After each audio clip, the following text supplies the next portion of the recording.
and there are going to be matches that we are going to be casting over. So if you guys want more updates on that, you guys can check it out on the official website, isf.gg, to keep yourself updated. But again, like I mentioned earlier on, there are going to be 3 matches ahead of us. We're going to start in the quarterfinals. That later we will be making our way into the semi-finals. So there's going to be a lot of drama, a lot of action today especially, and I think we are going to be taking a look at this right now. So coming into ISF for WEC in particular, we had 16 qualified regions that were able to qualify from their respective regions as well. After the 16 went up in the GSL format of the group stage, we are now down to our top 8. Yeah, Group A, surprisingly, it's Saudi Arabia coming out on top with a lot of mystery as to how exactly they were able to sweep Indonesia. But hey, Indonesia still made it to the next phase. They did end up going through as the 2nd seed. But yeah, the Saudi Arabians are looking great, especially since last year they did end as, if I'm not mistaken, the 3rd best team in the world. They are looking for their Saudi Arabia revenge tour here for this year's IESF. Call it the home court advantage. Group B, on the other hand, has Team Philippines coming through as the 1st seed. That's your defending champions from all the way last year as we held the finals in Romania. And 2nd seed would be Malaysia. It was in these very same grounds that Malaysia took home another major MLBB championship, and they took a rough road down in the lower seed, but that's the beauty of this GSL format. You just basically win 2 series, you're in. You lose 2, you're out. And it's going to be a little trickier as we get into the playoffs, right? Because it is going to be a single elimination. As we also take a look at Group C. So first feed, we had Turkey, and 2nd seed, we had Argentina. Yep. I'm a big fan of Turkey, man. Same. Turkey is bringing out the big guns. These are the same 5 dudes that they've sent out for every single major international event in the past 3 years. Yeah, that's why it's no surprise that Turkey was able to dominate Group C. But of course, Latin America is constantly a rising region, and Argentina will be representing Latin America well as the 2nd seed entering Group C. I'm excited to see how else they would have improved, considering that they will have to go up against Philippines later in the day. Ooh.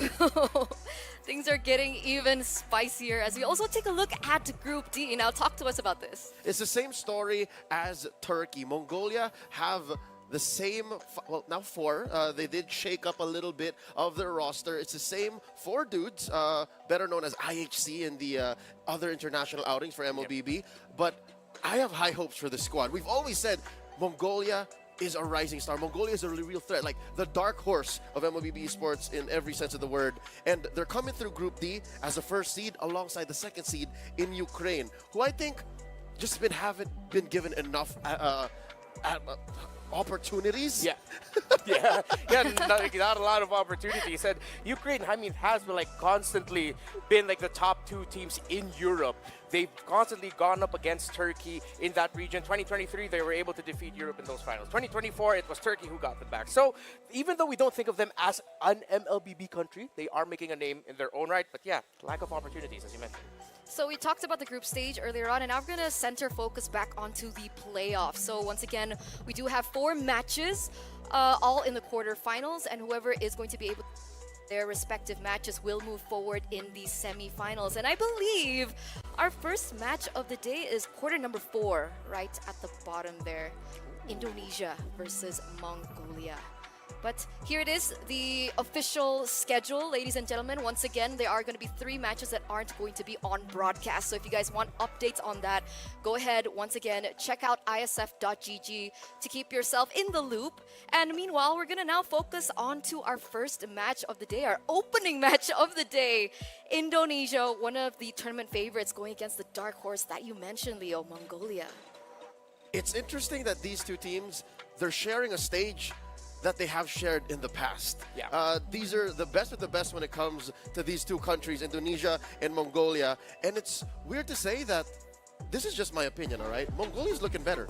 Walking into the quarters, I think Mongolia just looks better. Is that a hot take? I think it is just a little bit of a spicy take. I think that's where we differ a little bit. Even though Indonesia did get surprised by the Kingdom of Saudi Arabia, there's those things that I'm seeing with the drafting decisions of Indonesia, how they're executing that. I still think that they are going to edge out over Mongolia in this one. But it's Mongolia. They've always been a region that's been synonymous with surprising opponents. As you mentioned, they turn dark horses. So I'm not surprised that you feel that way about Mongolia and that's your hot take with them. And at the bare minimum, all right, I'm throwing back to what the M5 World Championships last year. Was that last year? Yeah, it was last year in Manila. This squad, led by Ethan, all right, the Mongolians, they're known as a download team. They're happy with a best of 3, happier in a best of 5. Luckily, we're starting with a best of 3 now.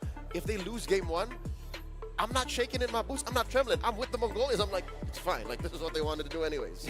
so you think if ever that in game number 1 it doesn't go well for them, that there's a little bit of downloading behind the scenes. They're sandbagging. I'm pretty sure that's still in there. Yeah, exactly. Just like what they did in the wild cards in Kuala Lumpur. That's what you're. You know what? I see that happening. I see that. So with that being the case, how do you guys think that they're going to be faring against Indonesia? And how do you think Indonesia fares in a best of 3? I mean, when it comes to best of 3s, Indonesia's we see them as a region that when it comes to like best of 1s, like you think, oh, raw skill, Tex, you're gonna go ahead and edge out all of your opponents there. So if I'm Indonesia, best of 3, every draft has to be early game, mid game. You control that. You go aggressive right out of the game. So with that being said, we are gonna open up the official lineup for Mongolia right now, ladies and gentlemen. So let's see that soon, because again, a lot of people, they are anticipating their performance for quite some time. You guys mentioned them being one of the main, I would say, main teams to look at, right? How are they faring? How are they adapting to the changes in the patch and the meta as well? They are them. They are them. Even when they were new to the scene, I think they've always been tabula rasa. They've always been a blank slate. The one thing that we know that they can do is they can really get in there, play MLBB from the paint, you know, like from a losing position, and that they can change. I don't think there's any like hero pool or metagame specific differences that Mongolia loses on, like at best 50-50. So let's take a look at their official team roster from Mongolia. Ladies and gentlemen, we have Garu, Forbit, Ethan, Exora, as well as Aizen. Now, talk to us about this lineup. All right, so the new face here is Garu. All right, he looks, based on the gameplay that we've seen so far and the stats we've seen from Mongolia in WEC 24, he fits better. Not to say anything wrong about their former gold laner in Bebex, but I like how Garu actually lightens the load for Zexora and allows for Forbid and Ethan to be a little more, how do I say, to rotate a little more aggressively. Yeah. This current metagame with a lot of the flexibility coming up, especially with the EXP lane pickups, even though, let's be real, it's mostly heal dust, but creativity in the EXP lane will get rewarded. I'm looking at Ethan. What other heroes in your pocket do you have that you're willing to show out here that could apply pressure in the opposing jungle? When you're going up against Indonesia, you cannot just play a slow game. You're going to have to play pressure and apply pressure somewhere else in the map to pull the attention away of Keyboy and Sans. Are you saying you got to play it like a brawl? Yeah, heck yeah, go ahead. Play it brawly. I mean, there's nothing wrong with that.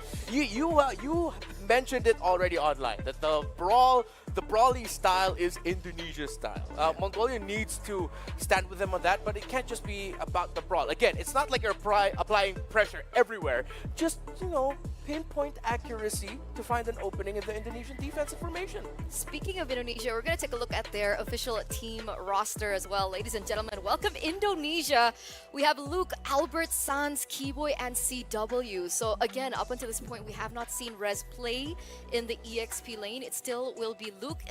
But Luke looks kind of different here, honestly. Is there... Keep on looking a little bit different too.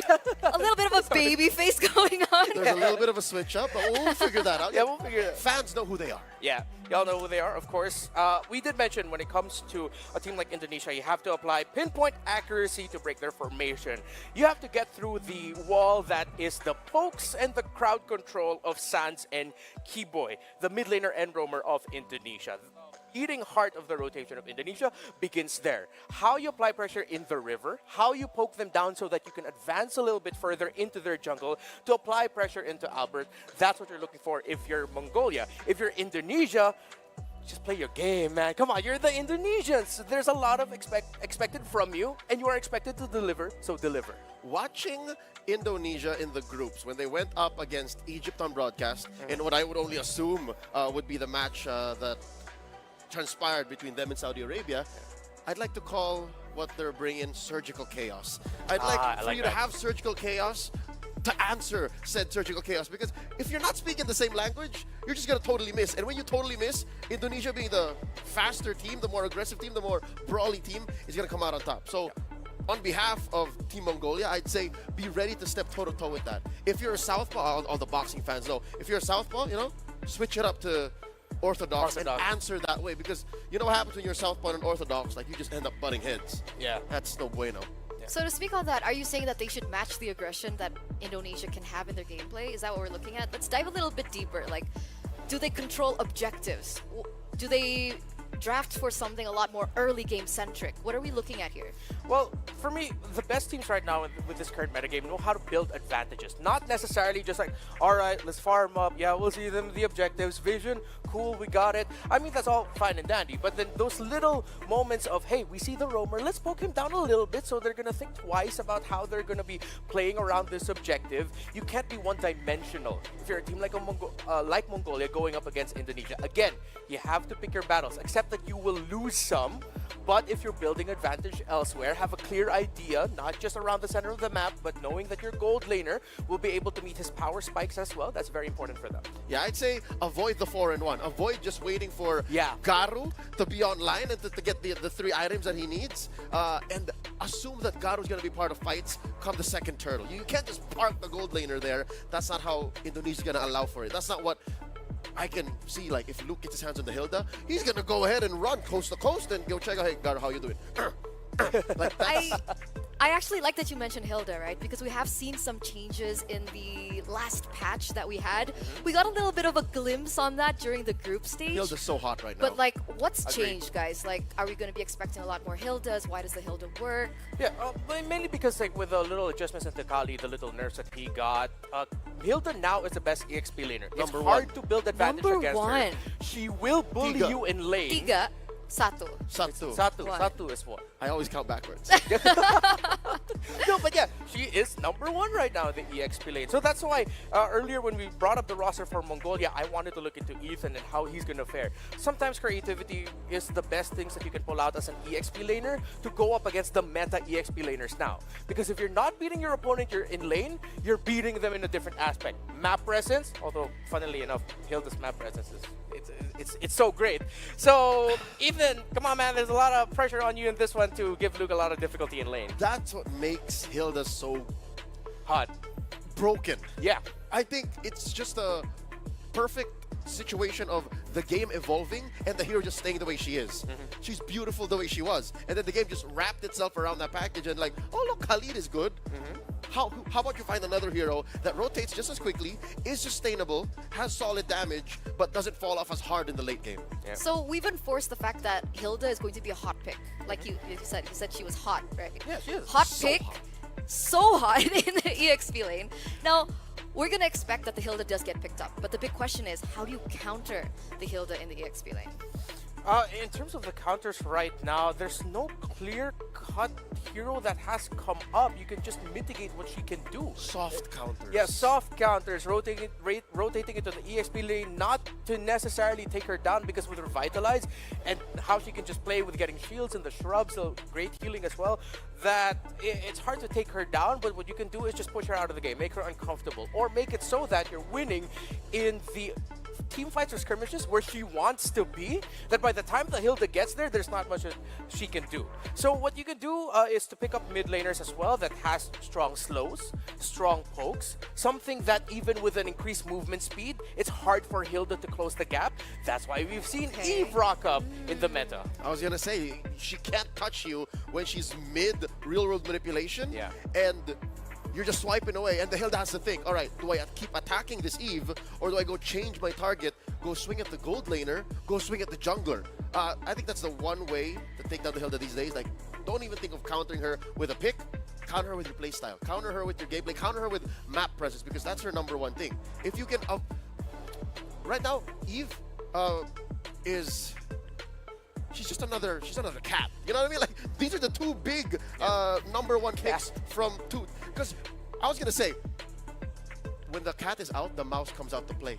So find heroes that are mice. Find heroes that just come through the cracks. Yeah. That's why Hylos is big these days. these are your top 3 picks, right? In your top 5. Yeah. Hylos, Eve, Hilda. What are the others? Gatot Kacha and Valentina. there you go. See, these heroes are either cats or mice in the current metagame, wherein, let's talk about that Eve Hylos situation. When the Eve drops the real manipulation, if the Hylos on the other team, best believe the Glorious Pathway is going to follow through next. Because you want to let that sit where your allies can get out, or where you can lean hard into it and the Eve's going to regret, all right, I should not have put this here. So speaking of the Valentina, do you think that Valentina is the #2 most popular pick in WEC because she's able to replicate the real world manipulation from the Eve, or is there a different reason for that? Well, there's a lot of power ultimates available for the Valentina now. We have to acknowledge that Joy has come back to the meta. And that's always been one of the best heroes that you can pick when you're going up against a Joy, because you can get her electrifying beats, it's a good escape tool, and even a good initiation tool for one Valentina to have. That's why Edith has come up, and why Valentina means, that means that Valentina has to come back in as well so you can get ultimates. There's so many great ultimates right now for the best heroes in the meta that a Valentina can just take. Cat and mouse, Tom and Jerry, right? When you say Tom and Jerry, like, who's the bad guy? Who's the good guy? No one. They're both, you both root for them. Okay, Tom's just doing his job. Jerry's just a mouse. So I get it. Yeah, I get it. See? I mean, but doesn't Jerry usually like spark conflict? No? Jerry just wants cheese, man. That's true, actually. He's an agent of chaos. Team Tom all the way. Yeah, if you think about it, like, it's Tom's house. Like, he's the house cat. That's true. And that's why Hilda, I think, is the house cat, is because usually teams would not be afraid to pick her blue 1, right? Yeah. Like, that's a safe pick. Like, no one will ever punish you for blue 1. That's why when you give out the 2-pick swing on the red, that's where the real game starts.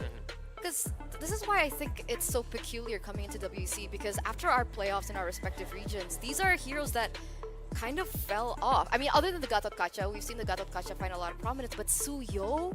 Why isn't Suyo a contested pick in this top 5? Suyo has slowly evolved to become not a...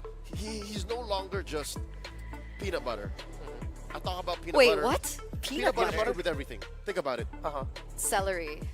Sure. Peanut butter and Suyo celery. used to be, especially before the hot fix. Folks, look at your client. They fixed Suyo recently. He deals less damage with a sever, right? So think about that. Suyo used to just be good with everything. Now you have to consider, all right, if the opponent picks the alpha, my Suyo is kind of whatevs.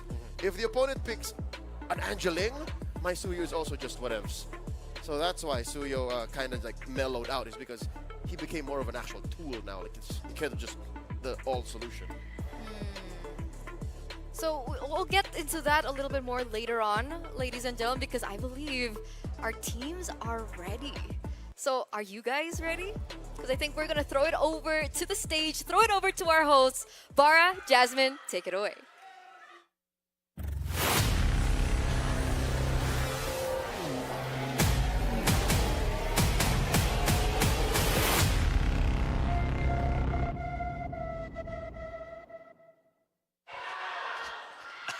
Loving the entry here.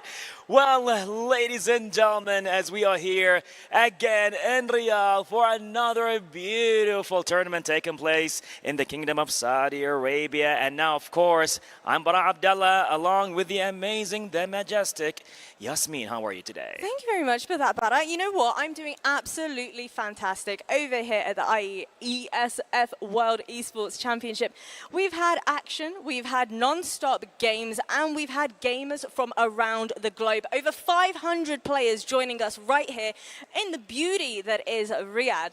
And let me tell you now, Bara, yesterday concluding with PUBG Mobile, my oh my, Team Turkey walking away with a victory. And who knows, they might just be able to do it all over again in Mobile Legends Bang Bang. What do we think? You got that right. We'll see what's going to happen here, ladies and gentlemen, with MLBB Habibi right here in Riyadh. But it's time to bring on the first match. So, shall we call in for the first team? Go ahead, Bara, let's do this. Let's go. So, ladies and gentlemen, make some noise for Team Mongolia!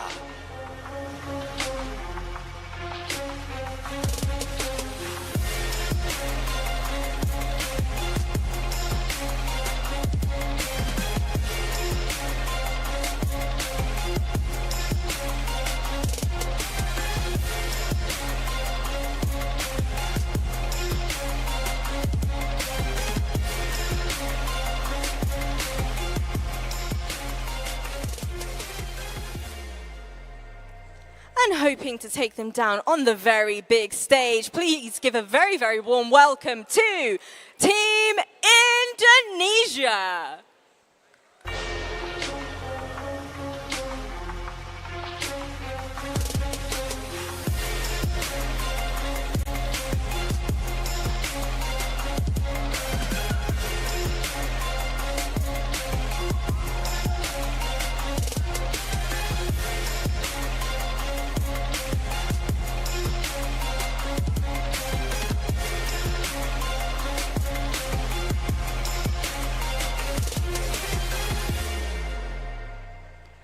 But a $160,000 prize pool on the line here. From 16 teams down to now only 8. Our first 2 teams are ready to go head to head. And I'll tell you 2 other people that I know are ready. And that's our fantastic casters. Take it away. Let's go.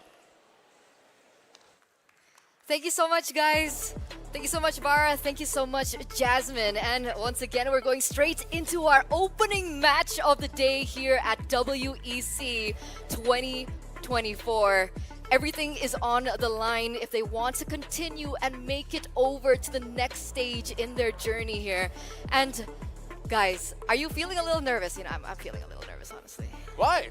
Why? I feel calm and excited. Of course you guys are. I'm excited. It's a best of 3 that I can just enjoy as a fan. Yeah. As a professional commentator, it's just why are you nervous? I'm okay. I'm okay. It's not like I'm Indonesian or anything. Yeah, you're Australian, aren't you? I was born there, so. Yeah. No, she actually was. Anyway. She actually was. Anyway. We're not joking. You actually were born in Australia, right? I was. Yeah, okay. She's a true-blooded Sheila. You can check my passport. Anyway, going back into the topic, guys. Okay, we started off talking about the patch earlier on. Yeah. So other than Suyo, what about Chip?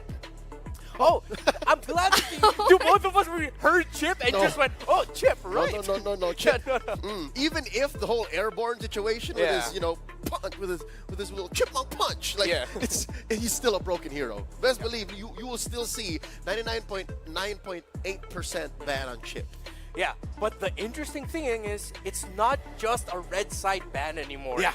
Blue side teams can flex the fact that you can ban Chip in the first phase, and you rattle the red side with like, oh wait, that was supposed to be a Chip, and now we gotta ban something out. Now we have to be careful with what we take out with the last ban on the red side, so that we win the 2-pick swing when it comes to the first 2 picks with the red. And that's why teams have actually performing better on the red side here in IESF WEC, because that 2-pick swing that you pointed out earlier is so good right now with the abundance of options that you can go for. Yep. And you know, the difference is massive. Usually we see like maybe a 40-60, like very, very, very small slivers, but this is a 30% win rate on blue side. 30%. This is very different to what we saw in playoffs for MPLID. Even in the Philippines, even in Malaysia, everywhere. No, it's that same. What Reptars mentioned, what Renmar mentioned. We're working on it. Yeah, sorry. It's okay. Renmar. Renmar. There you go. It's the fact that the 2-pick swim is so much more powerful than dictating the pace from 1. Again, we talked about how the Hilda is usually where you see 1. Suyo also is a solid 1. I can't think of anything else that make that 1 worth it. That's why the 2-pick swing is so powerful. You can pick up now again. Edith Valentina is valid again. You can block out the whole cat and mouse situation. You can go Alpha Hylos. You can go Matilda Alpha. Like, these are bad words I'm saying. Like, you're not supposed to put those 2 hero names together in the same side pick.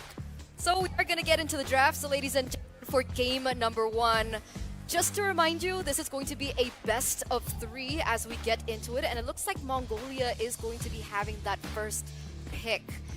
So with the changes in the drafts, okay, we do see that the Gatot Kacha gets banned out here, but what other prio bans are we looking at? Is Chip still on the board? Is Suyo something that we need to look at? Chip usually now lives in red 1. If Indonesia doesn't touch it, there you go. Likely blue 3 now. Yeah. You can also ban out the Matilda. You gotta ban out the Matilda. Yeah, Matilda Cho is a popular trade right now for the first picks of each side. Sometimes we see Matilda get picked up blue side, and then the other side will pick up a Cho, pair it up with a Khalid or a Gatot, or you go ahead and pick up the best heroes that you can pair with a Matilda that like to be aggressive and entry. I'm thinking about the alphas of the world. That's why Suyo has sort of fallen out. It's not always just going to be in the first 3 picks. you can see it coming in blue 2, blue 3, or red 3. So with the Gata Kacha ban, that's usually a signal that the team will be thinking about an Eve in the blue 2 or blue 3. So that might be a pick that's going to be coming in their future that Indonesia might read into, making a Valentina pickup in the first 2 picks possible. And there it is. We were mentioning earlier, Chip is not a red side ban anymore. It's good on the blue side because now it forces your opponent to ban out heroes such as the Matilda. I reckon Mongolia was double guessing themselves, and that's why it took the whole duration of the countdown for them to go, all right, we'll give the chip blue 2, so that we don't have to wait and think about it anymore. Yeah. So that leaves their third ban open, and there's a Matilda. The aforementioned Matilda. She's so good. She wasn't touched in the patch, was she? The whole airborne thing, but that's it. That was it. I think that's it. Yeah, that's just how good she is right now. Formation breaking is the main descriptor that we go for And Matilda. formation making. And it yeah. makes so many weird picks just broken. Bane has seen a rise in picks almost single-handedly because of Matilda. Yeah, and this drafting sequence usually means a Suyo or a Cho might be coming on the blue side first pick of Mongolia. But knowing that they're up against Indonesia, I will not take it against them to actually contest the Hilda. So it's a very difficult choice actually for Mongolia of what exactly they're going to pick for the first pick. Because whatever they leave open, those are 2 powerful picks already and comforts for Indonesia. That's what I'm saying. Blue side, that one pick anymore to dictate isn't worth it. If anything, that blue 2 chip, that felt like a liability. That felt like, oh man, like, do we really have to? You can see him struggle. Oh, but we do have a Fanny banned out here by Indonesia in the last ban. Is this a respect ban Fanny for Mongolia? Yeah, and I'm actually surprised that they would. I think them taking out the Fanny was just them, number 1, respecting it. Number 2, they just make sure that let's just not go up against a Cho anymore. Yeah, and it's also a proactive ban. They don't have to allot a pick the hard lockdown. Fanny is one of those heroes that demand. If you don't have a hard lockdown for this, like a Kaja, a Kufra, or a Cho, forget about it. And their first 2 picks make sense is because we want to win these fights, and they want to win both cleanup and setup, even Suyo. So good. Like, they can just build around this. So this is exactly what we were talking about even before the draft started, right? The Hilda coming through, we have the Suyo Eve takeaway, and now Mongolia respond with an Alpha as well as a Moskov here. So technically, what are we thinking about that mid lane presence, right? Because we were talking about the Valentina earlier on. Technically, as we get into the second phase, wait a second, that's a 1-1. Whoa. That's a trademark 1-1. Yeah, and CW had a stellar performance with the 1-1 when they went up against Egypt. Like, less than 5 deaths, more than 10 kills, even double digits in assists if I'm not mistaken. So right now, Indonesia's looking at it in a way that, all right, we pick up the 1-1, we know what are the best options to deal with it. Burst, pick-off type. That right now, if you go something like, if you go something like Cho, you can answer it. If you go something like Kaja from Mongolia, you can answer that. You have the Eve there as well. That this is just confidence. That this is Indonesia signaling to Mongolia, whatever you pick, even if you decide to go Farsa, forget about it. It's CW on a 1-1 and he'll be comfortable. Here's the thing though, if we're talking about comfortability, this is a 1-1 pick into a Moskov. Is this a lane that favors the 1-1 or the Moskov?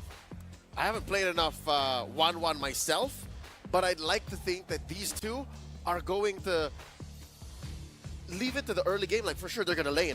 And then eventually, CW is going to want to leave that lane and then leave it to Garu to wait for that perfect hit. Because that's what the Moscow buys for you. And I think that's why Mongolia wins the first phase. Say what you will about their confidence and how they got like these solid pickups and how that mid duo, the jungler and the mid laner, are super strong. But I think overall, like, you have a solid XP laner, a solid gold laner, and then Alpha who wins. Like, I think, am I weird to say this is the best jungler in the game right now? The Alpha? Yeah. It's contested. It's contested. Okay, but because of those 3, I think Mongolia are actually setting the pace. They found a way to win blue. Yeah.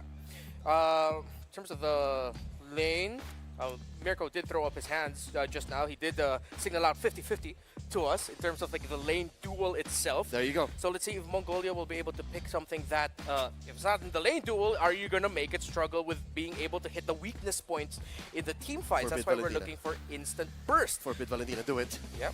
Pick up the that'll make them very close range, but you would want to steal the real world manipulation. The Akai ban by Indonesia, by the way, is something that we have to talk about.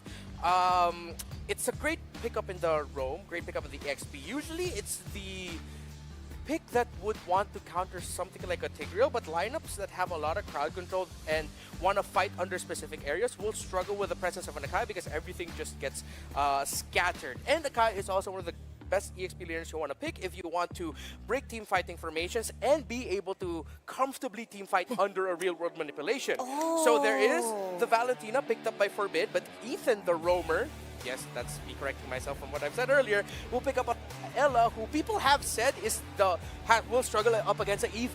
No, it thrives against the Eve because one heal gives heal and gives you the movement speed to get out of the real world. It almost undoes the whole ensnaring effect of the borders of the real world manipulation. One more pick here for Indonesia. Still lacking that pick up on Hiboy.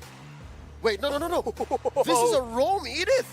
Yeah, it went roam. It's an old flame for flex. Luke. That's a Uranus. Now we're gonna see here because these are two somewhat similar. Is Uranus like magical Hilda now? That's how you soft counter the Hilda. Let's see. That was the big question, right? We've talked about how predominant that the Hilda has become in the EXP lane. The big question is, how do you counter it in the lane?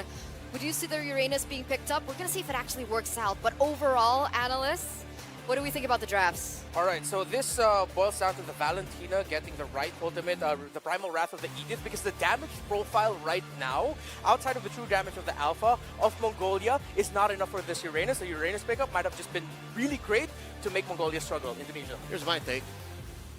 Ignore the Uranus. That's it. Ignore Uranus, and then you win everywhere else. I'm confident. I don't know why, but I feel good for Mongolia today. So Mongolia for Leo? Yes.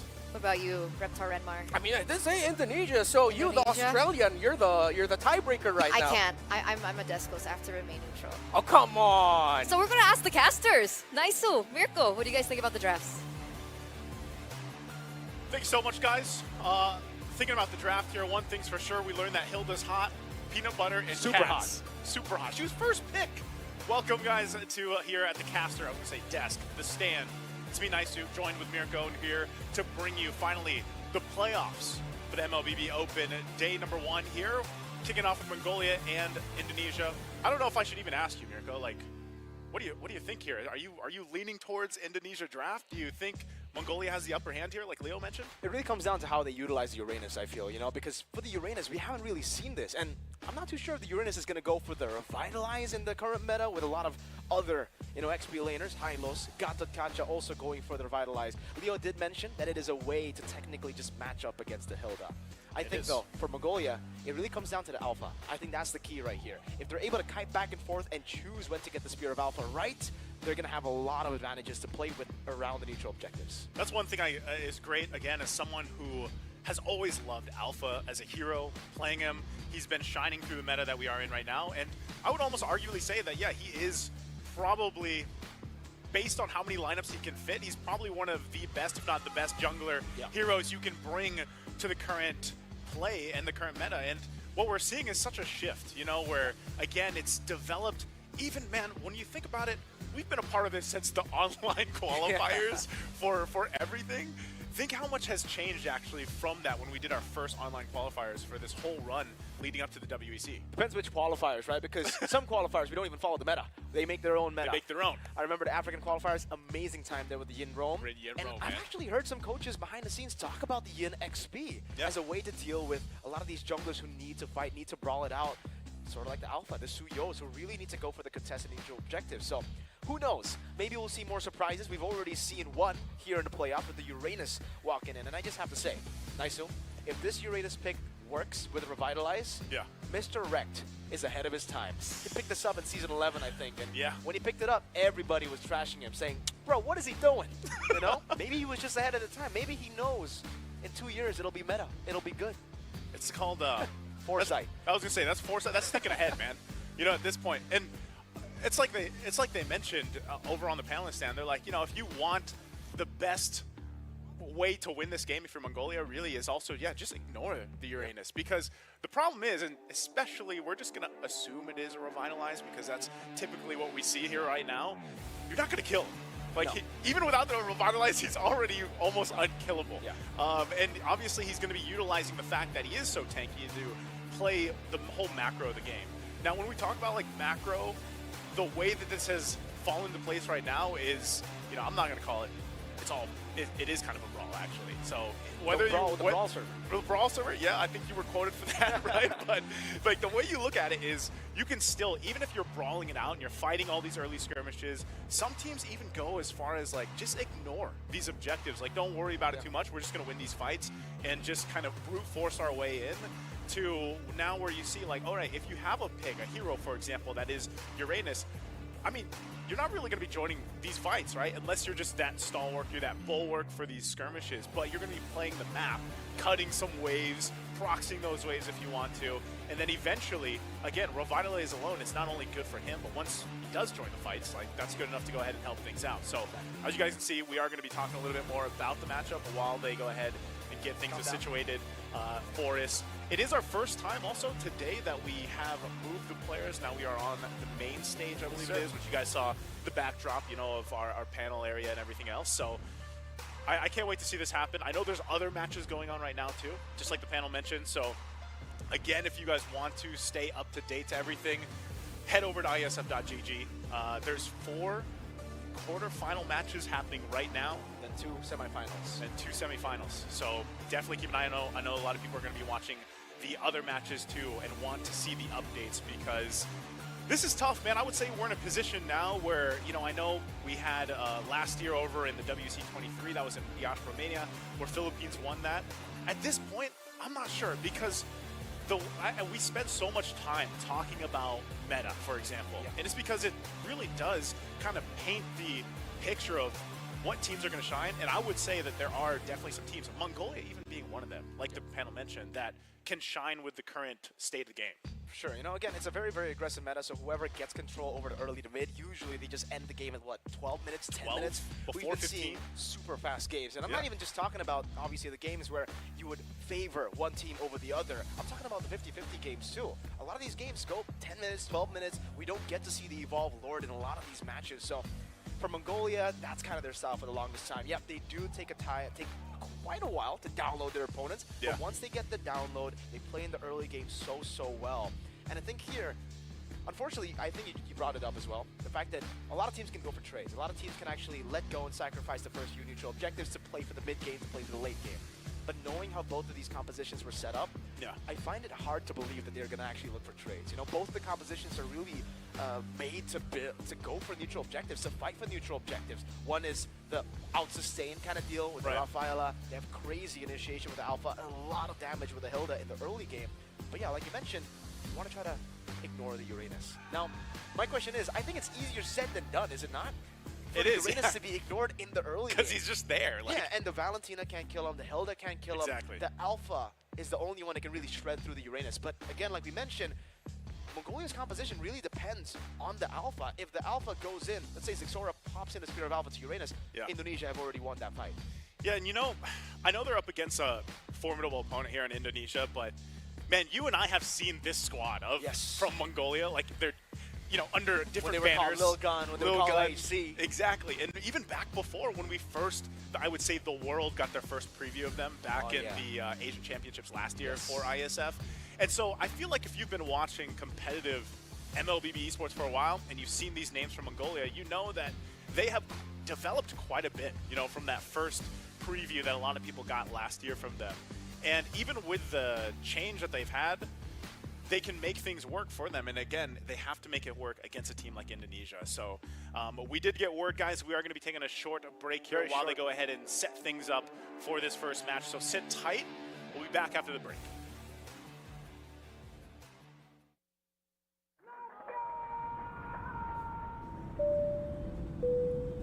Good evening, ladies and gentlemen. We're landing in Riyadh, Saudi Arabia, for the World Esports Championship.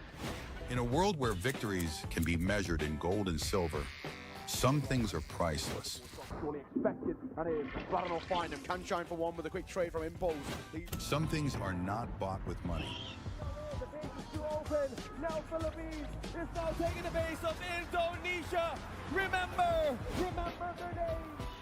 The feeling of standing alongside your fellow countrymen, the emotion, the home crowd, the weight of a whole nation on your shoulders. Sometimes I get emotional by the fact that I got chosen to be one of the representatives of my country. And yeah, it's just a dream, honestly. Here, it's not just about the game, it's about the pride that unites us. Every match tells a story. They need to some missed shots. Sound picking up another one, another headshot. No way! 4 kills! What has happened? From every corner of the globe. All eyes on WEC 24.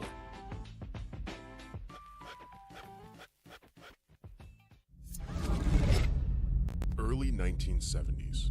The world was discovering the boundless possibilities of esports. While esports offered endless enjoyment and addictive allure, it lacked a certain depth and a sense of purpose. It needed something more, something larger than a trophy, something beyond individual gratification. That's when a vision emerged. A vision of uniting the world through esports. The International Esports Federation and the World Esports Championship were born. Its mission was clear: to create a stage where nations could unite and compete for the ultimate title, World Esports Champion. For these athletes and nations, the World Esports Championship was more than just a competition, more than just a game. A chance to make history, to leave a lasting legacy, to inspire a generation, and to represent their nation. Over the years, IESF started achieving greatness, year by year. Korea, Indonesia, Israel, Romania, worldwide. The World Esports capital changed, each year expanding significantly, getting bigger and bigger. Fast forward 15 years, IESF was determined to show the world the most valuable World Esports Championship. 140 nations gathered in Riyadh, Saudi Arabia. The WEC 24 story. 2024. Saudi Arabia prepares to host the 16th World Esports Championship after a spectacle made in Iași, Romania by IESF for WEC 23. New president, new challenges, and quite a bumpy road ahead. As the calendar turned to January, the national qualifiers took place, breaking dozens of records. In a wingspan of 3 months in every nation across the globe, athletes competed to get one step closer to the World Esports Championship and represent their nation on the global stage. However, as fate would have it, the road to WEC 24 was far from smooth. Things went south. 2 out of 3 offline regional qualifiers were forced to go online. Even though that barrier occurred, the online regional qualifiers shattered previous viewership records. The hype for WEC 24 was real. Meanwhile, Africa. IESF showed just how much potential is hidden in Africa. Over 180 athletes, 17 nations, and thousands of fans. All in one place for one specific reason: esports. The bumpy road came to an end. The slots for WEC 24 were secured and everyone was ready. The much anticipated 16th World Esports Championship set sails. WEC 24 Day 1.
Well, there's no problem. If you had a gun, shoot him in the head.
Decide to go for the run. It's the fire. It's the fire.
Done with another one, he was brave for him. Decided to go for the run. It's the fire. It's the fire.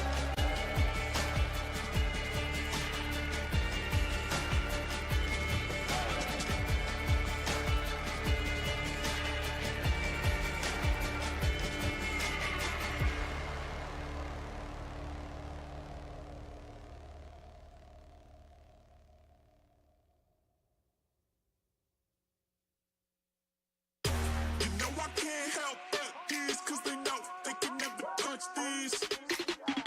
So baby, let me talk my shit, or I might just go another fit. You know I can't help but this, cause they know they can never touch this. So baby, let me talk my shit, or I might just go another fit.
Well, there's no problem. If you had a gun, shoot him in the head.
This gun was loaded when he was brave, boys.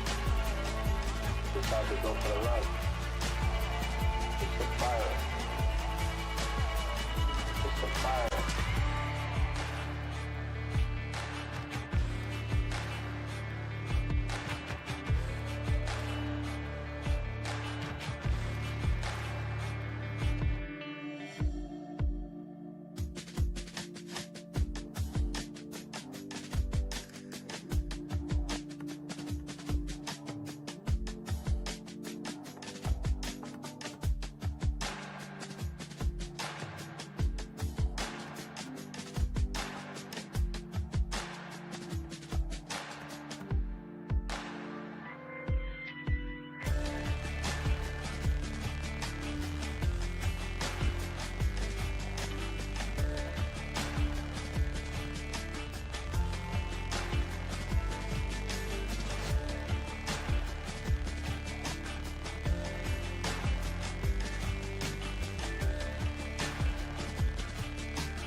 This gun was loaded when he was brave, boys.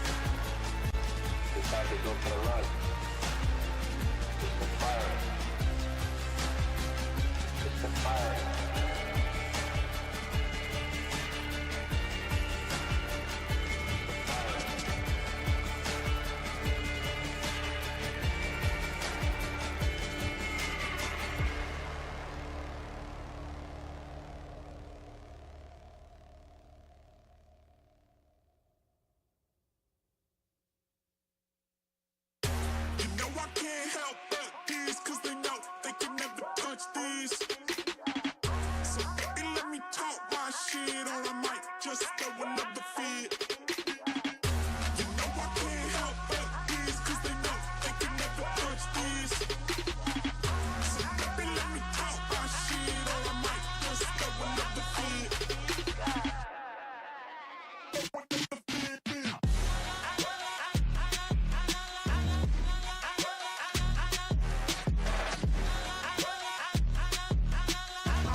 And ladies and gentlemen, welcome back. Thank you for being patient with us here while we get this all sorted out. It's me, Naisu, once again, joined with Mirko, and we are waiting for game number 1 here in this best of 3 between Team Mongolia versus Indonesia. So hopefully everything got settled out here, Hopefully. so we can jump into the game, man. Yeah, if you guys want to recap real quick, in game number 1, based on the draft, Indonesia went for something kind of crazy. They went for the Uranus in the XP lane for loop. Don't know if it's a Revitalize or if it's a normal Purify sprint kind of deal for the Uranus, but it's up against a Hilda, Valentina, and the Alpha. A lot of early game aggression, focusing mainly on the neutral objectives for Team Mongolia, but I think it's kind of the same for Indonesia. What I do want to talk about is that Suyo pick, because I think we are currently playing in the patch of the hotfix, so the Suyo has been nerfed quite a bit when it comes to the damage towards objectives. It's changed a bit. I think he's still going to be, in a way, maybe not so much prioritized, but I think he's still obviously a great choice in the jungle. We were just talking about this before we had that break too, that the fact that the Alpha is such a prominent hero right now in the jungle that fits in pretty much, I would say, almost every team composition that you can literally have for the most part. And then again, while we speculate is pretty much how does Mongolia deal with this Uranus pick? How do they approach the playstyle that we're all so familiar with when it comes to Indonesia's playstyle and how fast they come out swinging out of the gate? Because that's another thing when you're looking at the pacing of the meta, the pacing of these games, they can end pretty quickly. You guys have been watching a ton of different games going on and tournaments going on right now. Like we said, average game time right now is probably under the 15-minute mark, between the 10 to 13 in some cases. And even to the point where, again, like our panelists were mentioning earlier, sometimes it's like some teams they don't even care about the objectives. They won't care too much about them. They'll just go for the fights. They'll utilize the objectives just to bait their opponents, go for the team fights, and again, use the objectives to bait out the resources of the opponent. So a lot of teams who just are fully focused on neutral objectives, they actually have fallen and dropped a few games here and there. A lot of the brawly-ish metas have been rising here in the current meta. So I guess, again, we'll just have to see who gets control of the early to mid. The only games that we see actually go and become a comeback are the games with Natan. So I guess if we want to talk a little bit about how the game can turn around completely and how the late game power spike can hit, we have to bring into question of whether Natan is prio, right? Because I think the main strategy is still early to mid game. If you can stop your opponents from even getting to that mid to late game power spike, you're going to be good. But a lot of teams are really good at just holding back. We've seen this many times, I think in MPL Indonesia as well. I think the term right now is geekable. Is it geekable? Geekable? Yeah, what Geek Fam did to Onyx, they just held their ground with Eve plus Natan. Kept on clearing the waves, and they didn't contest any objectives. They lost like 7 lords, and they won the game with 1 lord. I think how often that happens, like 7 lords deep into a game, I think it's only how happened long was twice that game? I competitively. remember. It was like 50 minutes, dude. It was the longest game of MPLID. I was gonna say, when have you ever seen a game go in recent terms, like 50 plus minutes? Even 30 minutes, like 30 minutes. Even 30 is crazy. Even 30 is crazy, Lord, right? Yeah, and at that point, again, I think that's also why the Eve was talked about so much. I know Leo was mentioning, what was he saying? It was kind of like cat and mouse almost. Yep, cat and mouse. You have to have a pretty much set lineup to deal with it. And wait, what did he mention? Who were the mice? Like the Hylos? The Hylos was there. Mostly like the. I was bringing Leo here to talk about the metaphors again, man. The Tom and Jerry and everything else, but none of them are villains apparently. None of them just, are. Tom just doing his job. Jerry just wants cheese. Just wants cheese. Shout out Leo, man. Shout out to Leo, Red Leo by the Bajaro. Reptar, and Eterna. We'll have them back on with us again. We're waiting to jump into the game here, guys. So, as we talk about the lineups too, the other thing is there's a Rafaela. Yeah. And Against that the works. Yeah, that works pretty good against the Eve. I think Renmar pretty much said, like, for a lot of teams, they think the Rafaela is not a good choice against an Eve, but it actually turns out it works really well. Not only that, but you also get some good movement speed to help if you need to get out of that death box that we always talk about when it comes to the Eve. But also, I want to ask you, because you were signaling to the panel earlier, man. You were like, when they were talking about the gold lane matchup between the Wan for CW, and then for Garo, you have the Moskov. Yeah. You said the 50-50. I think it's 50-50, right? Against most of the marksmen who have blinks, 1-1 is a 50-50 kind of lane. It's very skill dependent. It's a skill matchup. 1-1 versus Moskov, 1-1 versus Claude, for example, as well. 1-1 versus Natan, maybe you could actually bully the Natan a bit earlier. Yeah. But for Claude and Moskov, it works a bit differently because they have ways to poke, they have ways to disengage, and most importantly, they have ways pre-level 4 to blink out of that weakness point behind them. So it really comes down to how CW plays the 1-1, how Gato plays the Moskov. That's why I sent over the 50-50 signal for that specifically, for that matchup. Because, again, when we're talking about 1-1 and Moskov, most of the time, it's just a weak side matchup. It's just both of them farming. They probably won't even go and trade a lot. You know, they'll walk up once, throw a Spear of Misery, one will throw skill 1 over. But for the most part, they're just farming. They're just waiting for the power spikes, and most of the fights are going to be happening towards the other side. Strong side XP. That's why we see Uranus. That's why we see Hilda. And I like how you brought up the Rafaela, because I think that's a big concern for Mongolia. The big concern for Mongolia with the Rafaela is the fact that they don't have any initiators except for the Alpha. You can call the Hilda an initiator, but she just goes in. Kind of just running for them. She doesn't really initiate for the team. She just goes in. So it's all on Spear of Alpha. It's all on Alpha's ultimate to get these picks, to get these massive initiations to open up the wars. So it comes down to how they can actually utilize the ult itself. They're going to have to be very, very calculative. Go back and forth, waste some of the abilities, bait some of the resources from Indonesia before they ultimately go for that big initiation tool. That's why this is like such a big test for Mongolia too, because again, you know, you're here and it's a single elimination, so you've got to be able to bring your best to game number 1, because it's a best of 3 that you have for you. And you know, when we talk about it, I think that's why it's also so important when we look at, you know, the mid lane trio pick that's going to be coming through for this game. And you know, how does Mongolia actually play against the fact that, yeah, we might actually want to go ahead and if they can get an early lead, especially with an Alpha, that would be great. You have sustainability and everything else, and build up off that. But if they slip early on, I feel like that's where you see, and it's not just a Mongolia, like it's not just Mongolia themselves. Indonesia does this to a lot of the teams they play against. Like, let's be honest. The death ball. The death ball strategy, they come out swinging. And even if they just need time for the gold laners to build up, because traditionally that's what's going to happen here, even with a 1-1 in the hands of CW, like, they can make plays elsewhere. And that's, again, where even with the changes, like you would call it like a nerf towards Suyo, right? Yeah, like he was it's a nerf. It's a nerf. He was a little insane when he was released. Ridiculous. A little ridiculous at that point. Great song though, by the way. Still one of the best. Yeah. We heard that like on loop for the entire qualifiers. Entire qualifiers and almost the entire like professional seasons too. Yeah, that's once it came out. That's true. And MPLID, MPLPH. They were blasting that in the speakers, man. I wasn't complaining the first 3 weeks. Right? I wasn't complaining After at all. I was like, okay, I don't know, man. I don't know about the song getting replayed 24/7 every single time. But yeah, I do agree. The nerfs actually make it more balanced. It was absolutely ridiculous, Suyo. Not only are you good when it comes to clear, and the early game, your ganks are just insane. You have so much kill pressure, a lot of CC, a lot of sustain, and the execute. Yeah. That is just, it's too much. Even up against the opponents, it's too much, right? But the fact that now it's not as easy to go for the 50-50s. It's not 100-0 anymore, I would say. Yeah. There's a cap, and I believe the cap is at 500 for the damage towards objectives for the Soul Sever. That's the second skill. That's the execute tap button of the Suyo. But I think more nerfs are to come for sure after maybe the next patch when they're planning it, because this hero still seems busted despite the fact that the nerfs have come through for the objective damage. And it's funny that because of that, because again, even here, I believe just for IESF, it's a little bit different, where blue side has this like low win rate. You know, it's like, what, 30%? I think it's 30% right now for blue side, which is different from if you guys, you know, watching all the MPLs going on and everything, and even some of the qualifiers. We just had a dominant kind of blue side win rate for a lot of the teams. So that's changed too. And again, if you guys missed the draft, that happened a bit ago, but Hilda was the first pick. It was the priority. Chip was banned on blue. And the chip was banned on blue. Like, even the bans have relatively changed, like in terms of swapped. like priorities, swaps, everything else. The Phobius was banned on blue. The chip was banned on blue. The No. Suyo wasn't first pick. Flip side, we have what? Fanny banned out by Fanny Indonesia. banned out by red. That's still normal, right? That's red still side normal. Fanny. But yeah, for the most part, it's really been different, and it's due to the chip nerfs. I think all the chips that have been picked up actually haven't been able to get a win too. It's funny though, because even though he's been nerfed, like he's still banned out all the time.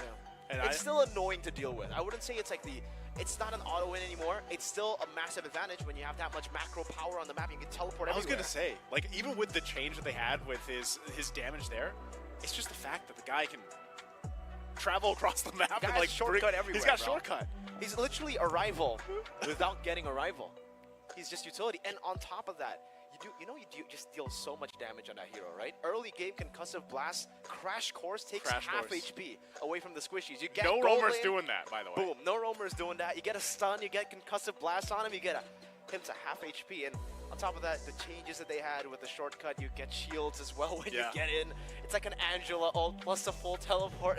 What were they? Okay, let's just say what everybody's thinking. What were they thinking?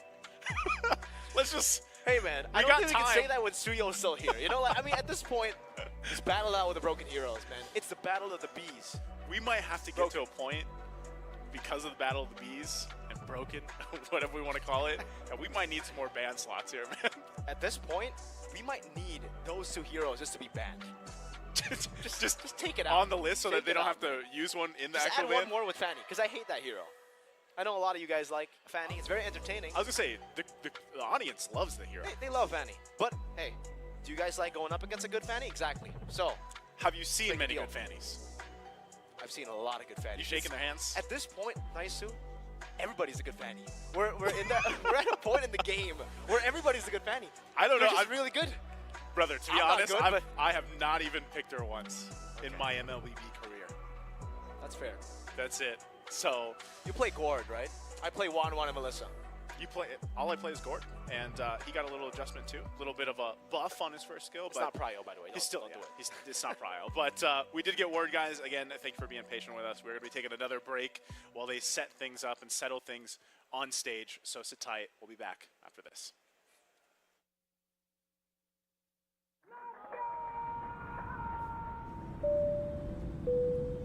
Good evening, ladies and gentlemen. We're landing in Riyadh, Saudi Arabia, for the World Esports Championship.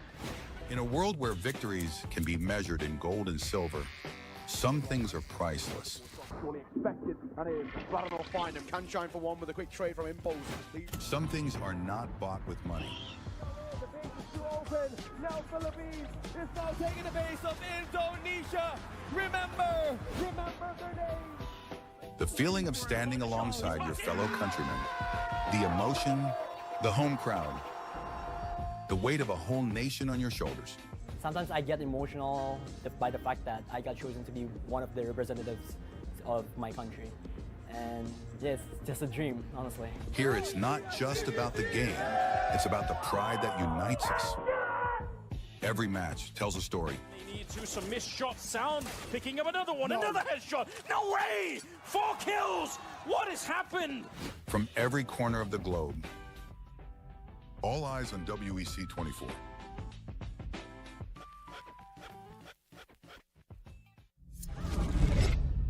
Early 1970s. The world was discovering the boundless possibilities of esports. While esports offered endless enjoyment and addictive allure, it lacked a certain depth and a sense of purpose. It needed something more, something larger than a trophy, something beyond individual gratification. That's when a vision emerged. A vision of uniting the world through esports. The International Esports Federation and the World Esports Championship were born. Its mission was clear: to create a stage where nations could unite and compete for the ultimate title, World Esports Champion. For these athletes and nations, the World Esports Championship was more than just a competition, more than just a game. A chance to make history, to leave a lasting legacy, to inspire a generation, and to represent their nation. Over the years, IESF started achieving greatness, year by year. Korea, Indonesia, Israel, Romania, worldwide. The World Esports capital changed, each year expanding significantly, getting bigger and bigger. Fast forward 15 years, IESF was determined to show the world the most valuable World Esports Championship. 140 nations gathered in Riyadh, Saudi Arabia. The WEC 24 story. 2024. Saudi Arabia prepares to host the 16th World Esports Championship after a spectacle made in Iași, Romania by IESF for WEC 23. New president, new challenges, and quite a bumpy road ahead. As the calendar turned to January, the national qualifiers took place, breaking dozens of records. In a wingspan of 3 months in every nation across the globe, athletes competed to get one step closer to the World Esports Championship and represent their nation on the global stage. However, As fate would have it, the road to WEC 24 was far from smooth. Things went south. 2 out of 3 offline regional qualifiers were forced to go online. Even though that barrier occurred, the online regional qualifiers shattered previous viewership records. The hype for WEC 24 was real. Meanwhile, Africa. IESF showed just how much potential is hidden in Africa. Over 180 athletes, 17 nations, and thousands of fans. All in one place for one specific reason: esports. The bumpy road came to an end.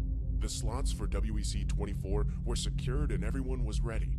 The much anticipated 16th World Esports Championship set sails. WEC 24 Day 1.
know I can't help but this, cause they know they can never touch this.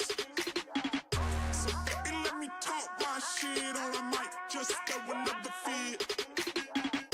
You know I can't help but this, cause they know they can never touch this. So baby, let me talk my shit, or I might just throw another fit.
Alrighty, here we go. Ready to jump into the Land of Dawn. Game number 1 here again in this best of 3, the first quarterfinal match. So we're gonna have. Thought we were jumping in, but looks like We're going to have to wait a We're bit gonna have to more. wait a little bit. Don't you worry, guys. Please be patient with us. Don't know what's going on here. Another technical pause, it seems. Hey, look, it's not a revitalize. It's Mr. not. Luke. Yeah, it's a purify. He's got to purify. It's a purify, and it's a sprint for Aizen. It isn't Hilda revitalize, so already a little bit different to what we are used to coming in for both these teams, for the XP lane at least. Usually it's just all about the revitalize meta, all about out-sustaining your opponents around the neutral objective battles, but it does seem like at this point, maybe they're looking to just outmaneuver them, right? The purify, the sprint as well. Trying to bait out those resources like we spoke of. Yeah, I guess so. And even that said, I'm just going to look at the emblems real quick. Yeah, so we still have, this is a Raphael with a focusing mark. Oh, there we go. Now we got to look at all the tier 1, tier 2s. So we got the focusing mark, Raphaela here. Okay. Yeah, you got the common emblem over here on Luke for the Uranus pick. Even with that Brave Smite like we talked about. What do you think about the Wan? Yeah, very aggressive emblem build here. Pull yourself together to get Inspire cooldown to a, just decrease the cooldown of the Inspire just a bit more so you can actually have more pressure in the lane itself. So actually, I won't be too surprised if Indonesia try to play around the strong side in the gold lane if they lose out on the first few neutral objectives and start to bully the Moscow to give CW on the 1-1 a good road ahead. Yeah, and even with that, again, we're going to have to see if this Raphaela ends up playing its part, playing its role. The fact that you have a focusing mark, though, like, you could actually set things up, because I know we talked about this a little bit before, when it was like, initiation-wise for Mongolia, most of it's going to be the Spear of Alpha. Well, it's still the case, but now that you have that little bit of extra damage from the focusing mark, if they decide to give a call and take the initiative on these fights, go in with an aggressive play using the Holy Baptism to help ensure a Spear of Alpha. Yep. That could be an option for them. And again, for Mongolia, part of this is really just going ahead and getting whatever advantage they can when it comes to those skirmishes and those team fights early on and dealing with that. So that could be playing a part to the puzzle. But again, I think this is why part of it was you see some of the Purifies come to the table, because both teams have that capability, like to set things up with kind of a snap of the finger. And if you have the Purify, then it at least buys you that extra minute to go ahead and kind of adjust from the initiation. Yeah, because it's a Purify on the Uranus, Zixora is going to have to be extra careful now when he decides to go for the Spear of Alpha, because if he does go in, he's going to be going into an Onward, possibly an Earth Shatter, a Primal Wrath Edith, or perhaps a real world manipulation that just gets used on top of the Spear of Alpha that he decides to use as an initiation. So many more tools, I would say, from Indonesia to actually counter the Spear of Alpha. That's why it has to be really, really clean for Zixora and Mongolia. They're going to have to really try to bait out as many resources as possible with the healing, with the movement speed that you get, with the holy healing before you actually decide to commit in these skirmishes. Even for this, like the fact that you have, we talked about the Hilda quite a bit. Now that this has been popping up in the XP lane, it's such a dominant pick right now, currently. So you have this, you have great tankiness, Concussive Blast as well. You're looking to just go and pretty much, even at some point, just roam around the map, whereas, again, like we said for Luke, he's most likely just going to be cutting lanes, putting pressure macro-wise, and dealing with that. And even so, like, having a Tenacity emblem there makes him even that much harder to kill and deal with. So we've discussed, we've theory craft. It looks like we're jumping back into the game here. So finally able to kick it off once again. Best of 3, quarterfinal match number 4. And a little update to throw it to our viewers as well. Some of the games that are going on right now. We did get word, I believe, some of the 1-0s are happening. Some of the first games are done, so they should be into their second matches. This one is game number 1, though, for this best of 3. And yeah, we have to get this eventually started here and then find out what's going to happen, because we're going to have to find out who is going to be playing against one of these two teams moving into the semis. Yeah, we just have to wait. Again, ladies and gentlemen, please be patient with us here. We're trying to fix the issue going on. I'm not too sure what the issue is, but like you mentioned, Naisu, Malaysia versus Turkey. I believe Malaysia is leading 1-0. Just an update for you guys. That one was a back at close home. one, right? It was a close game 1, man. Turkey were actually winning the final fight, but Malaysia had the waves controlled in a way where Skies could just go in, end the game, get the job done for Malaysia. Yeah, and I think that one's still, again, maybe the some of this. There's another stream for that one, right? That was another stream, yeah. There's That's, another I think, stream in for the Bahasa Melayu stream. Okay, so if you guys, you know, while we get things situated here, you might want to go ahead and bounce around and see some of the other matches going on while we wait to get this one started. Because, again, I'm sure you guys have, you know, your ideas of who are going to be, let's say, top 4 or who's going to end up in the grand finals. And I think, again, when we talk about these teams that have been performing so far up to this point, there's been some obviously surprises. You know, I would love to know, because I don't think we got a glimpse of it even like yesterday. I think a lot of people were shocked with the result that happened with Indonesia and Saudi Arabia, for example. 2-0. And I think the last word we got, Saudi Arabia is up 1-0 in their series right now against Ukraine. So part of that is, again, like what did Saudi Arabia do in that matchup against Indonesia? How were they able to get that sweep in and even come up with the adjustments that they had? Because, you know, a team like Saudi Arabia, we've also seen those players quite a bit over the course of just the past year even, and their improvements are obviously there. And I think, you know, as we get through this, just we've got, what, 2 days left here for us to go through. And with that, a lot of surprises can actually happen. So let's find out. Are we jumping back into this game? Okay, we're back into it. We're moving around mid-action right now. Keyboy, go ahead. Just doing some damage early on. This is the thing, too. We haven't seen, the Edith roam as much as we used to in the past. No, it's been a pick that kind of has disappeared from the meta, man. The Edith in the roam position. Most of the times you use it in XP, but it is still a very, very good flex pick. And this time around, Indonesia will be utilizing Keyboy, the key moment maker of Indonesia, on the Edith. Early on, Zexora, you can already see the advantage, I would say, that the Alpha has now compared to the Suyo when it comes to clear after the hot fix. It's pretty fast still, right? The Alpha has always been known. Whoa. Okay, mid-action. Earthshatter and the Flicker earlier there with Albert as well. A little bit of a miscommunication and a misinput, it seems, for Indonesia early on. Yeah, to start things up, if they can get that first blood, either of these teams, like you said, is going to be very momentum-based. This matchup, more so in the XP lane, kind of a dead matchup. You're not going to really see anyone go down or too much happen between the Hilda and the Uranus unless there's some support through one of the jungles to come up. And it looks like, you know, you at least have Albert on that top side. But eventually that first objective comes up, and that's where you see, you know, who's got these level 4s available, who's got these ultimates that they can actually utilize for the fight. And when it does come through, again, you're looking at the sustainability that a Rafaela provides to this lineup for Mongolia. So if they can play into that, they wait a little bit longer to get things set up, they should have somewhat of an advantage for the fight. But again, as long as they deal with that death box coming out from Sands here, Keyboy doesn't have the level 4 just yet, so he's going to give the information. And right now, both junglers just focusing on the buffs. They'll grab that and then make their way for this objective here. You can already see it. Getting in position, Mongolia. Luke, given the information. Oh, a lot of damage placed. Spear of Alpha already connecting onto Luke, but again, use it onto Luke. I think Indonesia's going to be very happy. Onward in the Earth Shatter, locking him down. Nice and very, very low. Caught on the wheel room inflation, but still has a sprint to escape. Keyboy now going to get all that damage placed onto him. First blood over to Mongolia. Luke gonna find an angle for a bit. Go for the 4, Spear of Alpha, now towards Albert, we bursted down. Indonesia losing 2. Purify out from Luke, he's trying to shove some damage together with Sands. Over to the Turtle, Retribution not ready just yet, still Zexora picks it up, Luke picks up a kill back, but it's traded again.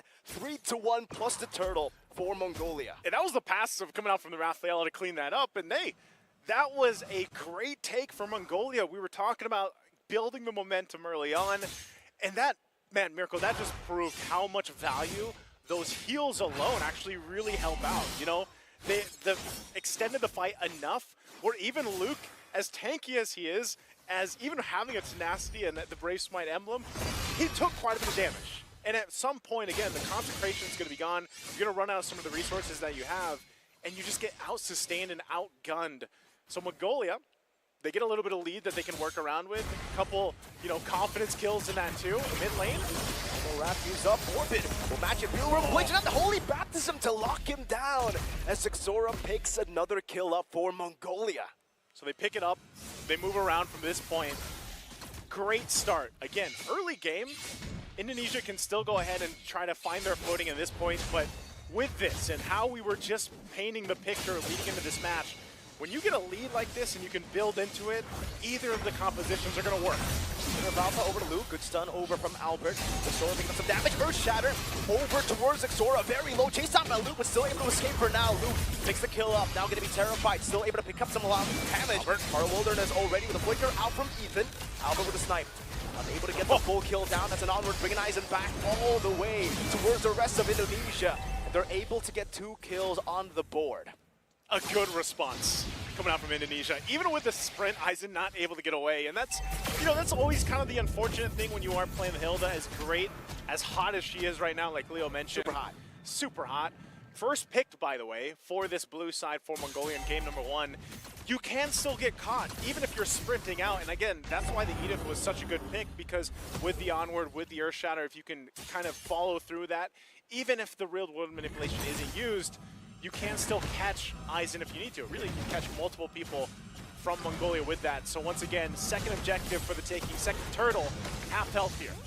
Xora trying to look for an opening. Good onward from Keyboy. As the turtle secured, now it's done over to Aizen. The rotation should be able to get the weakness points. Albert, Soul Sever, picks up the kill. That's a kill and a turtle. Meanwhile, though, Garo playing for the Moskov split push up top. I don't know, man. You know, we talked about Suyo getting some of those nerfs. Still seems pretty good right now. I mean, look at the damage. Crazy damage. Garo already forced to half HP. Meanwhile, CW given some space in the bottom lane. All right, with the Valentina that we see so often, if you look across from this, the best choice really for the ultimates to be able to take, yeah, Aizen, oh no. Good onward over to Aizen. No revitalize, so Indonesia could have gone for the commitment there, but CW will respect it, doesn't know where the rest of the team is. It's going to be fine. They're just trying to hold down the turrets that they can, but you can see that, right? There's already pressure on the tier 2. Forbid holding on to the Primal Wrath, and that's what I was going to ask earlier. Like, you know, if you're Forbid, you most likely, the majority of the time, you want to have your own real-world manipulation to fight in. This is a big item, big up, by the way. Flask of the Oasis now picked up here for Ethan, helping with that sustainability a little bit more. It looks like they want to fight this out. Onward just swings down. Mirabal as well, just committing down onto Keyboy. That was some speed, too. Like, that again, this is what you have when you have a Rafaela on your side. Not only with the heals, even that Flask picked up, but also the ability to roam and just kind of move around the map as quick as you want. So they're actually going to go ahead and trade things out here. Top turret goes down. Indonesia claims that one, and Mongolia will take the bottom tier 1 turret now in the bottom lane. So you can already see it, damage kind of falling into place, and this is where Mongolia has to kind of play catch up. They got to be able to get to where they need to be. And this is what we talked about the whole time, guys. Luke will do this all game. You can't ignore him, but also at one point, you've kind of got to deal with him. You can't just let Luke continuously push in the lanes, because then next thing you know, you don't have any turrets left. And now the last turtle of the game comes up. It's started up by Indonesia. Earth Shadow over Xora earlier. They're going to focus it down. Only got some mana. The Spirit Bomb already used it. Now Aizen walking up with the crossbow. Tank is ready. Xora jumping to the back line, but Sans will pick up a kill. That's CW in the back, just tearing it apart. And Forbid will be executed by Albert, who jumps in with a blade. Now it's Garo all isolated. It's a double for Sans and a wipeout for Indonesia. That was tough, man. That was a not the most synergized initiation from Mongolia, even with the Spear of Misery coming in a little bit late, where Garo just shows up and he's like, oh no, everybody's dead. That's tough to deal with at that point, so Mongolia is going to lose a massive swing in terms of momentum. You can see it, Indonesia gets that last objective, the turtle down, plus some turrets now, and they play into this. Hold on, Luke. Gotta go on to him. Purify out, baits out a whole lot of resources. And the Suyo, Albert, up top, was able to just shove in for the way to be set up for another siege. That's that power of the Purify we talked about earlier, especially when it's available. And then you have the Consecration. Here's an item we don't see often.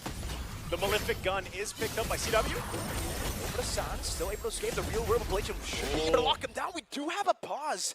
Oof. Does seem like we're going to have to get through this. Don't know what that was exactly, if it was a disconnect. But yeah, Sans, he's probably gone. Overextended. Yeah, he's overextended. So maybe again, we can only speculate. But Sans is probably going to lose his life here. You still have CW around and Keyboy, and it looks like they're on their retreat. Part of that though too is if this little team fight goes in favor of Mongolia here, they're able to get a pick off. again, it's still a big swing that they have to bring back. You're talking about, 4,000 or 5,000 gold lead right now for Indonesia, and this all happened on pretty much that last turtle fight we saw earlier. Like, it was a wipeout, an objective in the hands of Indonesia, and then they go and put pressure on these tier 2s. That's all to open up the opportunity for Indonesia then to take the Lord, and with the lineup that they have, they're able to box out Mongolia. And so I think when you're really looking at Mongolia's chances to go and contest, this Lord that's going to be coming up here in a bit, it's how do we fight into that objective box? Because that's exactly what it is, and that's why Eve has picked up so much. Do you think that this is enough? Like, because we've seen little catch-outs now from Mongolia where they're able to catch Luke, or at least someone. They catch Sans here, by the way, with a little overextension. But does Mongolia, are they in actually position to go ahead and contest in this first Lord? I don't know. If they get Sans, I don't really think the death timer will be that long to punish over to the Lord, right? There's 81 seconds on the Lord. So it actually gives Indonesia still a lot of leeway. Despite making that mistake, despite making that overextension, they should still be able to recover very, very easily here with the death of Sans. And we'll get through into the game again. 4-bit picks up the kill over to Sans with a stolen RWM. And again, yeah, there's not really much they can do. Maybe put pressure on the mid lane turret, but that's it, right? No neutral objective to be taken here. Well, I mean, when you're looking at the lineup, right, and every time you're up against the Eve, that was what the panel even talked about. Do you have enough to play that cat and mouse game? Do you have enough to go ahead and fight for these objectives?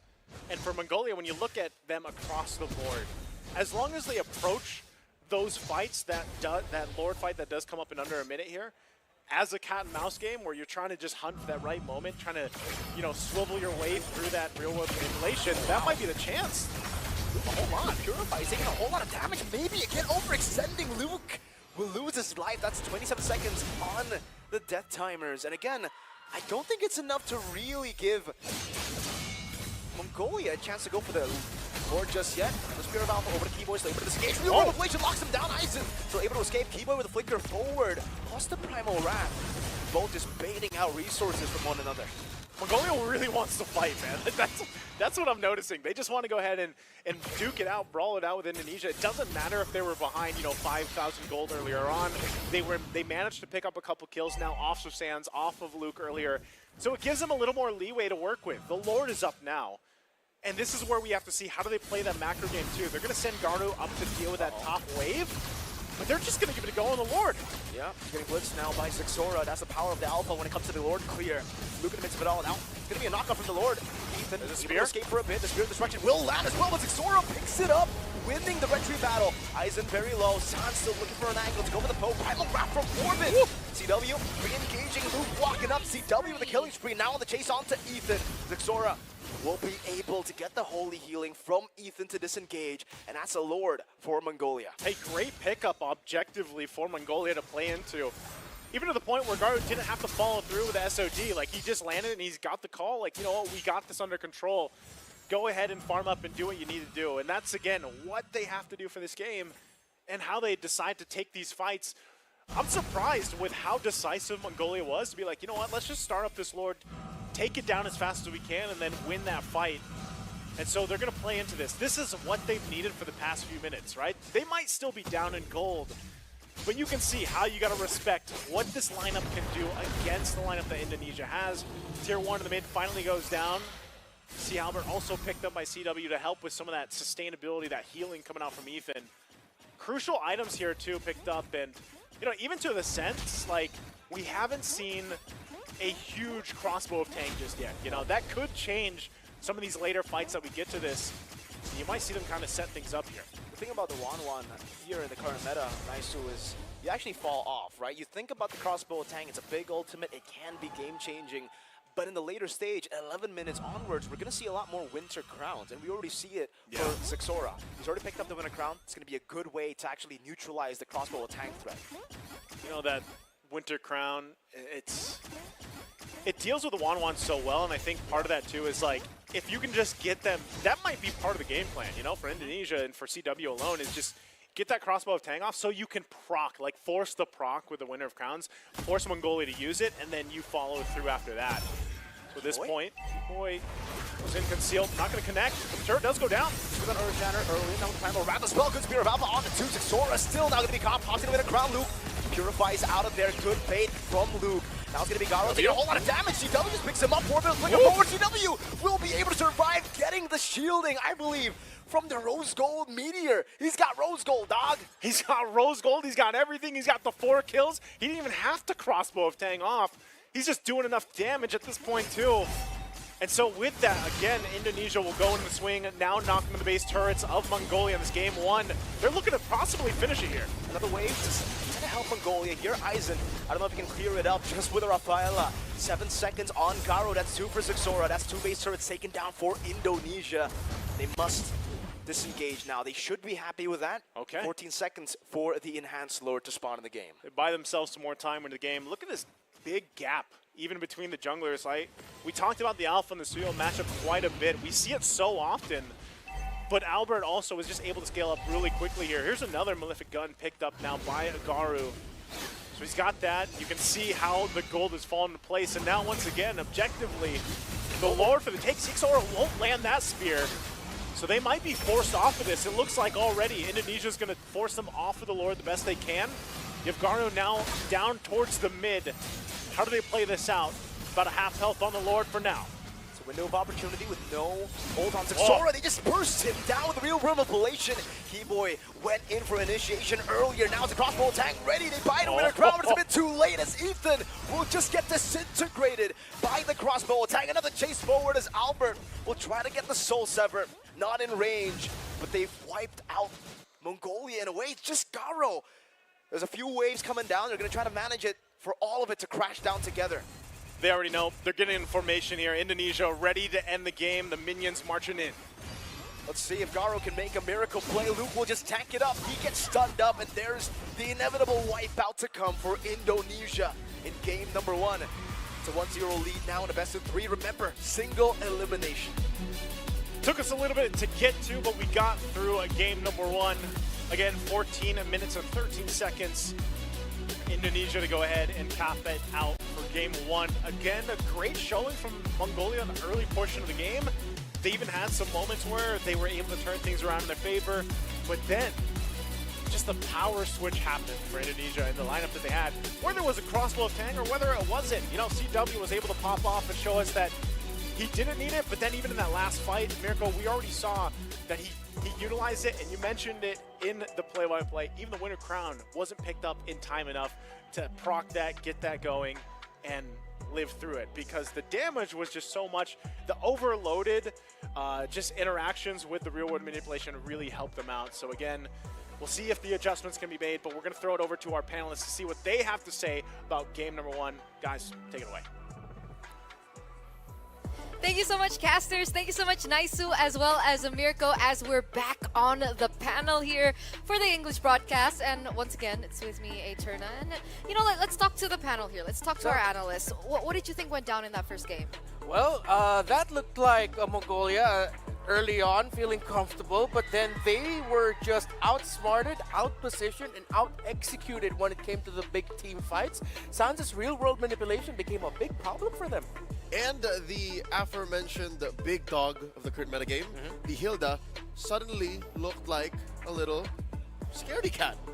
I think Luke has introduced to us, if not the de facto solution, maybe a temporary band-aid to that. The Uranus, it held down the lane more than enough for the Hilda to run away and then look for something else. And then even in team fights, sure, in the first 2 or 3 major engagements, it looked like the Hilda had it under control, right? Like, it looked like Aizen was able to re-engage, Aizen was able to find targets that were straggling and then hide into the bush, get some regen backup, some shields. But Luke's Uranus, I can think of one word to describe its performance here, starting from the early to the late. It's inevitable. Like, he was going to get there anyways. It's a long-term investment. I mean, in the lane, the Uranus' job was to just temper the Hilda. Early on, we saw that the Hilda, played by Aizen, was able to provide instant gratification once it would join the team fights. But as the game went on, throwback to MSC 2023 when Fnatic Onyx, then Onyx, brought out the Uranus and had one job: manage the rest of the map, pressure the far lane, and watch your opponent's formations and macro crumble just because one lane was getting pushed by a Uranus. And I think Luke really did, right? And it's also interesting because when we're thinking about Luke, we usually want him to be on heroes that are more playmaking. But on the Uranus, the impact was definitely there. He was pushing all these side lanes. It was very difficult for Mongolia to actually look for a proper engage when it came down to it. It felt like they were scrambling, like, do we go for this team fight or do we hold on to the lane? I think it's a crime to say that Uranus on Luke was not a playmaker. It was the worst kind of, the best kind of playmaker for Indonesia, the worst for Mongolia, because everything Luke does, Mongolia have to account for him.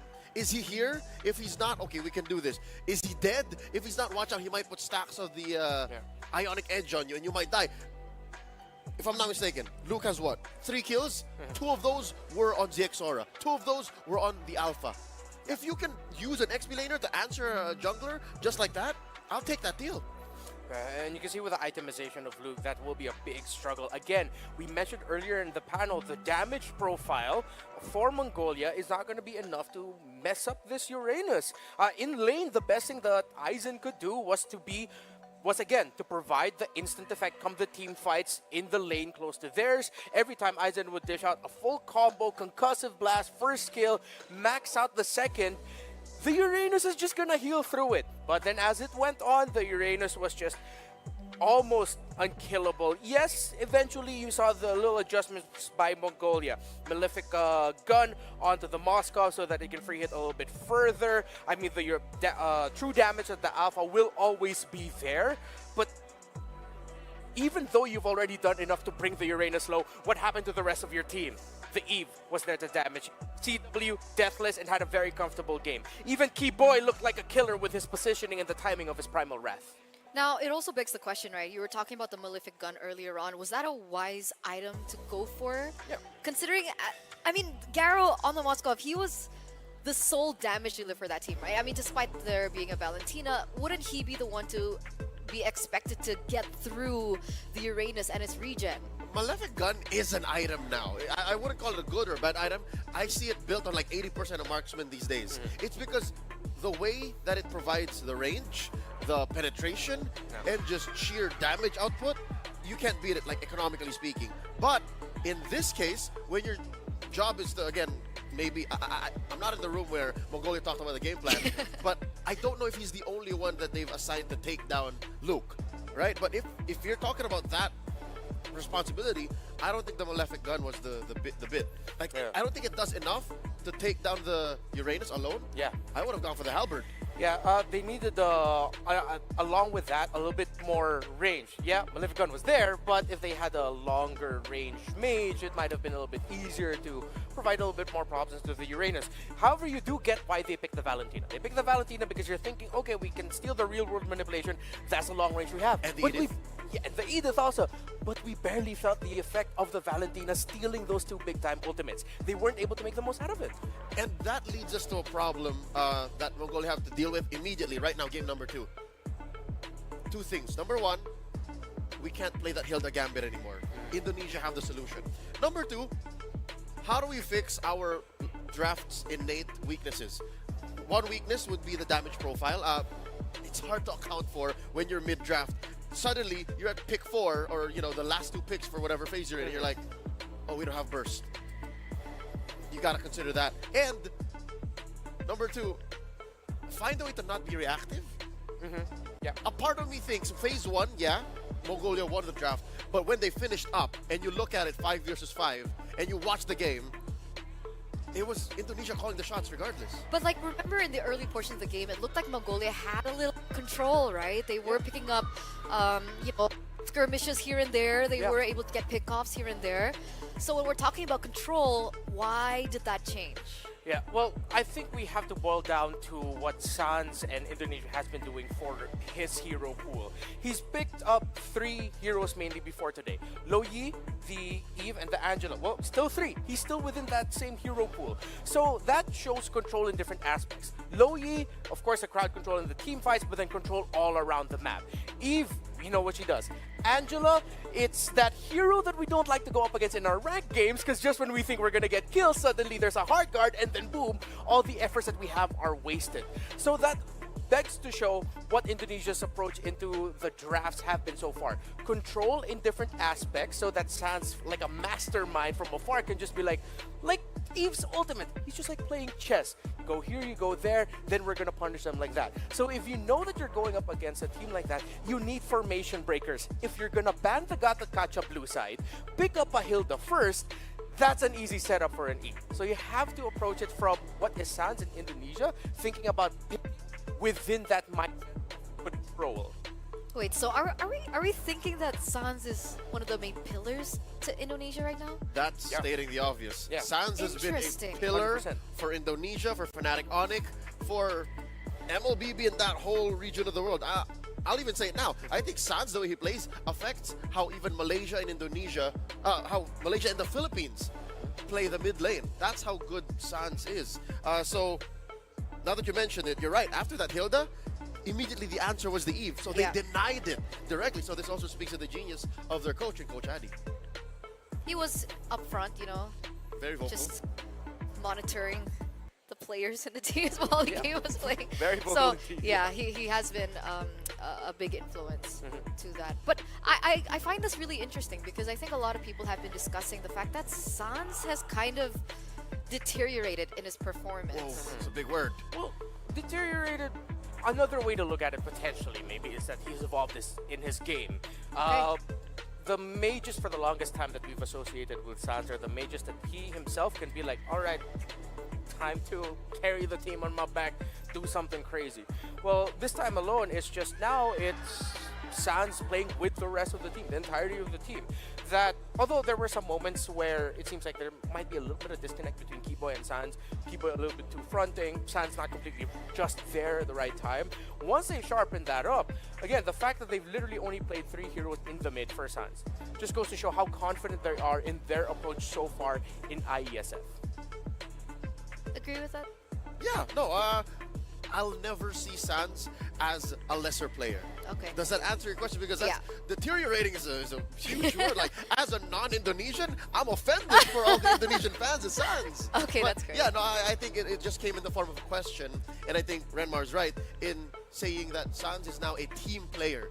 So it's more clear whenever he's missing these little beats between him and his jungler, him and his roamer. And I think that's something that will, work out all the more in the coming days of the playoffs. Yeah. So he's evolved in his gameplay. Yeah, evolved, exactly. Evolved in his gameplay. Okay. I'm thinking about it and I'm just like, yeah, that's good. Because he himself has actually mentioned in interviews, he's been saying like since, all these jungler assassins have been, popping up into the jungle, it's been very difficult. Exactly. So he wanted to be able to hold on to that killer instinct in the mid lane, but things have gotten a little bit harder for him since the assassins came back. So now that we're shifting kind of back into the fighters in the jungle, I don't know. I would have expected him to go maybe a little bit more aggressive this time.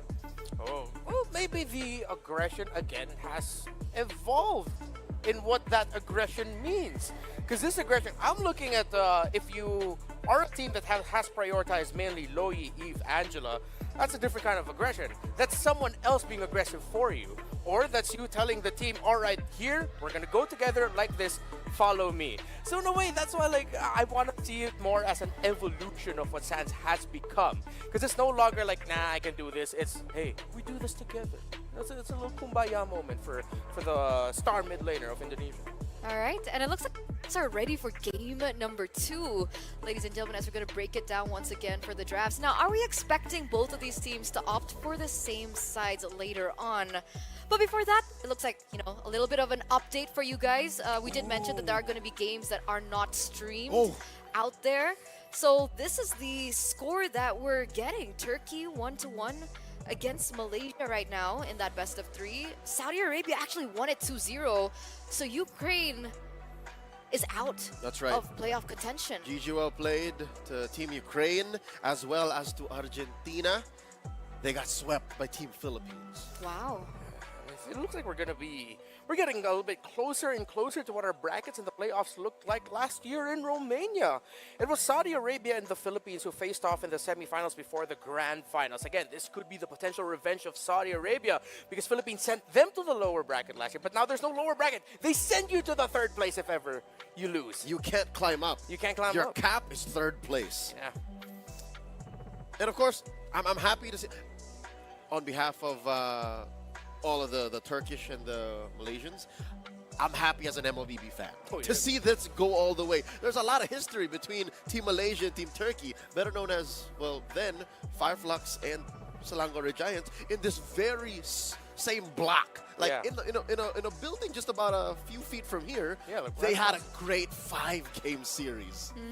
Because we had a little bit of a peek into their first game, and it looked like Malaysia, they were dominating. For sure. Yeah. Right? So what happened to get Exactly. Yeah, we had to watch what was happening in our broadcast. We had to do a job. Yeah, we have to go back and check out what potentially happened in Turkey and Malaysia. I'm pretty sure we can talk about that later on, maybe, if ever. I mean, at the end of it all, we won't be able to get to see it. We weren't going to see it, but why couldn't that matchup have happened in the semi? So at least we see the other drop to the third place match, right? But That's true. That's the nature of the beast. That's just how the WEC 24 playoffs bracket goes. And you know they're going all out. Remember the prize pool, 160K USD, guys. Yeah, it's country. It's pride for your country. I mean, of course we have our club championships in the MLBB space. This is our country world championship. You know, it's country pride. And lately, I mean, of course, for both of these two, with Turkey and their achievements recently, they are a top 4 team in the world, top 4 country in the world. And now they look to push that envelope, go even further. While Malaysia, of course, they're trying to solidify that is their #MY era. That's right. So hopefully, whatever happens in that game 3, if we get the recap maybe later on or a little teaser of what happens, hopefully it becomes a very competitive game number 3 in that space. But hey, we still have this one, which I wouldn't be surprised if this goes game 3 on all the way as well. Let's go back to game number 2, right? Because we're heading into the drafts now once again, ladies and gentlemen. Mongolia versus Indonesia, and it looks like, yeah, they're on the same side again. So Suyo, Hilda, going to be the choice of ban here from Mongolia. Jushin and Matilda. So the big change here, the big plot twist here, is the Hilda ban. That's right. The Uranus only came out from Luke because of the Hilda. You put any other XP later there, it wouldn't make sense to put a Uranus planted against this pick that Eisen will be picking up. So now the chip is still at large. The chip is still at large. Where's it going to show up? Red 3 or blue 3? There's no way it's coming through. Unless, I mean, it has shown in the past before that even if the chip would be completely open, teams would still say, yeah, we don't need to. But Mongolia decides to ban it on their side. It's a good call up against a team like Indonesia. And see, this is what I mean about Indonesia's, again, going back to the idea of playing around like sounds and that kind of play style. The heroes that we mentioned will struggle up against Jushins and Matilda. The will make it hard for Kiwoy to get into position and find the right timing for Sans to poke and provide vision. The Matilda is built to break formations, get past the front lines, which means you make Kiwoy react and you make Indonesia struggle, you take out the Fanny. So Mongolia will go ahead and pick up the Phoveus on their side. And if ever Kiwoy would want to pick up the Cho, that's totally fine. You get the vision, you get to be aggressive. They will still rush the Eve though, which still makes sense and is perfect for what Indonesia wants to do with their playstyle. And the Alpha, the instant response to the Phoveus. So right now, this Phoveus pick is not happy. What do you think? It wasn't worth it. It What wasn't about worth it. Gatot here, guys? The Gatot is open, that's right. Yeah, that'd be a great Hylos pickup. too. There's so many rogue picks that, here's the thing, Indonesia don't care about. They're going to save this red 5 for Luke again. Yeah. And that's dangerous. I think the fights that Mongolia have chosen to pick against Indonesia partially might be the wrong one. And here's a breakout jungler for WEC 24. Yeah. We've seen maybe 2 or 3 X-Borgs a day Yeah. Out of groups. So back in the day, X-Borg was a really good counter towards Alpha in the jungle. You know, a really good counter towards heroes that are very sustainable. How does it fare in this meta right now? Well, yeah, because of the rise of more beefier lineups, high defense lineups, the X-Borg, because of the poke damage that it can deal with, has become the main answer to that. Now, there's an interesting relationship between the X-Borg and the Eve. Some people would argue that the Eve will be able to take down the Farago armor quickly. Some people would argue that the X-Borg actually makes it sad for the Eve to team fight, because you bring down the box, that's an easy target for the X-Borg to go, hey, I know where to put down my last insanity. Right there. I don't care to fight under your ultimate, because you will still eat my ultimate. That'll be a big trade. You force the Eve low, and then that's a chance to go. But the problem right now is that you're up against the 1-1. And if Indonesia decides to pick a tankier frontliner here, yeah, it might be able to take some damage, but it supplements it well enough that the X-Borg might actually not be that big of a deal. Again, I'm going back to the idea of around the Eve right now, that Mongolia in game number 1 didn't fight well around it. Now, Tigreal's open. Edith banned out, Luo Yi banned out as well in the second phase. What are we looking at for the mid laner for Mongolia here? Luo Yi's gone. Valentina's Jushin's still gone. open. Valentina. Valentina's Do open, they want to but do that again? It's proven that it's tough. It's proven. The Edith has been banned out, so there's less of a reason for the Valentina to want to be picked up here. Exactly. So something tells me it's not the Valentina anymore. What are we looking at? Vexana maybe? Vexana Aurora. Yeah, somewhere along those lines. If this is a slow frontliner, and if they want to provide it even more problems, they might even opt to go for a Lilia. And with the Lilia presence, that might mean that the 1-1 has a lot of things to deal with. So, you pick up the Gatot Kacha here at 4th, because if you decide to go for a backline mage, the formation of Mongolia, with how scrappy their team fight already is with the X-Borg and Phoveus, the backliner mage will not have a good time. Yep. It still might end up becoming the Aurora and Vexanas of the world that you mentioned, but I would like Mongolia to really highly consider the Lilia here. And what makes it more interesting Yeah. is this Gatot doesn't show where it goes. You still don't know. It could be flex. Kiboy, it could be Luke. And that's what I said, right? You leave that red 5 for Luke, because Luke is the wild card. Yeah. Luke is the X factor in Team Indonesia. Anything he does and any play he makes affects everything on the map. Yeah, that's been the template that Indonesia has been drafting with, right? Using that flexibility between Kiboy as well as Luke as we get into the final 2 picks from Mongolia. And that's going to be a Lunox as well as a Khalid. Very interesting. We've seen one more Lunox mid in the groups. I'm not so sure if I would say I support it. Yeah. I mean, technically, if we're talking about heroes that can kind of fend for themselves in the mid lane, like a Lilia, a Lunox does have that, especially at level 4. Yeah.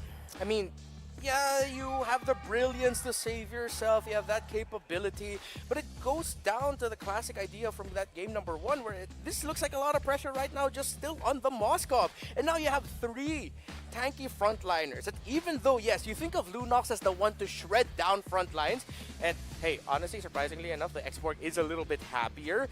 This is still a tough game for a Lunox. And the lineup that has a Lunox and a Moskov together as your main damage dealers, that now it falls back to this 1-1 game for CW might actually be even better than the last one. I'd say it's better for the X-Borg, worse for the Lunox, and that's weird because the X-Borg came in the draft first. So it seems like the priorities for Mongolia can only really be described, could only really be explained by them. Us from a spectator standpoint can only assume what they're thinking of when they picked up this Lunox, because I'll tell you now, it's very dangerous. It's sure gonna save itself via the brilliance. Sure, it's gonna shred down the good, the front liners good, but if you don't get there, what happens? What happens? I guess we're going to have to wait and see, ladies and gentlemen, as we throw it over for game number 2 towards the casters. Naisu, Mirko, take it away. Thank you so much for our panel once again for breaking down the draft here. Game number 2. As a mid lane specialist myself, Mirko, I have to say, I don't know how this Lunox is going to work out. Okay. I don't know I thought if you were I'm going to tell him to play Gore or something. I wouldn't go as that crazy, you know? As much as I love him, but with the current things, how they stand, I'll still pick him, but that doesn't mean he's the right pick here. Now, the Lunox, what do you feel about it? I mean, I think that's all you can do. Like, you've got an escape plan with the Brilliance. You've got some, damage you can penetrate through some of those defenses in the front line. But even then, I think then you just kind of fall off after that. I think I understand the idea behind Lunox though, right? The fact that for Indonesia, they just have multiple frontliners to deal with Mongolia's draft. They needed someone to actually shred one of the frontliners as well. Because if you take a look at the Xborg and the Moskov, you shred down these frontliners, but it's not an instant kind of delete button, right? For the Lunox, I would say you kind of have that instant delete button, especially in the mid to late game. Like you got one job. You got one job. When a Terizla goes in or the Gatakacha, you target him down. He's super shredded. By the time the guy is dead, everybody would already be kind of chunked low by the Xborg, would have full sacks, and the Moskov would just be chunking them out. Well, we're going to find out if they can chunk it out or not. Jumping into the Land of Dawn again, game number 2 in this best of 3. Can Mongolia go ahead and even out this series? Again, it's a single elimination, so if this is a sweep by Indonesia, Mongolia will have to dip out of here for the WEC 2024 for IESF. And similar things, you know, you're going to see this kind of fall into place in the early portion of the game, and I think once again, that is always going to have to be what we look to see if Mongolia can do. Can they get their footing early on? And even if they do that, like they did in the previous game, they've got a whole lot to deal with. And this time around, it is a Gatakacha, which we have seen do so much for teams that draft this hero in, and with the Revitalize. So we could see a fight breaking out here this early on already, but it looks like they just post up. Mongolia will go ahead and get that Lethal Wanderer and set things up again. It's just a battle for the Lethal Wanderer. Bit of an advantage now, over towards Xborg. Sans getting quite low, good taunt over to Forbid. Albert's open over, Ethan putting some damage back on Sans again. Albert not level 4 just yet. Ethan will flicker out, respecting the possible instant level 4 that Albert can get. Yeah, that's troublesome because, again, you saw there, if Albert wanted to go ahead and Spear of Alpha, he probably could have caught him, but they decided to be a little bit more disciplined, take things in their favor where they can. And the fact that Ethan doesn't have a flicker right now, you know, it puts him in a kind of precarious situation even with this. So look at this, they're trying to go for Sans. Last Insanity, flicker out from Sans. They bait out a big resource before Turtle 1 spawns in the game. All right, again, objectively, the team that usually gets this first objective does kind of have that upper hand in the early game. They build through it. You could see both teams kind of going and trying to make the plays if they can. Mongolia has been the aggressor, I would say, throughout the series. A lot of the times, they've been trying to get the early advantage going on, but they've just got to go ahead and respond now. So Albert, he'll start up the Turtle. Ethan gives the information. This could just be a situation where Mongolia maybe gives this away. Ethan not level 4 yet, so half health from the Turtle. They reset it. Kibo is so far away. Good penalty zone from Luke to stop him. Sans will be the one to pick up the Turtle. Now as Ethan goes in for the healing Forbid. Jumps into the back line, but first blood will be claimed by Sans as Albert deals with Sixora, who did not have the Faraga armor. Now it's Aizen, all isolated. Has a demonic force. Brox to go for the Infernal Pursuit, but will be bursted down before he can even get this next one. Forbid in the mid lane, now zoned away. And Indonesia pick up 3 free kills and a Turtle. Mirko, I know you saw it. The flicker forward coming out from Forbid, and then there was, you're waiting for the damage to come through, and then you're like, oh wait, it's not there. It's not there. It's not there for the Lunox. Even against Sans, trying to pull through, and even with that, they just got a whole lot in the hands of Indonesia off that first objective, plus these kills. And this is what we always talk about. When this team, when Indonesia, their players get the advantage, they will not let up. Mongolia has shown us that they like to fight even when they're down. So they could still come out with a response from this, and that might mean that, hey, Ethan, now that he's got that level 4 available, he might be the one to start things up with the Raging Sandstorm. He had to burn his flicker earlier on, so they didn't really have many tools to be approaching that first objective. And once again, it's all about scaling. They're scaling. Exactly. We already got a preview of the damage. It's not there right now. It really isn't. And that was the big concern, I guess, for Mongolia, right? Even though we see what they were going to do, what they can do with the composition, it relies heavily on mid to late. Luke, penalty zone in the bottom lane, unable to connect onto Aizen. Good spacing there. But back to the point, it's all about getting to mid to late, and I honestly feel like after losing its first Turtle, they should try to respect Indonesia here. Second Turtle onward, maybe look to go for some trades around the map, because if you just go and brawl it out against Indonesia with this big of a lead early on, it'll be very, very tough. You can already see Ethan put some damage down onto Albert, who wants to fight it out. He's an alpha who's a level ahead of the enemy jungle. How do we feel right now about Khalid Rome? Is it only working for certain teams, certain players? I don't know about Khalid Rome, man. It's literally just an initiation tool, and you want to buy a little bit more time too, technically, with the pick. But there's so much CC for Indonesia. When you heal up, you can't even heal. And this is going to be a free Turtle over to Indonesia. No steal for Mongolia. They're just going to have to concede this, but there's no trades being made on the map by Mongolia. Indonesia are just doing what they want. Avatar the Guardian connecting now. Even Purify, the layering from Luke as he goes to the penalty zone to the back line, but Sixora plus 4 bits damage will be enough to deal with FCW. Pops in the Inspire, gets out.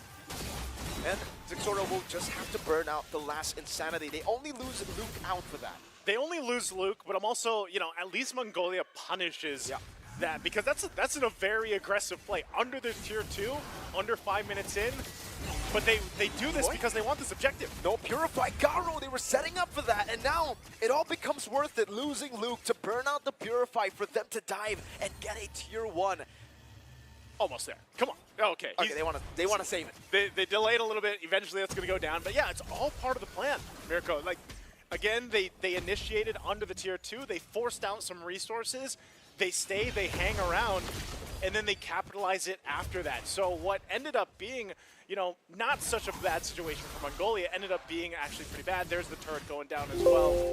And so, as we were saying, you know, Indonesia will go ahead and continue to put pressure where they are able to find it. And right now, it's kind of all across the map.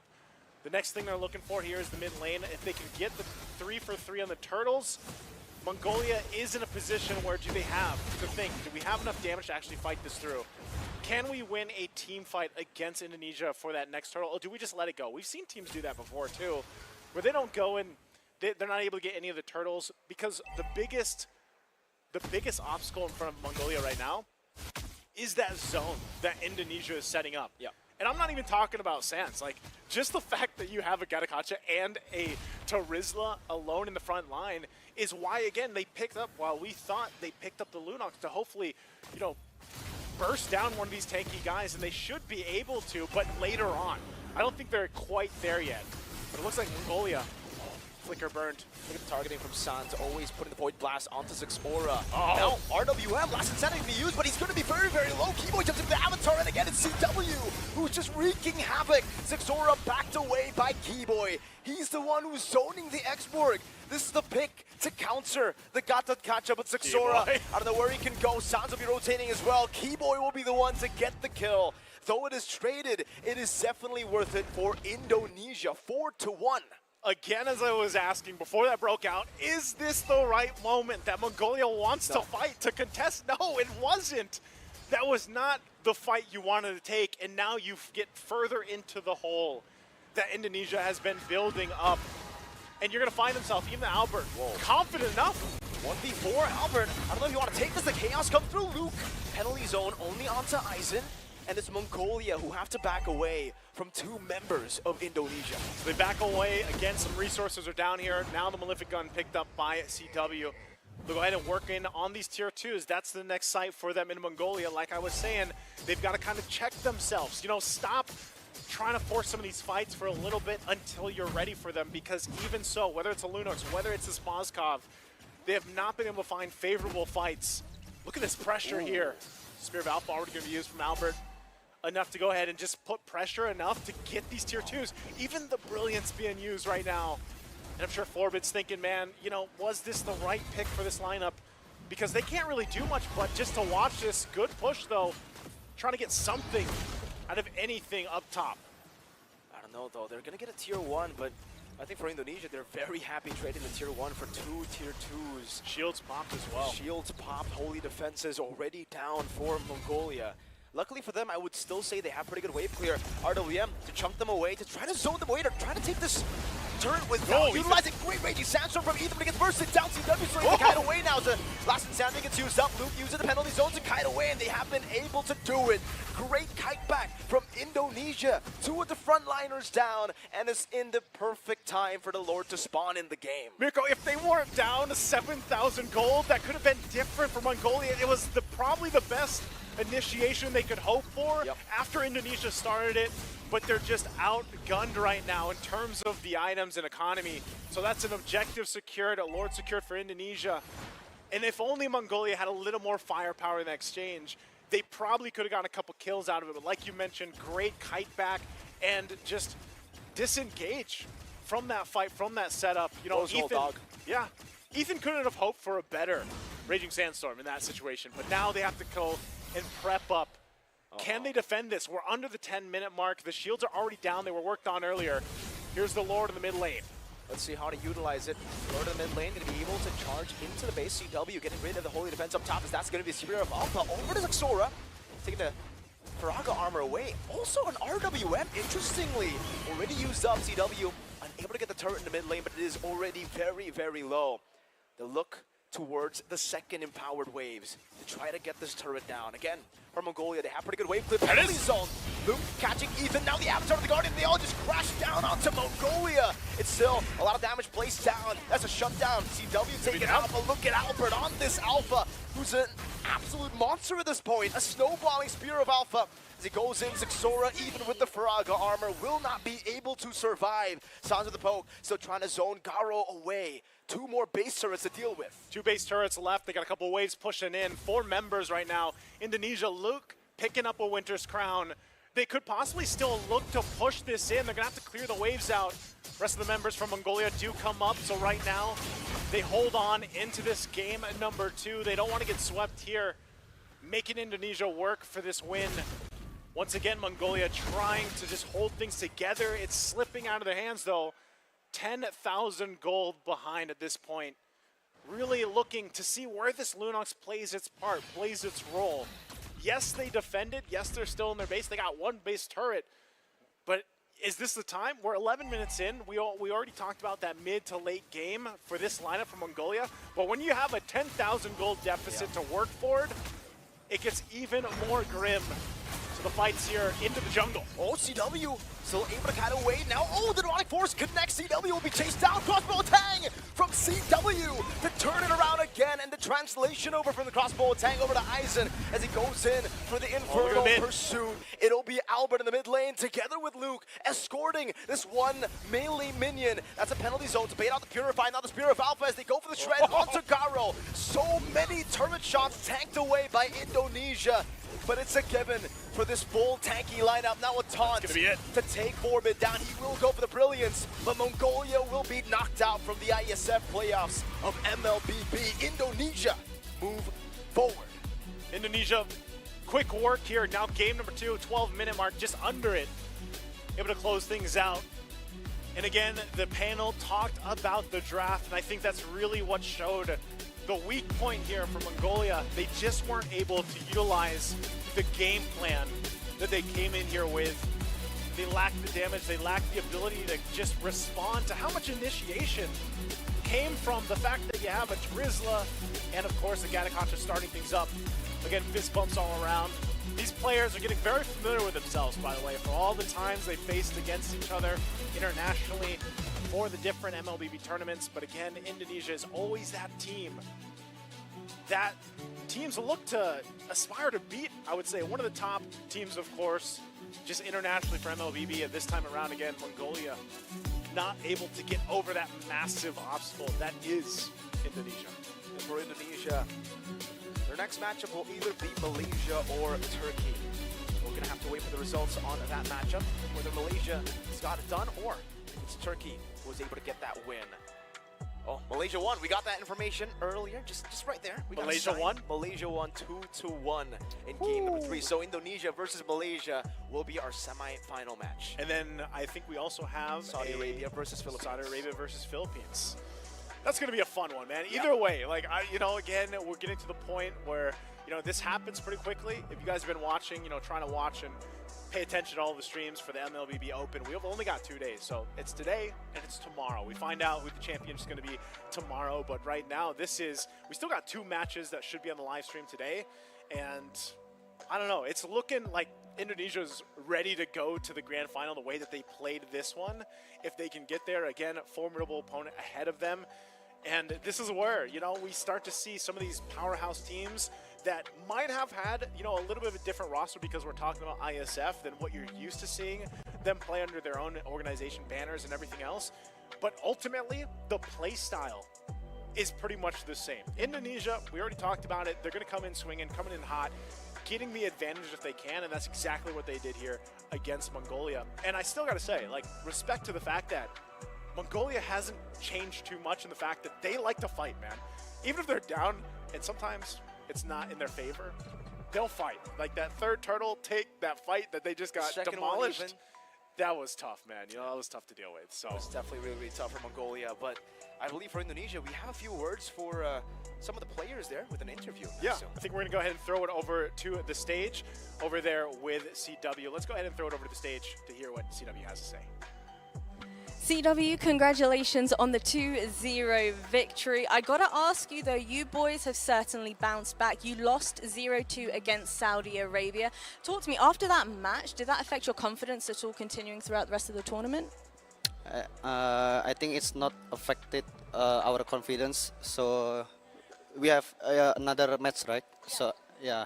Well, you won against Egypt, right? So talk to me, heading into that Egypt map, were you kind of feeling a little bit worried about that series? No, I think we just play, enjoy, and yeah, trust each other. And are you feeling any pressure coming into this tournament? Because previous Indonesian players at IESF WEC 2022 on home soil, they walked away with a victory.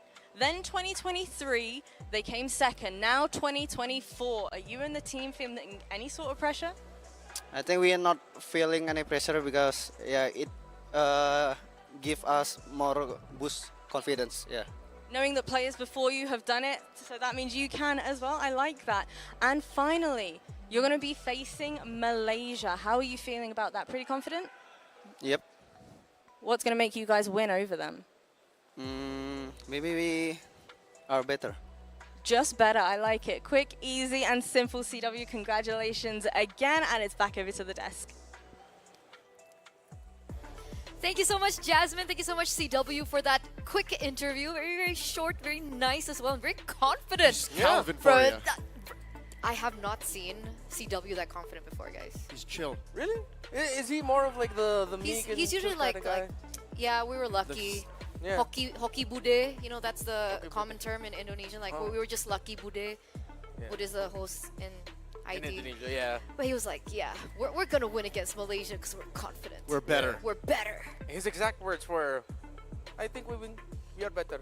In some ways, I hate to say this, I'll agree, because what we saw here in Indonesia versus Mongolia is a far cry from Indonesia versus Egypt. I like how Jasmine threw back to that last match they had in the groups. You'll see here, highlights were playing out. Sands, always so amazing on the setup. Like, it just defines where and how far Mongolia can take their fights. Not to mention how Reptar were just, Renmar was off broadcast saying, why would they pick the Phobius into a team that plays E? Yeah, I mean, there's not much the Phobius can do up against a team that likes to play and prioritize it. You already know that. I mean, it is a common idea that Phobius is one of the best EXP laners that you can pick now in this meta. They know that they're going up against a 1-1, so they're thinking of the cooldown reduction because of the little dashes that you get from that hero. But you already know the biggest problem again was the Eve that was causing issues for you in your team fightings and your execution. That one simple real-world manipulation exposed the fact that in terms of the team fighting, your positioning heading into the objectives, heading into the team fights, weren't just up to par with what Indonesia are known to play against in their region. That's one way to put it.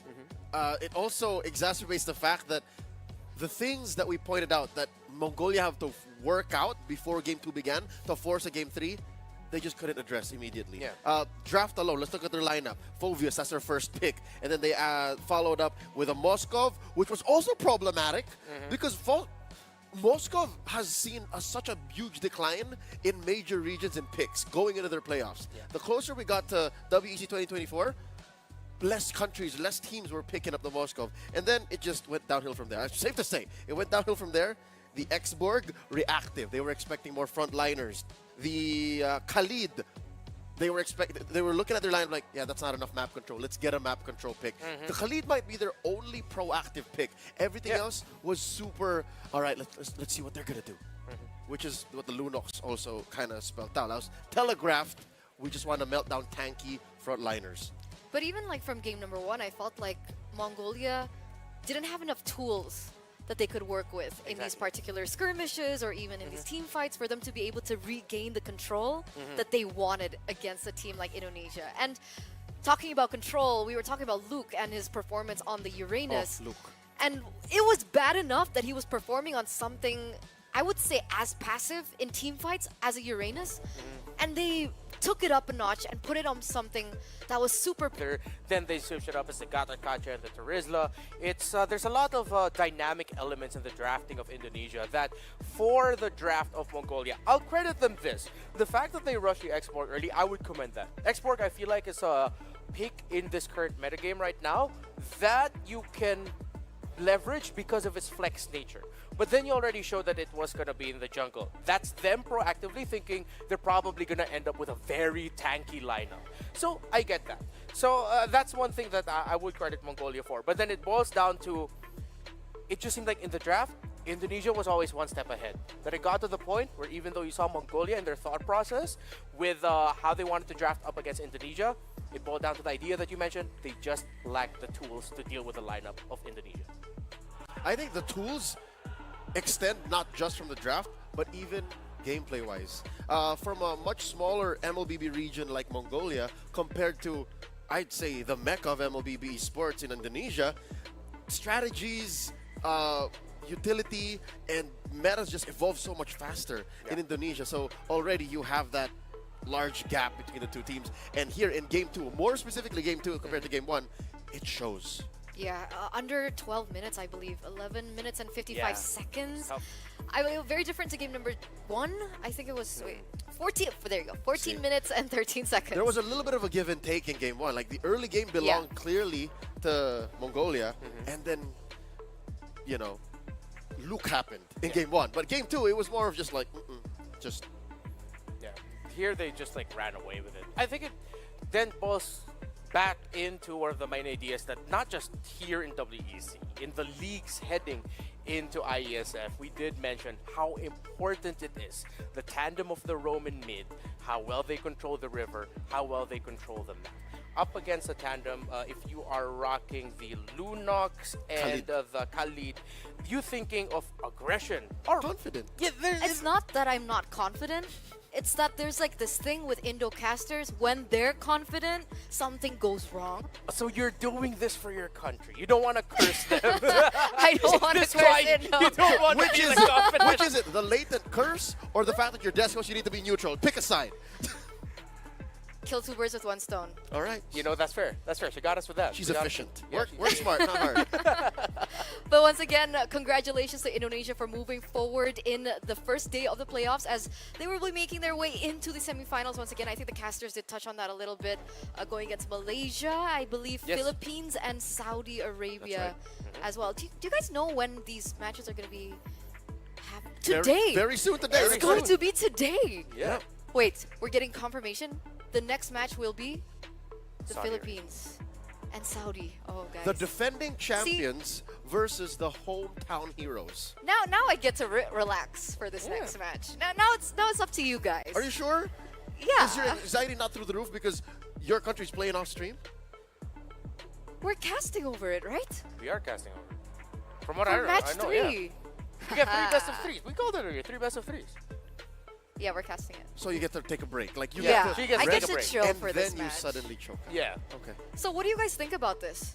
Saudi Arabia and Philippines. Well, okay, I'll say it as early as now. Because with the result that Saudi Arabia was able to get with them sweeping Indonesia, that goes to show that, again, this is why I mentioned the Saudi Arabian Revenge Tour. It's almost the same story as last season. Now it's if Saudi Arabia will get knocked down to the 3rd place match, or will they shock the world and go into the grand finals by taking down the defending champions. It's a very different Saudi Arabia. It's a very different team. Yeah. So I think they're coming in well prepared to face off against Philippines. And we're all excited for it, ladies and gentlemen, but we are going to head over to a short break before we get into match number 2 of the day. So with that, stay tuned. Don't go anywhere. We'll be right back.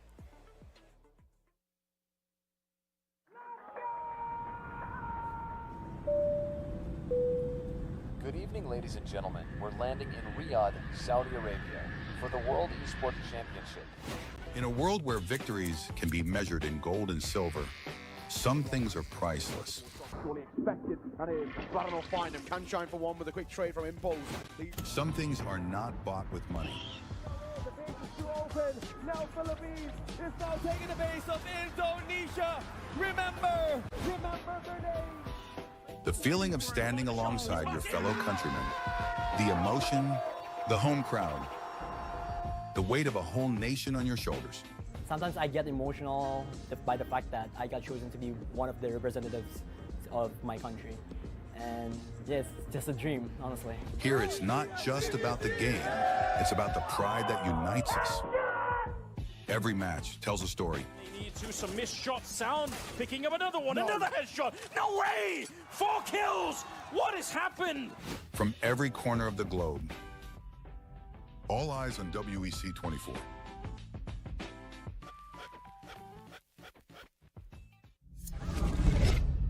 Early 1970s, the world was discovering the boundless possibilities of esports. While esports offered endless enjoyment and addictive allure, it lacked a certain depth and a sense of purpose. It needed something more, something larger than a trophy, something beyond individual gratification. That's when a vision emerged. A vision of uniting the world through esports. The International Esports Federation and the World Esports Championship were born. Its mission was clear: to create a stage where nations could unite and compete for the ultimate title, World Esports Champion. For these athletes and nations, the World Esports Championship was more than just a competition, more than just a game. A chance to make history, to leave a lasting legacy, to inspire a generation, and to represent their nation. Over the years, IESF started achieving greatness, year by year. Korea, Indonesia, Israel, Romania, worldwide. The World Esports capital changed, each year expanding significantly, getting bigger and bigger. Fast forward 15 years, IESF was determined to show the world the most valuable World Esports Championship. 140 nations gathered in Riyadh, Saudi Arabia. The WEC 24 story. 2024. Saudi Arabia prepares to host the 16th World Esports Championship after a spectacle made in Iași, Romania by IESF for WEC 23. New president, new challenges, and quite a bumpy road ahead. As the calendar turned to January, the national qualifiers took place, breaking dozens of records. In a wingspan of 3 months in every nation across the globe, athletes competed to get one step closer to the World Esports Championship and represent their nation on the global stage. However, as fate would have it, the road to WEC 24 was far from smooth. Things went south. 2 out of 3 offline regional qualifiers were forced to go online. Even though that barrier occurred, the online regional qualifiers shattered previous viewership records. The hype for WEC 24 was real. Meanwhile, Africa. IESF showed just how much potential is hidden in Africa. Over 180 athletes, 17 nations, and thousands of fans. All in one place for one specific reason: esports. The bumpy road came to an end. The slots for WEC 24 were secured and everyone was ready.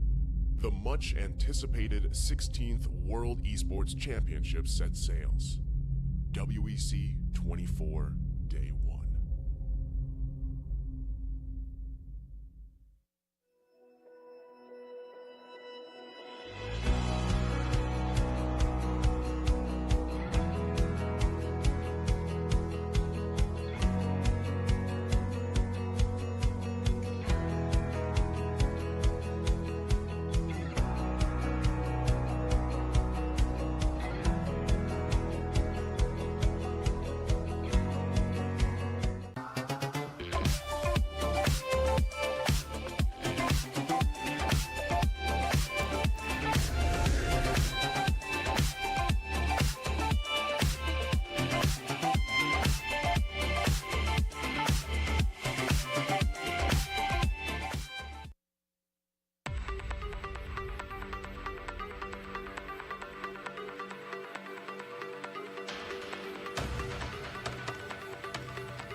And we're back, ladies and gentlemen, to WEC 2024 ISF MLBB Men's Playoff Stage. And we did have one match done and dusted earlier on with Indonesia moving forward against Mongolia in a 2-0 fashion. And you know, just to all the Mongolian fans out there, all the Mongolians, like, we're excited to see what you guys can offer next year. Yeah. And we're going to be seeing them in action in another World Championship in a month or so. So there's always a lot of hype around that region, and I'm looking forward to seeing, as you mentioned, what else they can bring to the table and how they innovate with their own style of MLBB. We would like to also hand out a GG well played and see you very soon to Argentina and to Ukraine. They were knocked out by Saudi Arabia and the Philippines respectively. That's why we're witnessing Saudi versus the Philippines coming up very soon. And as well to Turkey. This was a match that happened in a different broadcast. And how I still wish that we had the time to watch that alongside the match that we were casting just recently. Yeah. We were backstage, and I think one of you guys mentioned it could be Turkey. It could be Turkey. Yeah. But at the end of the day, it was still Malaysia. Wow. Yeah. And it was a surprising outcome for that series because it was just a trade of dominating performances. Game 1, Malaysia dominated. Game 2, Turkey dominated. Then in Game 3 was Malaysia that dominated. So it was just both teams trading early game domination translated into full game domination. Which I was hoping it was a trading of a different sort. I was hoping that these two teams would take it very long and trade in like a 20-minute bout. But apparently it was just domination for domination. And sadly it was a best of 3 and all it took was 2 games. Brawl meta. Is that what's happening? That's all I'm going to say. Brawl meta. But I'm also going to say this. It looks like the official roster for Saudi Arabia is ready. So we are going to take a look at it right now as we are going to be welcoming Sano, Troll, Cuffin, Tarzan, as well as Sanji. There are 2, well, one of them is an actual doctor now, and then another doctor in the making, and an engineer in this lineup. Wow. Yep, the brothers Troll and Tarzan, and Sanji here. And of course, some would argue who would be the best gold laner in MPL MENA is Sano, and Cuffin, who is just a MLBB extraordinaire. Like, did you know that Cuffin in his World Championship debut, a year ago, played in gold? Oh. That was him. Oh, yeah, you're right. Yeah, remember. So that just goes to show how flexible this roster is. And again, we can go to their storyline a little bit later on because there's this very interesting story around Saudi Arabia, but it's time to learn more about the defending champions. Yeah, so let's welcome the Philippines and their official team lineup. We have Fernandez, Galante, Sison, Gomez, and Torres. These are players that I have not seen except for just yet, except for him. Yeah, like I'm sure you've casted and analyzed for a fair few amount of games for Sison in the jungle, commonly known as Kyle TZ in the world, but he is with the members of RRQ Kaito, who at the time where they qualified as the representatives of the Philippines for global esports as Team Seaball, they were the champions. They were the reigning MDL champions as well. Yeah. And they qualified. In Season 4, though, their story shifted. They lost in the best of 7 grand finals. They had a jungler shift up, seemingly because of the shift of the meta with more assassins coming in. So now that they have Sison with them, an experienced assassin, a world championship assassin jungler, well, it's going to be interesting to see what this RRQ Kaito, now Seaball lineup brings to the table. I have a question for you guys. Yes. All around the world, people are still referring to the Philippines as the powerhouse of Mobile Legends. They're not wrong. Time after time, year after year, season after season, it seems like PH is always still on top. Now, in this next upcoming match, we are going to see an MDL team go head-to-head against an MPL team. The champions of the MPL, by the way. Exactly. How do you think they're going to fare? Are you confident?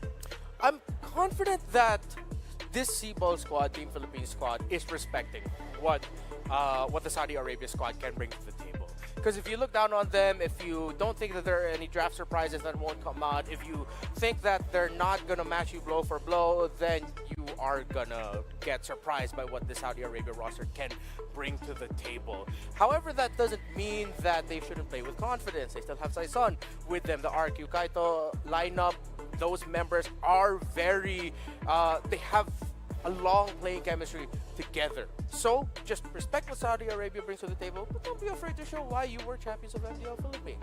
I'd like to think that their confidence is through the roof, given that they're coming in as the defending champions. They have Kyle Teasy with them, who gets to extend the world tour. But if you watched if you got to pick up what you can from the 3-game series against Malaysia to be able to qualify as the upper seed out of groups, you will know that it's not all a cakewalk. It's not a nice day in the park for Team Philippines. Like, this is a very different Team Philippines that we've seen from the recent years of the World Esports Championship. So I'm going to say now, against Saudi Arabia, and this is because of what Saudi Arabia has proven in the group stage and how they're looking like now, I'm not going to be as loud or as, as confident as I have been in the past. Like, I'm gonna do what you're doing. I'm gonna say let's have a good time here. You're gonna be a little bit more conservative with it. Yeah. All right. Sure. See, it makes sense, right? It's infectious, Eterna. No, Wow, I mean now, you're now right. you feel how I felt earlier. Yeah.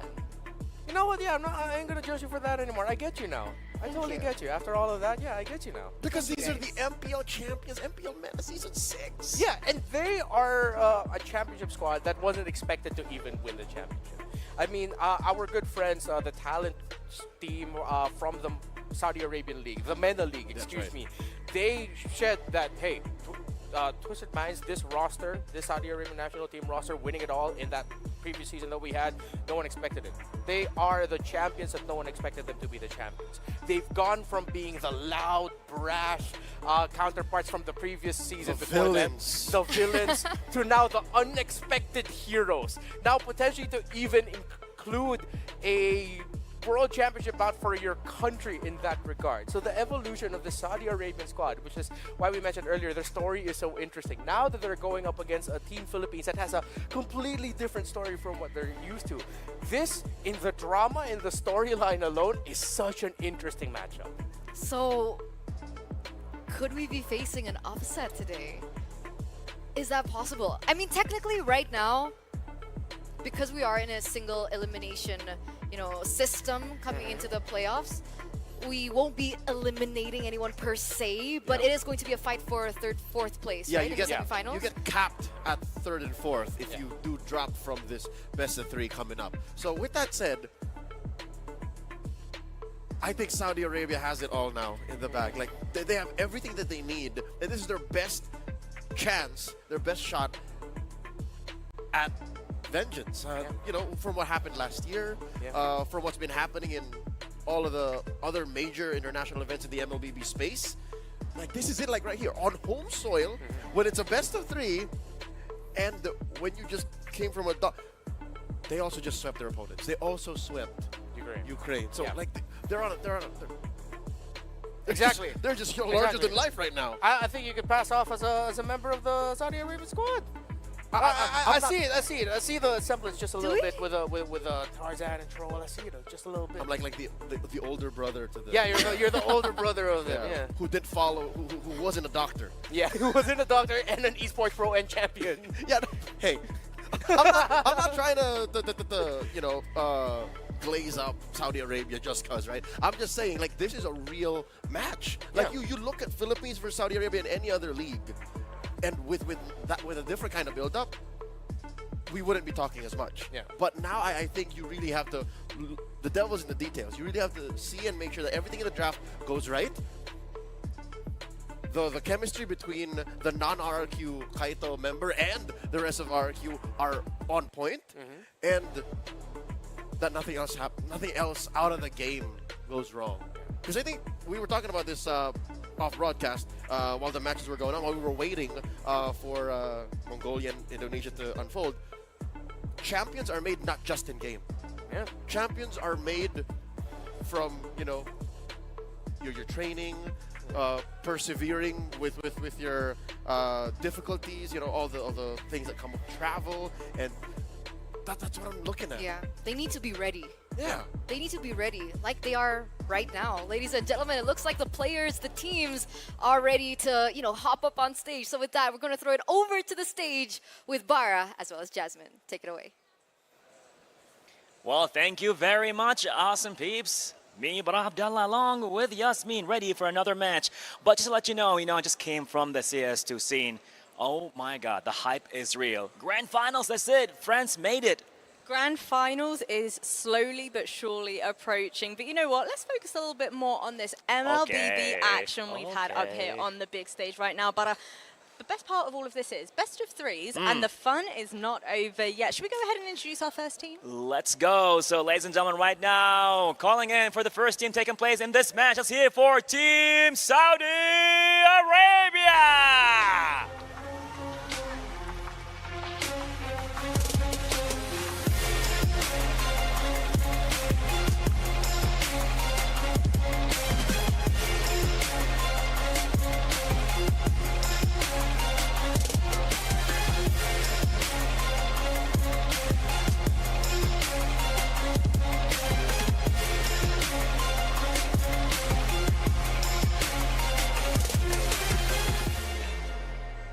And the 2023 champions, hoping to take them down a peg or two. Please give a very warm welcome to Team Philippines.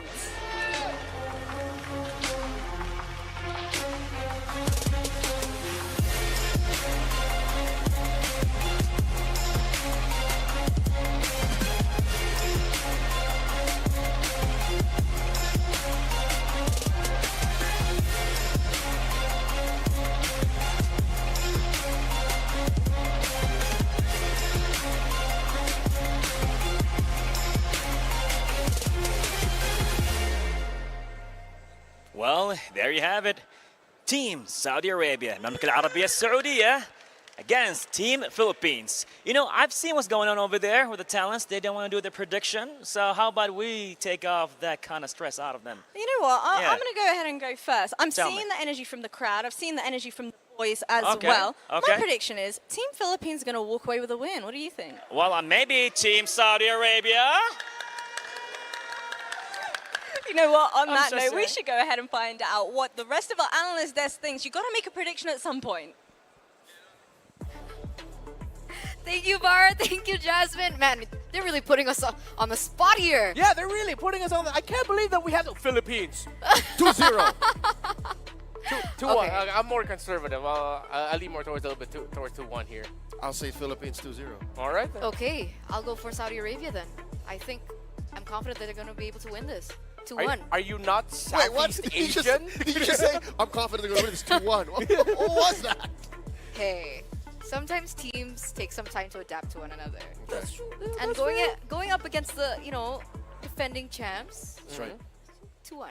Yeah, and I think we talked a lot about the story of the Saudi Arabian team right now. They are champions. That you can't exactly look at this Philippine squad as underdogs. They've done a lot. They pushed Malaysia to the limit, or they were also pushed to the limit by Malaysia, but showed that they are still within their right to be one of the top teams in the world right now. They are the defending champions. There's a lot of pride in the Philippines when it comes to this squad. They knew the weight of responsibility that comes to being the national team of the Philippines, to be Team Siwon. And yet, Leo touched on it just a little bit before we went into the player walkouts, right?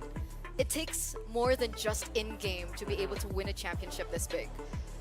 Do the players from the Philippines have that advantage at the moment, right? Do they have the experience on an international stage against, Saudi Arabia and what they have already in their pocket? I'll tell you now, this is a Team Cebol, Team Philippines, that is very different from all the older iterations. I'll tell you how, all right? Number one, you have the 2023 iteration of Cebol, which is the Falcons AP Brent version, right? The one that went on a world tour. They've gone all around the world, twice and over, and then they won the WEC 2023 championship, right? So they have the international experience. Done. 2022 was the one that was, that was blacklist, right? Yeah. So they already had a world championship under their belt. So yeah, they have the international experience there. You consider that, And you ask the question, very valid. Can this Seabull do it? Yeah. Well, they have Kyle Teasy, and they have MDL champions, and they have these 5 other athletes that have that understand and have gone through the circuit of community MLBB from the Philippines all the way up to the pinnacle of that with the MDL. Yeah. You know who else they have? Coach Pau. Yeah. Munsayak, also a well-renowned coach that has international experience. Coach Ducky is also amongst the ranks. Yeah. And Glindro. Glindro, yes. And Leather Goods. Yeah. Coach Leather Goods, he's a part of their coaching staff, and he's been around. He's been part of every single iteration of Seabull since. So I think if you're wondering if they can face off against Saudi Arabia, if they can do what the previous Seabulls have done, I'll tell you now, they have the tools. Okay. I guess it just depends on how things are going to pan down, because I bring this up because they're going against the home turf here. Yeah. And Saudi Arabia, they have a lot of fans in the building. Undeniable if you advantage. lack the experience to be able to maintain a level head, when you hear the cheers and the roars for the Saudi Arabia team, I think even the best of players, that still can get in your head. For sure. And which makes it understandable as to why there's a lot of questions for this roster. Again, they're development league, mainly a development league roster who are used to playing in a setting of it's them playing from the boot camp. Relative comfort. Relative comfort. They had that one season in MDL Philippines Season 3 where they played on stage, in person, with a live and intense crowd, and they won it there. But you also have to understand that Coach Lyric, a coach from the Philippines, one of the content creators turned coaches who have gained renown in global MLBB. He pushed the envelope. He pushed the envelope. They themselves are used to pushing the envelope. This squad mainly plays from a global ban system, and that introduces a whole different layer of pressure, because you can't draft the heroes that you drafted in the previous game that you've already played in the series. So these players are flexible. They're known to that kind of pressure on site in-game draft. Coach Pau or Munsayak is used to that as well. So every time there's a question that rises about this Philippines roster, there's an answer that you can dish out that just makes you go, well, that's a good point. I mean, that's a possibility that it actually won't bother them. And it's not even an answer that boils down to, oh, it's because it's a Filipino team. Yeah. It's a factor that no one has ever considered, or it's a combination of answers and experiences that make for such a unique and distinct style of play from Team Philippines. And not to mention, how often is it that it's the world champion, Saison, that's out of his element? Like, these 4 other dudes can play global ban pick. I have my pool, and I'm used to my coach opening up picks for me, and now suddenly they're like, what about this, what about this? I'm pretty sure that's a conversation that's popped up. So what are we expecting here? Because we're moments away from the drafts now for our second match of the day here in the semifinals. What are we expecting in the drafts? I'm expecting crazy picks out of Team Philippines. Crazy picks. Yeah, because the whole global ban pick system, the experience that RQ Kaito, this iteration of Seabull have come through, is going to allow for old favorites like Arlott in the XP lane. We don't see that as often anymore. But yeah, Fernandez, an Arlott specialist in there. CY, Seabull Filipino Torres. He's a 1-1 specialist, much like a CW in the previous series. But I know that he also plays a mean Brody, Claude, Nathan, right? So there's almost infinite amount of picks. Yeah, and there's one pick on the side of Team Philippines that they showed up in their series up against Malaysia that just goes to show that they have an understanding of the meta right now and how it's currently evolving. They can play Jawhead in the role. And that applies a whole load of different pressure, whether it's because of the damage that the Jawhead can dish out, that the poking phase of the mid lane duel in the first 3 minutes might not be as clear-cut for Saudi Arabia. But for the Saudi Arabian squad as well, they have some surprises, if I'm not mistaken. One thing that I liked about the drafts that they've shown up is that they're not afraid to play the Bruno. That sometimes gets overlooked, but actually does really well with some specific lineups. They have a wide pool for Tarzan, who's played Xborg, Suyo, Nolan, and Alpha. That's 4 different heroes already played by him. And they're one of the few teams that got to actually play the chip in the roam. So as we now talk about the flexibility and the unique hero pool of Team Philippines, Saudi Arabia now also has their own clan back. So the more we talk about them, their stories, and now that we're evolving into discussions about what they can potentially show out in game, it's like I'm starting to nerd out. All the possibilities in my head are sort of going crazy right now. They're kindred spirits. Yeah. And a part of me hates the fact that only one of them can move on to become the champion. And the other has to be happy with the fact that we can reach at best third. Yeah. Because there's a potential for Saudi Arabia to suddenly, like here at this moment, play their minds out and show us a form of them that we've never seen before, short of the M6 World Championship, right? And to do it on home soil against Team Philippines, would that not be a treat? That's different. That's a different level of feeling, man. Yeah. It looks like once again both of these teams are still getting ready. We see, serious faces coming in from Team Saudi Arabia as well, as they're, getting accustomed and adapting towards their battle stations right now. So we talked about storyline, we talked about possible picks that we might expecting. What about this? It feels like right now the meta is shifting in a way that whoever is able to pick up that early lead is usually the one to be able to win the game. Oh, for sure. Comebacks are so rare, you're right. Yeah, that's why you see the rise of the comeback specialists, not in terms of like the teams, but in terms of the heroes. That's why teams would want to, if possible, get the Nate, pair it up with an Eve, or pair it up even with a Sicilian. Those late game mages that really shine with defending, playing from behind, and punishing any miscalculated engagements within the base. And I feel like that is going to be a factor between these two teams if we get to the point where it's when we get to a game number 2. What I want to see in this game number 1 is both of them just trading heroes that are hyper aggressive and can control from the early to mid. That's a little bit of a history throwback. Remember the M5 World Championship, the World Championship for clubs last year. This roster that is playing right now for the Saudi Arabian squad was the roster that for 10 minutes made us believe that they could defeat an Onyx Indonesia at that prime.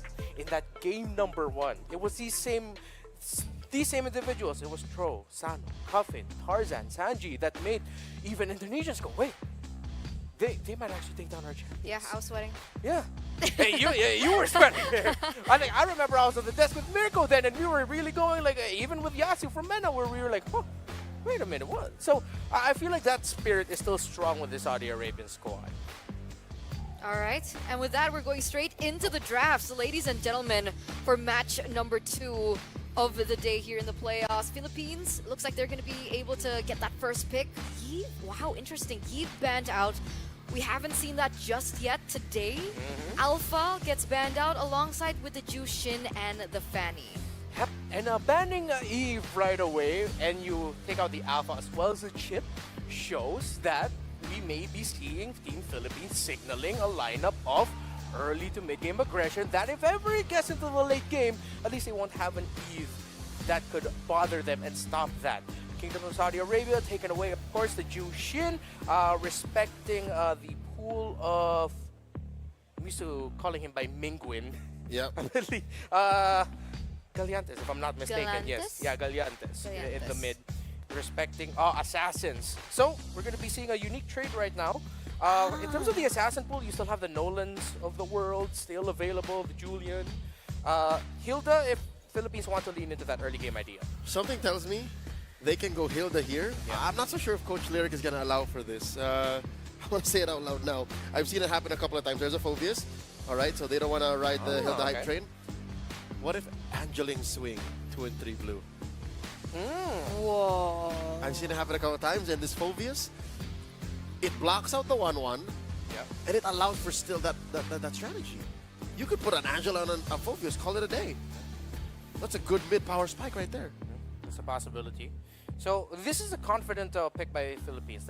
This is them saying that, okay, we prioritize this Phobius because right now there's a lot of picks that might actually give it the difficulty. You take out the Eve, you took out the Alpha, two of the heroes that when it shows up, Phobius would say, I'm not gonna have a good time here. But Saudi Arabia goes ahead and picks up the Matilda, which they could pair later on with the likes of a Bane. They can still get Nolan here for a quick out, but they won't do that. So this is them showing, you know what? We're actually gonna respect your hero pool in the mid lane. We get a high control mage that could potentially buffer any aggression by Team Philippines, while at the same time they can play fast and play a quick tempo around the Matilda. I personally like this, right? Because essentially, sure, Angelique could come through, but them being able to take out the Matilda also denies another possibility that the Philippines could have explored as well, right? Because Phobius, very one and done kind of hero, right? Once he's in, it's very difficult for him to get out unless he opts for something like a Flicker compared to something like a Vengeance. So the fact that they've eliminated that, it really does put Philippines in a particular corner. So we're not going to see that particular assassin just yet, Leo, but we will be seeing a Hayabusa. The read here from Team Philippines is they just want to outplay Saudi Arabia. They want to force out the limits of Saudi Arabia's mechanics, and that's essentially what the Hayabusa and the Valentina are doing here. Regardless of what Saudi Arabia picks, Philippines can play for a better position early to mid. Yeah, I see that happening. So in terms of the heroes that the Philippines can pair up with this Valentina, they can go high poke, high crowd control, the Joe and Jawhead. The two heroes that Gomez has played in the roam that we've seen. Again, there is some certain draft picks that we didn't get to see from the Philippines in their series against Morocco. However, Saudi Arabia does respect that, so they take out the Cho. And let's see if they are gonna take out another roamer. Because right now from the lineup of Philippines, if they decide to take out a roamer, it might actually be a little bit too focused on the center. They can take away a gold laner. Yeah, they don't need to take out a roamer. The Matilda's already there. No, I mean Saudi Arabia taking away another roamer. Oh yeah, if they attack that still. Given the whole MDL experience of this version of Cebol, I think there'd still be something in the bag for Gomez. Right? Yeah. I feel like there's such a deep hero pool there. So Philippines is respecting the Bruno. And that's something that we mentioned earlier, that Saudi Arabia is comfortable playing around, and they are respecting it. So in terms of the gold lane laner situation for the Philippines, they might actually lean towards a magic damage gold laner. Again, it's still just a Valentina as their main source of magic. So for Saudi Arabia, then, they can pick up a physical damage dealing gold laner instead. Nathan still looks good. Yeah, Nathan for the Philippines. Yeah. If Saudi Arabia steals the Nathan away, yeah, that might be too much. Yep. If Saudi Arabia takes away the Joe and the Jawhead, they respected it. I like this. Every single hero that you guys mentioned as being unique gets taken off the board, right? You mentioned the Cho as well. The Cho also gets banned out by Saudi Arabia.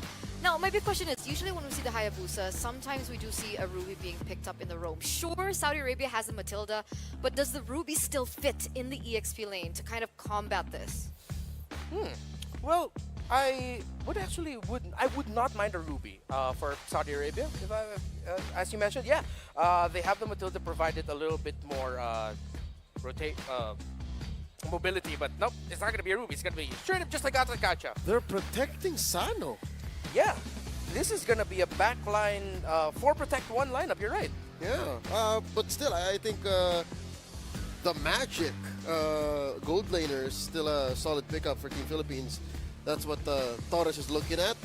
So we still need a gold laner and a roamer. Tigreal is still out. Yeah. Tigreal would be okay, for sure. Okay, I don't think it's the best. There's so many things stopping. If they want more magic, Edith, roam, maybe, well, but the catch isn't going to be quite, and the X-Borg pokes might be a little bit too much. Philippines will actually need something with catch, because Saudi Arabia can go Irithel for their last pick. Lots of mobility supplemented with a good distribution of magic damage, crowd control, that if Philippines doesn't have a hard catch... Oh, there it is. It is an Irithel last pick right away. But it's a 1-1 and a Khalid for Philippines. Wow. All right, there you go, ladies and gentlemen. The drafts have been set in stone for our first game in match number 2 between the Philippines as well as Saudi Arabia. Now, I want to predictions. Whose draft do you guys like better? You know, The play style for Team Philippines will be there, but there's something about the Saudi Arabia lineup, and maybe it's because I got to predict a good amount of the picks that I'm leaning towards them more here. Okay. I don't think it's enough to do 4-1 against the Philippines. You're really asking to go for that comeback, and against this version of Team Philippines, I don't think it's going to happen. They're very proactive. They're very capable in the early to mid. Have Team Philippines here. So you've heard from the analysts on the panel stand, ladies and gentlemen. We're going to ask the casters now as we throw it over them to game number 1. Mirko Naisu, take it away. Thank you so much for the throw. Eterna, Renmar. We just have to figure that out. And Leo Manjaro, thank you so much, man. Oh, nice, Sue. We got a crazy draft there. Towards the end, I think we were already expecting the Natan to come out. Saudi Arabia were looking to go for a very protect Mr. President kind of composition. Full peel for the gold laner. But then they saw the 1-1. They immediately improvised with the Irithel pick. And man, if they were talking already about the Moscow pick against 1-1, that matchup being 50-50, this is a very, very heavily favored matchup for the Irithel. So, hey, so I was going to say, so are you saying Irithel? You hate Irithel? I hate Irithel as a 1-1 player. I have to answer the question the panel asked us. I'm going to say Philippines. All right, well, there you go. Because you go Philippines, I'll go Saudi Arabia. Ladies and gentlemen, welcome to game number 1 in the semi-finals. Winner here goes to the grand finals, and the loser will be forced to play a third-place match tomorrow. So we can see that once again, too, with things falling into place. I love how the panel just kind of went through the history of the fact that, you know, most teams or most people are looking at Indonesia and the Philippines. Like all the international teams, you know, or international tournaments, that's usually what's the eyes are set on here. And yes, Leo was right. This is a very different team from the Philippines, albeit Saison is there. That's Kyle Teasy for those that are familiar. Obviously, champion from last year's WEC 2023 in Yash, Romania, and he's on one of his signature picks. So we know that the game plan here for the Philippines is very similar to what we saw even from the last series with Indonesia. They want to start fast and strong. It's all about that early game, getting that lead early on. But if we take a look at the emblems, Torres going for a different emblem here compared to CW on the 1-1. It was Weakness Finder for CW. Torres will go for the Warcry. What do you like better? Personally, for me, I like Weakness Finder more. I think the utility, the added utility that you get gives you a lot of value. But for Warcry, technically you do deal more damage, especially after you get those weakness points, throw out a few abilities. So I could definitely see Torres also utilize this really, really well. And for Saudi Arabia, you gotta talk about the export pick.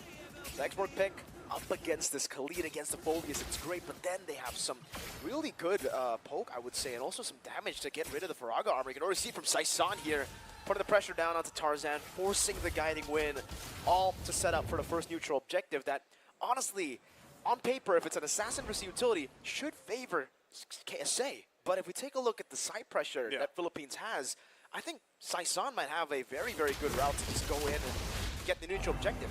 I think that's one of the things too, is like if you can, again, anytime you have a assassin pick in the jungle, you like if you can get the momentum going, that's great. If you don't, then the play from the other side of the team is to go ahead and punish that. You know, force you into situations where maybe you're being a little more risky. So they go ahead and start up this dance for this turtle. You're gonna check it out a little bit. Troll 2, still not level 4, so it doesn't have the circling eagle, but right now they take this slow and steady.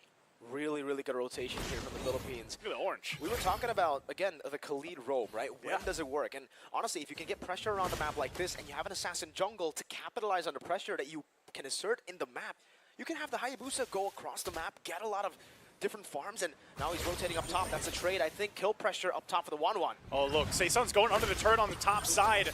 Might be able to actually get that kill. He does. First blood in the hands of Saison for the Philippines. So all this part of the plan, that gives the information to Saudi Arabia. They're going to fight for the objective, though. Crashing down into the pit. Still going for it. Cuffin will secure the turtle. Wow. And Fernandez able to get away. So that's a trade. The first blood, though, for the turtle. Ridiculous macro, man. All from the pressure of Gomez. All the setups there. You can definitely see it. The setups from the start of the game, right? Where Gomez was just rotating from XP to mid, rotating and swapping lane with Fernandez to go into the mid lane again to assert some more pressure onto the Aurora, and then to hold onto the turtle. So that rotation from Saison could be used. He got the orange buff, got the low enough to assert more kill pressure. And Saison, Hayabusa, gets that free kill. Gets a free kill, not only that, but it gets basically a free buff as well. He got the orange from KSA, and then he gets his own after getting the first blood. So that's something that obviously Tarzan is also going to want to be aware of. You know how they approach even to the next objective about a minute away. Because part of the game plan, anytime you have a Hayabusa specifically, is obviously just go for kills. We've seen teams do this before where they're like, you know what, forget the turtles, go for these kills, snowball out of control. Even before when we had the Sky Piercer that was always picked up, we still see some heroes, obviously like a Hayabusa, if they get a lead, they do still opt for that item. So he's going to put the pressure here on the orange buff. No steal though. Tarzan able to secure it. They're going to force the fight with Circling Eel, Raging Sandstorm as well. Crashing into the jungle they go. Sayson finally goes down. Last Insanity though, pumping out the damage. Now Cuffin trying to be able to get away. Has the passive there, but will eventually go down. A big trade again. The 1 for 3 favored for Philippines. Great turnaround again from the Philippines. Saudi Arabia, they saw an angle. Saisan had already committed the quad shadow in to go for the red tree steal on the orange buff. They saw that angle, went in, but unfortunately, they didn't account for the shadow kill that was still ready. They could buy so much time, and when he popped in the shadow kill, no kill pressure all around. They could steal out of the big ultimate. Galantes, amazing usage of the IMU. Didn't go for the Frigid Glacier. Actually stayed back. Took Tarzan's ult, taking that last Insanity to finish off the rest of Saudi Arabia. As now, Saudi Arabia are going to be very, very desperate to look for something on the map. They have lost control over the winning side of the lane, which is up top. Again, the Earth versus 1-1 matchup. So they're going to have to put all their marbles on the neutral objective, or they just hold out until that mid-power spike hits. That'd be what they go for. This time around, though, Philippines wants to go ahead and contest this one. Demonic Force, there's the Raging Sandstorm once again. Saysan trying to go again, gets stunned up a little bit, has to back out. So disengages from the fight. Gomez on the run as well. Tarzan handled by Fernandez, though. There's the jump. Avatar the Guardian now. They get the taunt off the Unbreakable, but the Demonic Force is a little bit too much to handle. Fernandez still looking for more, and will pick up the killing spree and the objective as well. And this is where it gets really, really tough for Saudi Arabia. This composition that needs a neutral objective. Shadow kill. Goes in with a shadow kill. Not going to be enough damage. So able to put the pressure, and luckily Sano was there. So they hold on to that mid turret. Back again to the point, man. The Assassin has won the neutral objective over Torres. Free hitting. Oh, again. You see how much pressure is being put here on the jungle of Saudi Arabia. They're going to constantly deal with this. Also now down bot lane. One hit away. That tier 1 finally goes down.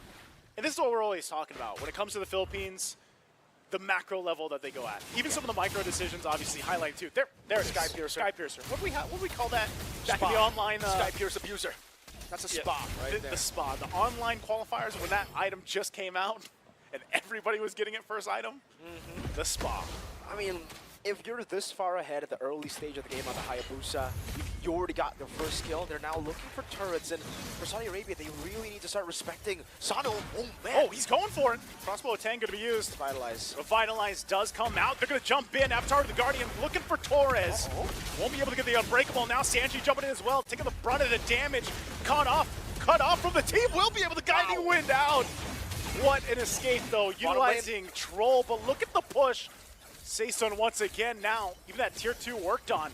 So it looks like they're still going to be going Philippines happy to go ahead and cut these waves in and take control of this side of the jungle. Really, really good usage. Again, Sayson again. Jumping in. Shadow kill going to be used. Doesn't get the kill. And there's a forced out once again. Last Insanity taken by Galantes. So this is what we're seeing. They're trying to catch up. They're trying to catch their breath, man. Philippines are truly just suffocating Saudi Arabia here. They're not able to leave their base. Once they step into their own jungle, there's Saisan who walks in. And remember, the fact that he can actually dish out that much damage while you have a Mathilda is some crazy stuff. And again, due to all that pressure they have taken into the enemy jungle of Saudi Arabia, this is going to be another free turtle. 2 of the last turtles taken for free. A Melfic gun already for Torres. As now, I think he's kind of already outscaled that winning matchup for the Irith, though, right? For Sano, he's so far behind that even if they go 1v1, I think Torres will have enough attack speed to get close, to gap close, and then to just follow the motorcycle, man. Just outsprint the motorcycle. Follow that Ducati. The Ducati. You know, at this point, I have to say, like, because we've seen this now a couple times, you pick up the Melfic gun when you play your 1-1? Yes, especially because for me, you know, Eman is my idol. Yeah. Picked up Melfic gun first, before even the nerfs or the changes to the Melfic gun in MPL ID. So yeah, I go for Melfic gun. It seems like Torres loves the Melfic gun as well, especially to the changes that have been made to the Melfic gun. Now, I think most marksmen just prefer that over the Melfic roar. You get a bit more range. Get a bit more range. Great penetration too. That's a bottom lane tier 2 for free. And now this is a problem for Sano. Yeah. He has a Ducati. He can ask you, I what don't know if color that's is a your problem. Ducati? But Torres can just dash away from the Ducati, man. And Yeah. look at them. They're full pressure all around. Purple buff, red tree forced out, and then you see Hayabusa walk up top, taking control again of the enemy jungle. I don't know, man. Personal life, I'd love to have that problem. You know, having a Ducati. What color is your Basically, Ducati? what color is it? And at this point, this is the tough point for Saudi Arabia because it's almost just like, you know, you've tried to like stop the bleeding from happening even back in the early game, the mid game, and it's just, it hasn't stopped. It's actually gotten worse, and you're trying to catch up with that, keep things under control. But with this happening, even when it comes down to just your own buffs, you're having this hard of a time. It's tough, and then look at this, Torres picking up the win in nature now. Yeah, that's where it gets real tough now. That's why it's an orange buff steal as well, I believe. I think Tarzan, did he get it? Oh, Tarzan might have gotten it. No retribution used up. I think they were baiting out, trying to get the retribution. But Tarzan will still be able to pick it up. Now, that was the problem. Nice, Sue. Yeah. Yes, not really a problem if you have a Ducati, but now the Ducati does no damage, right? The girl with a crossbow has the win in nature now. You won't be able to put any kill pressure on Torres. He can walk up, and all the poke that KSA can throw at them doesn't really matter at this point. That's a free Lord. Lord number 1 taken by Philippines. And I think at this whole point, like the past 5 minutes or so, it's like everything's on discount. Everything's free, almost 100% Everything's on discount. Bargain Hunter. Everybody has Bargain Hunter. Bargain Hunter at this point for Philippines, they've gotten everything nearly for free. And it's up to Saudi Arabia to be like, you know, we got to stop this. We got to be able to do something. So, and that's probably going to happen in their base. Now, if we think about it, like defensive-wise, do they have the lineup that can actually stall this game out from this first Lord push? Most likely so. Their clear is actually not bad. They can also lock down, you know, that push. Just the fact that they have an Aurora on their side in the composition here, but it's still going to be tough, even with this first Lord, because of, again, the glaring difference. Yeah. We got like 10,000 gold deficit we're talking about here. I get you, man. For Saudi Arabia, they can definitely look to still clear it out, but what are they going to do if Philippines just try to run down on them, right? The fact that it's a 10,000 gold lead, they can actually afford to do things like that. Sai-san can walk up, pop a shadow kill, zone everybody away from the turret, and then they'll take it slowly but surely. Look at the way that they're actually managing waves right now. It's a slow push in the bottom lane. They're going to use 2 waves to crash down. First, Lord push with the wave will get the Holy defense, and the next wave should be the turret take. All right, so they work on the Lord here. It's going to be worked on pretty quickly, but the shields are going to pop. That might be what Philippines is just looking for. Berserker's Fury also picked up now. Sai-san once again. Look at the damage with a shadow kill alone, and this is what we're talking about. Oh, man. With that lead, that hurts. That stings. As he picks up the next item, it's the Endless Battle. And if you guys were confused why we call it a spa, it's because, yeah, it's a Sky Piercer abuser, man. Kaltizi, Sai-san is an absolute Sky Piercer abuser. You saw that? He saw it. No stacks, by the way. 0 stacks. So he finally got 1 stack. He has something now. He can go for another dive. Seal going to be used. Sai-san on the top side. They want these base turrets. Every turret being worked on. Bottom base turret finally goes down. Looks like KSA will be able to hold on to the 2 top and mid for now, but still scratching, you know, with their backs against the wall, trying to claw back into this game. And really, you know, your roam with, you know, stacks or not, and you get deleted that quickly, how are you able to utilize the utility you have in this lineup? It's going to be real tough, man. Even all your initiations here, there's so many ways for Philippines to just outmaneuver you. You pop into Avatar, there's a built-in Purify and 1-1. Galantes will probably just steal the last Insanity again and get through the frontliners again, dive in towards the backline and dismantle this front to back before it even starts. For Philippines, I guess, getting the turret in the bottom lane, they definitely wanted to get the far lane, right? But it's still a win, man. They have a Hayabusa. Meanwhile, for Saudi Arabia, they're really kind of forced to just group up together every single time, and you can see the retribution faded out again from Tarzan right as the Lord is going to spawn in the game. And this is going to be the 13th minute Lord. It is an enhanced Lord that Team Philippines can take and probably utilize to end the game. If not end the game, at least 2 more base turrets. So more advantages. They'll play it slow, go for another Lord, and this should Still be Bargain Hunter. It's another Bargain Hunter. It's another one right there. Bargain Hunter, it's pull yourself together. It's all the cooldown, man. It's all the cooldown that you need. And with that, so Lord's coming up, and this is where you have to wonder. I mean, we've all been in this situation. Oh, no. Oh, there's a flicker in. They want to force the fight. Sandwich in. Last Insanity going to be used already. Troll's still going to be alive. Luckily, Tarzan was there to help him. But that is some key ultimates, but also battle spells used up that they might need for this defense here as it's making its way down the bottom. So this is going to be a push into the base, and Philippines definitely wants to end it on this one. Let's see how they utilize it. In terms of items here, after the nature, he's actually gone for the Melfic Roar too, so it's a Melfic gun plus Melfic Roar for Torres. Two ways crashing down into the base turrets. Again, they're going to try to hold it together here. Lord still has to be worked on. Saison picks up a little bit more damage. Conceal going to be used as well. They swing around the corner on the bottom side. Sanji fronting it all on this Gataconcha with the base turret. Last one still going to be worked on. They hold it so far together. Galantis still holding on to that last insanity. Last turret being worked on. Winner's Crown picked up by Fernandez as well. A Divine Glaive, there's the push in with a Raging Sandstorm. The jump in, trying to clear the waves the best they can.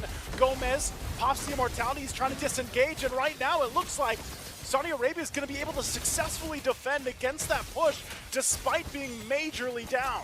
They hold again, but the gold lead is just absolutely ridiculous. Take a look at it. It's a 13,000 gold lead from Team Philippines now, and it's still building up. They have so many advantages around the map. Sano has only now in the 15-minute collected the win in nature, so now you can kind of say that he should be able to survive a lot of these skirmishes, but even that I don't know, right? Because they have so many more layers to put on you.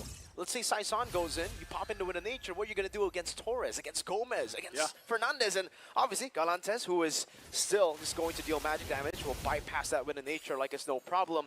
And as expected, after Enhanced Lord, they'll take the last two base turrets. Now they have the far lane control, they have everything.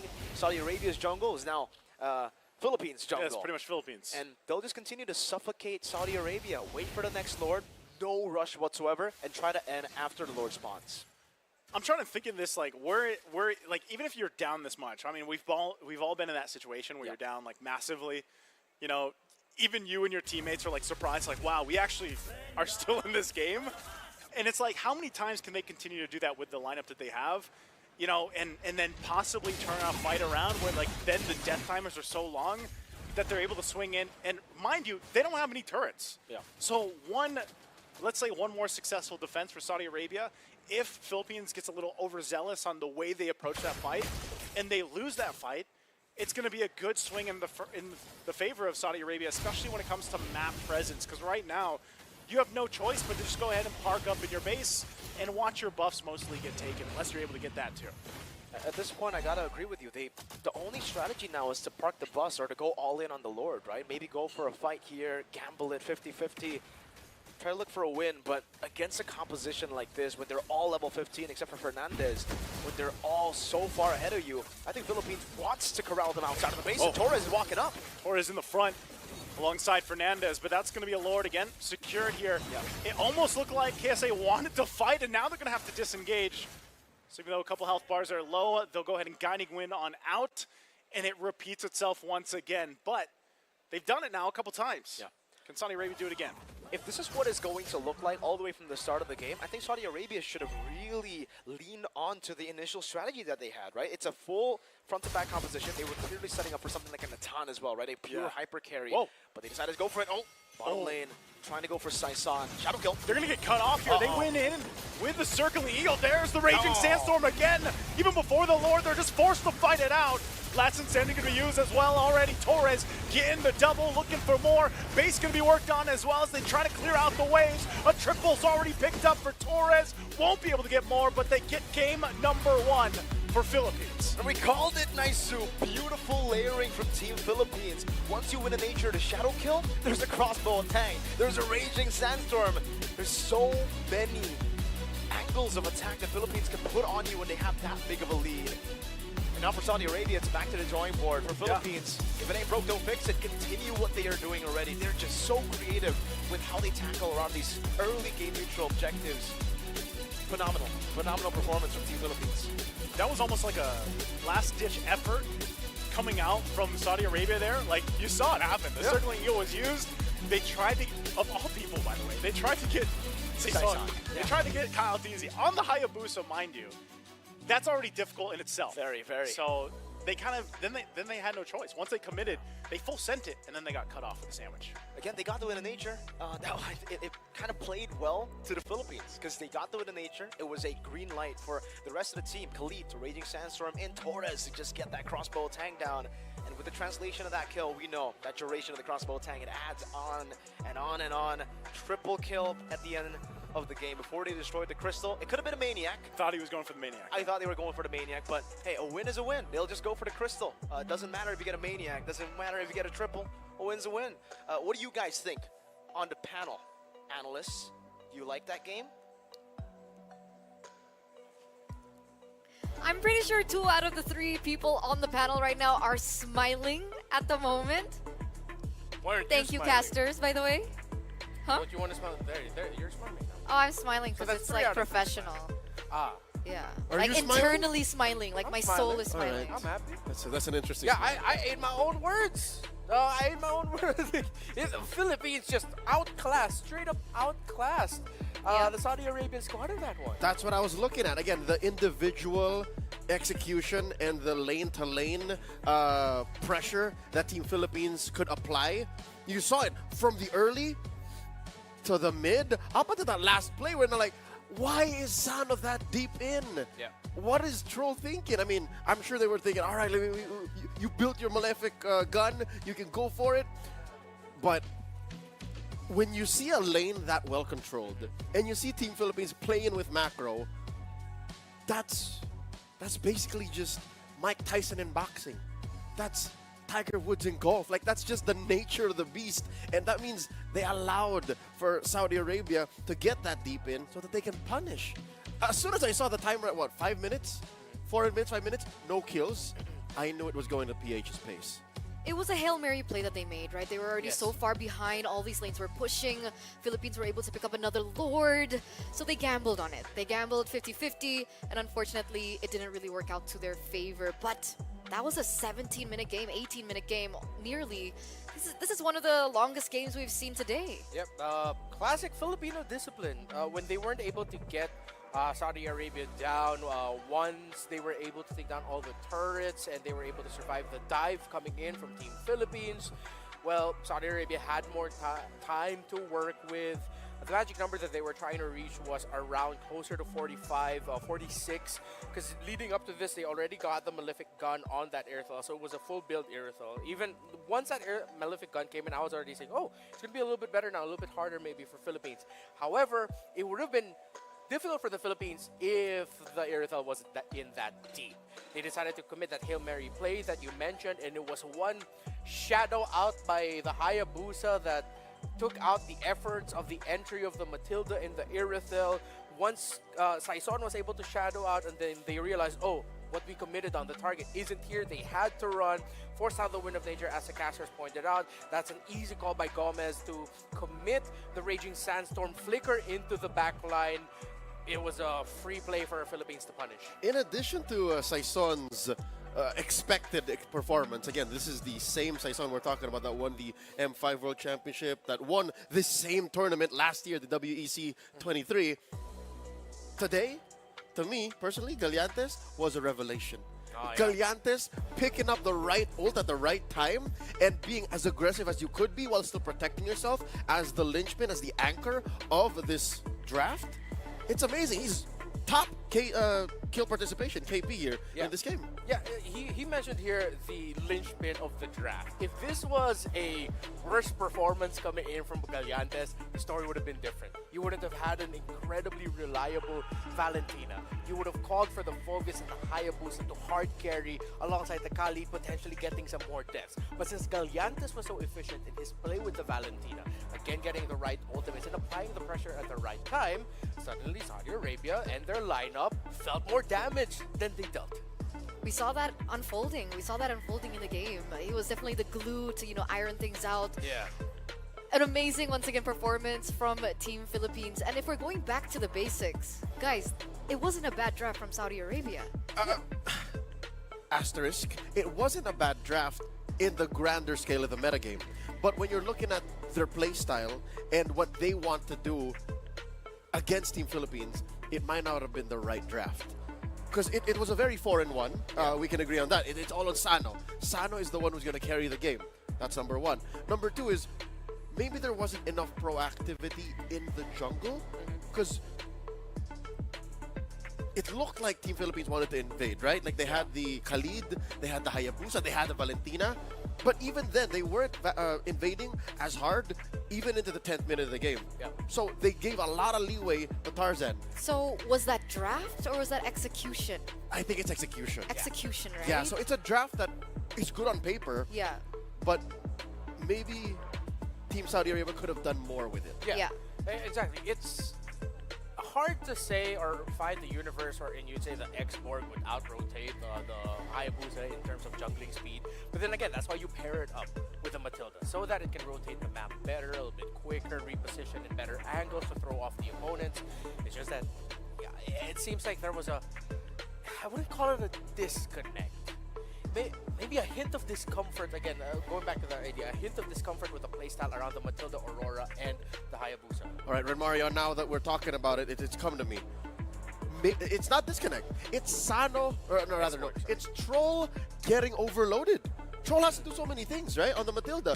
When you're a hero as awesome and as high prio as a Matilda, you're thinking, all right, we need to get the X-Borg where it needs to be so it can pressure Kyle TZ, pressure Saison, pressure the Hayabusa, win fights when it's a big turtle fight, right? Yeah. Also, you have to protect Coffin, right? Make sure that after the Frigid Glacier, you're able to reposition because that extra life, the Pride of Ice, isn't free.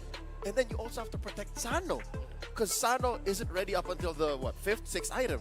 Yeah. So I think it's also a huge factor that Troll was... You know that meme? That was Troll. That was Troll. And it was evident in the... What was that? The 9th or 10th minute?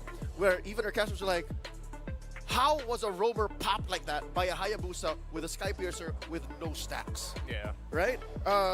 Frederick Erickson and Joseph Charles, they were baffled. Like, that's a Matilda roaming to see vision so that this the Irithel could farm. And then he pays the price for it. So I think, you know, the Matilda situation also played a big role in Saudi Arabia's performance in Game 1. Okay, so I guess Saudi Arabia, they need to go back to the drawing board. They need to reset because remember, it is a best of 3. There is still room for them to come back in the second game. And because, you know, when I took a look at the drafts, it made sense, right? They wanted mid-prio.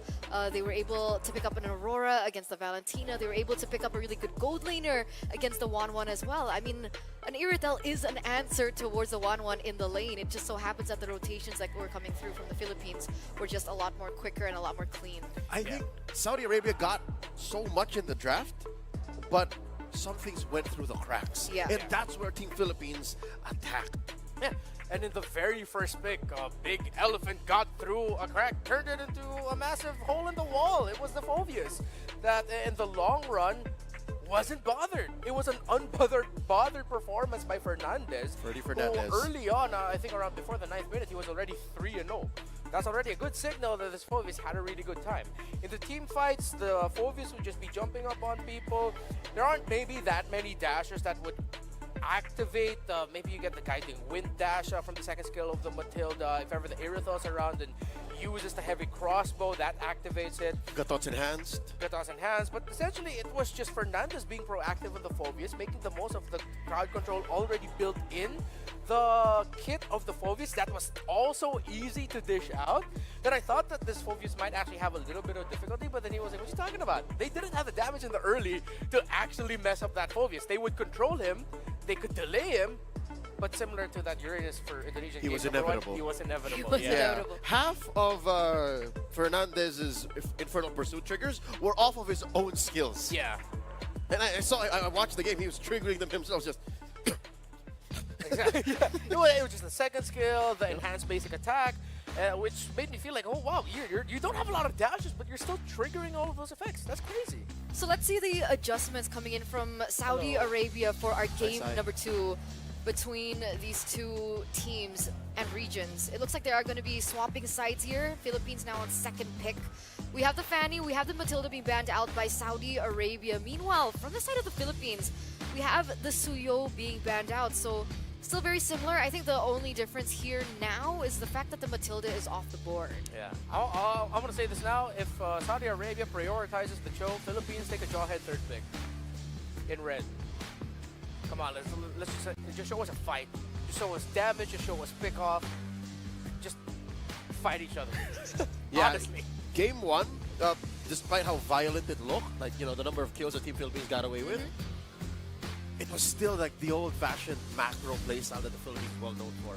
So yeah, I agree with you, Remar. Like maybe just get a good Tigreal, get a Jawhead, get a Cho. I don't like that. I mean, it was banned in the first game. Maybe Yeah. we're gonna see it, slide through the drafts for game number 2. Chip's still open, by the way. Yves banned though by Saudi Arabia. Where's They- Chip? Yeah, they could be signaling Hilda or a Cho first pick. If Chip gets open here by Team Philippines, like that'll be something. Troll played it, remember, the group stage? Yeah. Would Team Philippines be willing to do that? Is Coach Munsayak the kind to let it through? Well, I mean, we did see a player from the Philippines. He clearly said Chip. So does that mean ban the Chip? Oh yeah, it does. All right, cool. Okay. No There you Chip. go. They were taking a little bit of time there. I think they were discussing as well whether or not to leave the chip open, considering their options here, because now Alpha. Saudi Arabia, they're the ones with the phobias. The Alpha. Yes. Alpha Val? Let's go Alpha Edith, honestly. Alpha Edith? Would you risk it though? Would you give Cuff in the Val? Against Alpha, against Hilda, the next mid lane, everything coming. Yeah, okay.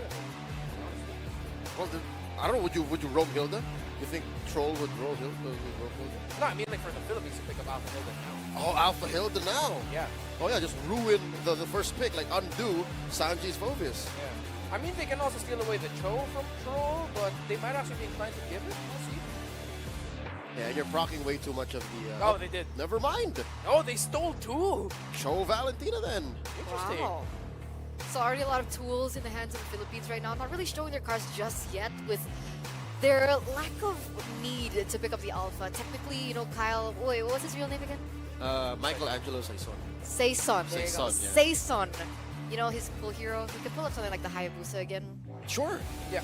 Yeah. I was just so adamant on the alpha because number one, it deals with the phobias well, and it Yeah. denies Tarzan a solid utility jungler pick. He's still at heart a utility jungler.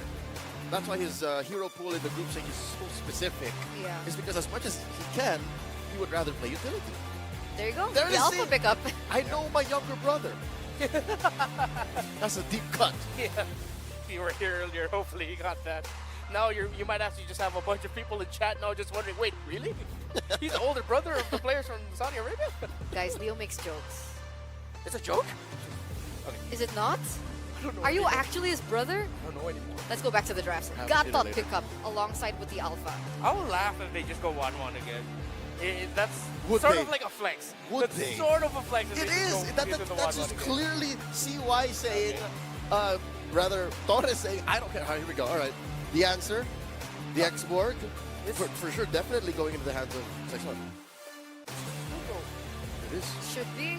Oh, well, they can flex it. That's the beauty Still of it. flex, It's but flexible. have we seen a successful X-Borg in the EXP lane?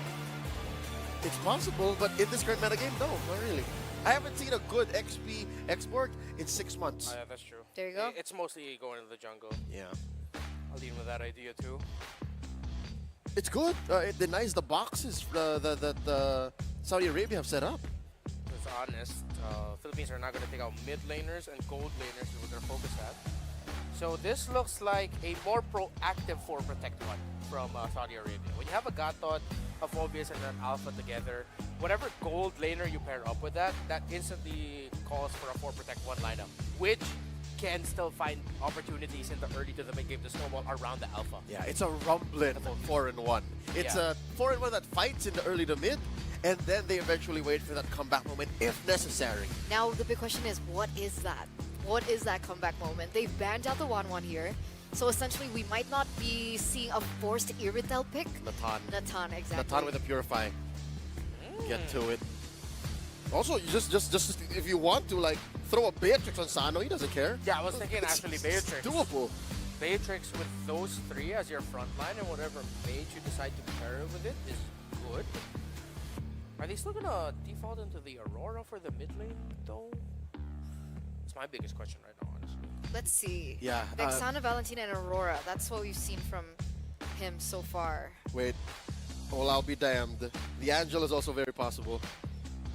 Mid Angela. Yeah, Angela mid. And the Natan pick up in the gold lane. Sure. Yeah, look at that. You're just chunky boys.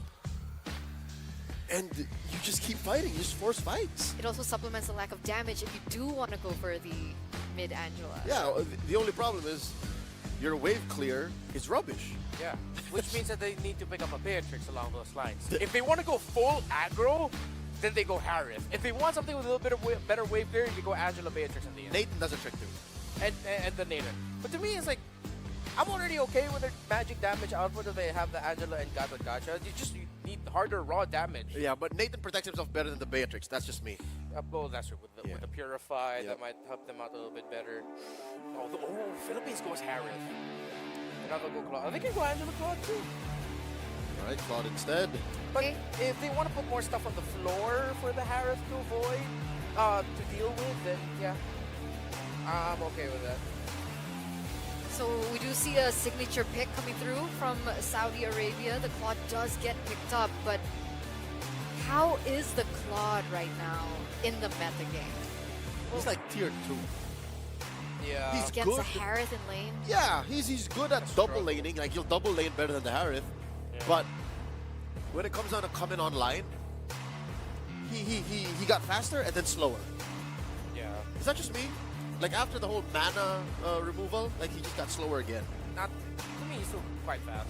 Oh! Oh, I wish I said it. That was I mean, we thinking were it. talking about insurance into the late game. We were talking about magic damage. That's why we thought about Natan, but essentially the Sicilian does have that same role. It's the same effect. Yeah. You know, it's a well-rounded lineup by Saudi Arabia. The first 3 picks is like, oh, they can go early, mid, bruiser. Suddenly, Saudi Arabia with the last 2 picks goes, let's go like, they go mid to late game and they go Hylos. Hylos, X-Borg, Harith. Yeah, very clear. Philippines wants to play fast and early. Saudi Arabia swerve to, hey, let's potentially turn it around in mid to late. Coffin's not gonna have a good time. At all. Coffin has to rock a At Purify. all. I'm gonna say it now. And then he doesn't have an escape tool if he goes for the Purify. Nope. And yeah, essentially you do have Bat Feast, but it's just... Are you saying you can give him a flicker? I think he'll die just as quickly, even with. It's tough. I mean, there's an option of sprint for Sicilian, technically. Yeah. But against a Hylos? The Sicilian bias and me kind of likes the Sicilian thing. But I get why you guys would say it's struggling. Yeah. Let's ask the casters. Let's ask Miracle, let's ask Naisu how they think and what they think about the Sicilian pick as we get into game number 2. Boys, take it away. Thank you so much to the panel. Once again, Leo, Renmar, you got it right this time. Got it. And Eterna, thank you so much. It's me and Naisu back again on the casting stand here. What do we think about the draft, man? Sicilian. I'm actually a big fan of the Sicilian pick. I would say I like it better than what we saw earlier with like a Lunox pick. Like, Okay. I think this could still work. Now, I do agree with the panel here, Mirko, that he's a little susceptible. Very. Depending on also there's so many battle spells he could take, but even so, whether it's going to be a flicker, whether it's going to be any of that, like the main thing is there's so much options and utility to go ahead and just get rid of him. Now, the big thing there is they're playing for the long game. Yeah. If they're in a similar situation with what they had in game 1, the Sicilian shines. You turtle up in your base, you get stacks on stacks, you're popping off damage, But I just feel like with this lineup here, specifically Mirko, that it's going to be a little bit harder to get to that extended late game, especially with those last picks that came up from Philippines. Yeah, I agree. It's definitely going to be confusing here to choose what battle spell to go for, right? You want to go for the Flicker, but there's a Joe. You might want to go for Purify. Whoa. But if you go Purify, there's a whole lot of slows, and there's a Hylos that can chase you down. Ladies and gentlemen, game number 2. We're at match point for Philippines. Saudi Arabia, if they lose here, they will be eliminated. The host country out of IESF 2024 MLBB. Here in the game, Saison. They'll be going on the Purage, same normal export pick.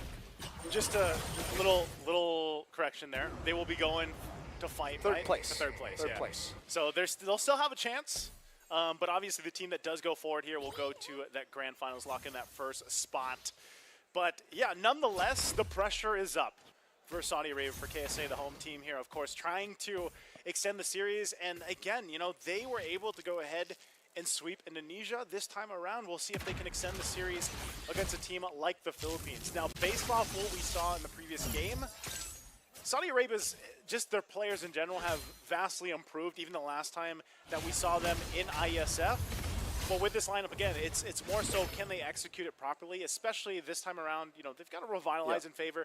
They got the 2 purifies. So really, we're going to be paying attention to how Sano and Cuffin play this match. When it comes to clear, honestly, Cuffin on the Sicilian isn't bad at all, right? If it's just Valentina versus Sicilian in the mid lane, I would actually give it over to Sicilian. But the fact that Gomez is on the Cho gives them so much more pressure to go clear up the waves, especially with the concussive blast. So almost automatic wave pressure in the mid lane. But so far we can see that Saudi Arabia have been able to match that really, really well. Cuffin double laning, something we expected from the quad is being done by Cuffin to get as many stacks as possible in the early game. Tarzan waiting in the bush.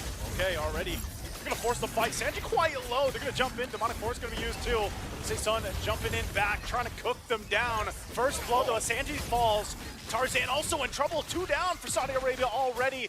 Philippines are looking for more. It's a 2-for-1 trade. They're looking for there. Seisun will go down in the exchange. So the 2-for-2, but another body falls for Saudi Arabia. So what a battle before even the first turtle comes up. A big battle. Philippines definitely got the edge there, 3-2. But if we take a look at the grand scheme of things, Saudi Arabia, they want to scale on, right? If it's an equal or almost equal trade, if it's 2-for-2, 2-for-3, and there's no neutral objective taken, I think they're going to be quite happy with that. Yeah. The fact that Tarzan didn't lose a lot, and now they can go for a fight again with the Phobius means that they want business. Avatar of the Guardian. Jump in, forcing him back. Gomez is there, but this might be a situation where Philippines decides to not contest this. Turtle being worked on really quickly. Glorious Pathway already dropped down. Who's going to get it? Seisun does secure the objective. Now going for the fight as Tarzan's in trouble. First to fall, still going for it. Seisun finally goes down himself. And Sanji on the hunt for Fernandez. Gets away with just a little bit of HP left alive. But meanwhile, this whole time, once again, objective secured. But take note, Cuffin has been building those stacks. He hasn't gone down. He's been kind of just hanging out in the back, building the stacks up. It's all about protecting Cuffin and also protecting Sano again. If you take a look at that neutral objective, amazing pickoff by Gomez there. Went in for the G Kundo, targeted down Tarzan. So it was a free retribution for Seisun. In the bottom lane, wow, Torres, in a matchup that we would think would be advantageous to him, is actually losing out against Sano, and he's the one zoning Torres away from this cannon minion. Does seem like they're all going to be rotating to maybe pick Torres off. AOG. AOG gonna jump in. Popping that Purify too. Zaman Fort comes down under the turret. Gonna be fine, so they disengage. So that could have gone way worse for them, but again, an attempt from Saudi Arabia to get pick off a kill on Torres won't happen, but they at least get the Purify out. So they might be able to make another play later on before that comes up, but still, eyes set on these objectives. Looks like Philippines just wants to put the pressure now on Tarzan for the buff, and it's taken from the hands of Tarzan here by Seisun. Here's the response though, Sanji joining the fight again, Demonic Force right on Galantis. Galantis popping the Bats Feast there. They're gonna force the fight out of this. Seisun waiting too, but Galantis already down. Gomez now is gonna go for the pick off here, going for the way of the Dragon's gonna go for the kick right on Tarzan as Tarzan is taken out, but Seisun in trouble as well, just can't get away from the grips of Troll. And you can see Sanji feeling really good about it as well. Well played to Saudi Arabia. Great adaptation from game number 1. Seeing that Philippines know how to get the macro game, the rotation. If they are able to rotate faster, put on more map pressure on the map, they'll get an advantage. Now AOG! Oh, he's gone. Jumping under the turret. Sanji's been on point with AOGs. So active, Naisu again. It's the chaos that can really bait in Team Philippines into these brawls. They don't want to go for the brawls, especially with this composition. They want to kite, they want to poke before they go in for the all-in. And now, because of all those skirmishes and because Cuffin has been relatively, well, not relatively, he's been completely safe the entire game, just farming it up, stacking it up. This is a dangerous Sicilian that we have in the mid-game. 5 minutes in, Cuffin is still untouched. That is a free turtle. Turtle number 2 over to KSA. Definitely a different game this time around in game number 2 for Saudi Arabia. They're completely where they want to be, and the fact that you have this Phobius for Sanji that has just been a nuisance to deal with for Philippines, they continue to put pressure like this around objectives. And it forces Philippines to really have a response. They do try to hold on to this turret. They will do that, utilizing the Zaman Force as well in the exchange. So they might be looking for something else here on the top side. Forcing Tarzan, Spear of Alpha on out, but This is great for Saudi Arabia. Much better game this time around. Much better pacing for them as well. Really good mid-game adaptation as well here from Team Philippines, knowing that, again, when it comes to just the farming game and rotation, Saudi Arabia has just been sticking together with Cuffin all around. So that does leave Tarzan always kind of isolated alone. Oh, they haven't been able to utilize that. AOG again! AOG gonna find the target right on the Marcus Gomez, taking out Zaman Force, gonna be dropped down too. Torres looking for Cuffin this time around, trying to give him his first death, but Cuffin will stay alive, and Torres gets punished alongside Gomez and Galantes. Philippines getting punished all around in the bottom side. They just rely on the brawl to keep on going for these team fights. And if we take a look at the composition, it is a brawling comp, man. They have a Gatot, they have this Alpha and the Phobias. But the main carries are the ones at the back, the ones that are just very, very safe, man. Sano has been doing so well on the weak side as well. Shutting down Torres, neutralizing the Harith threat. Cuffin unable to be picked off at all. That Purify was the real answer. We were kind of like assuming if they want to go for Flicker on the Sicilian, a sprint perhaps. But I guess, yeah, the safest choice up against a Cho. That's the only ability, only battle spell that can get you out of the way of the Dragon. And now they're just swapping again. Saudi Arabia will send the weak side gold laner up top to deal with Torres, and the rest of them will just control around the neutral objective. It's all on Cuffin. Yep.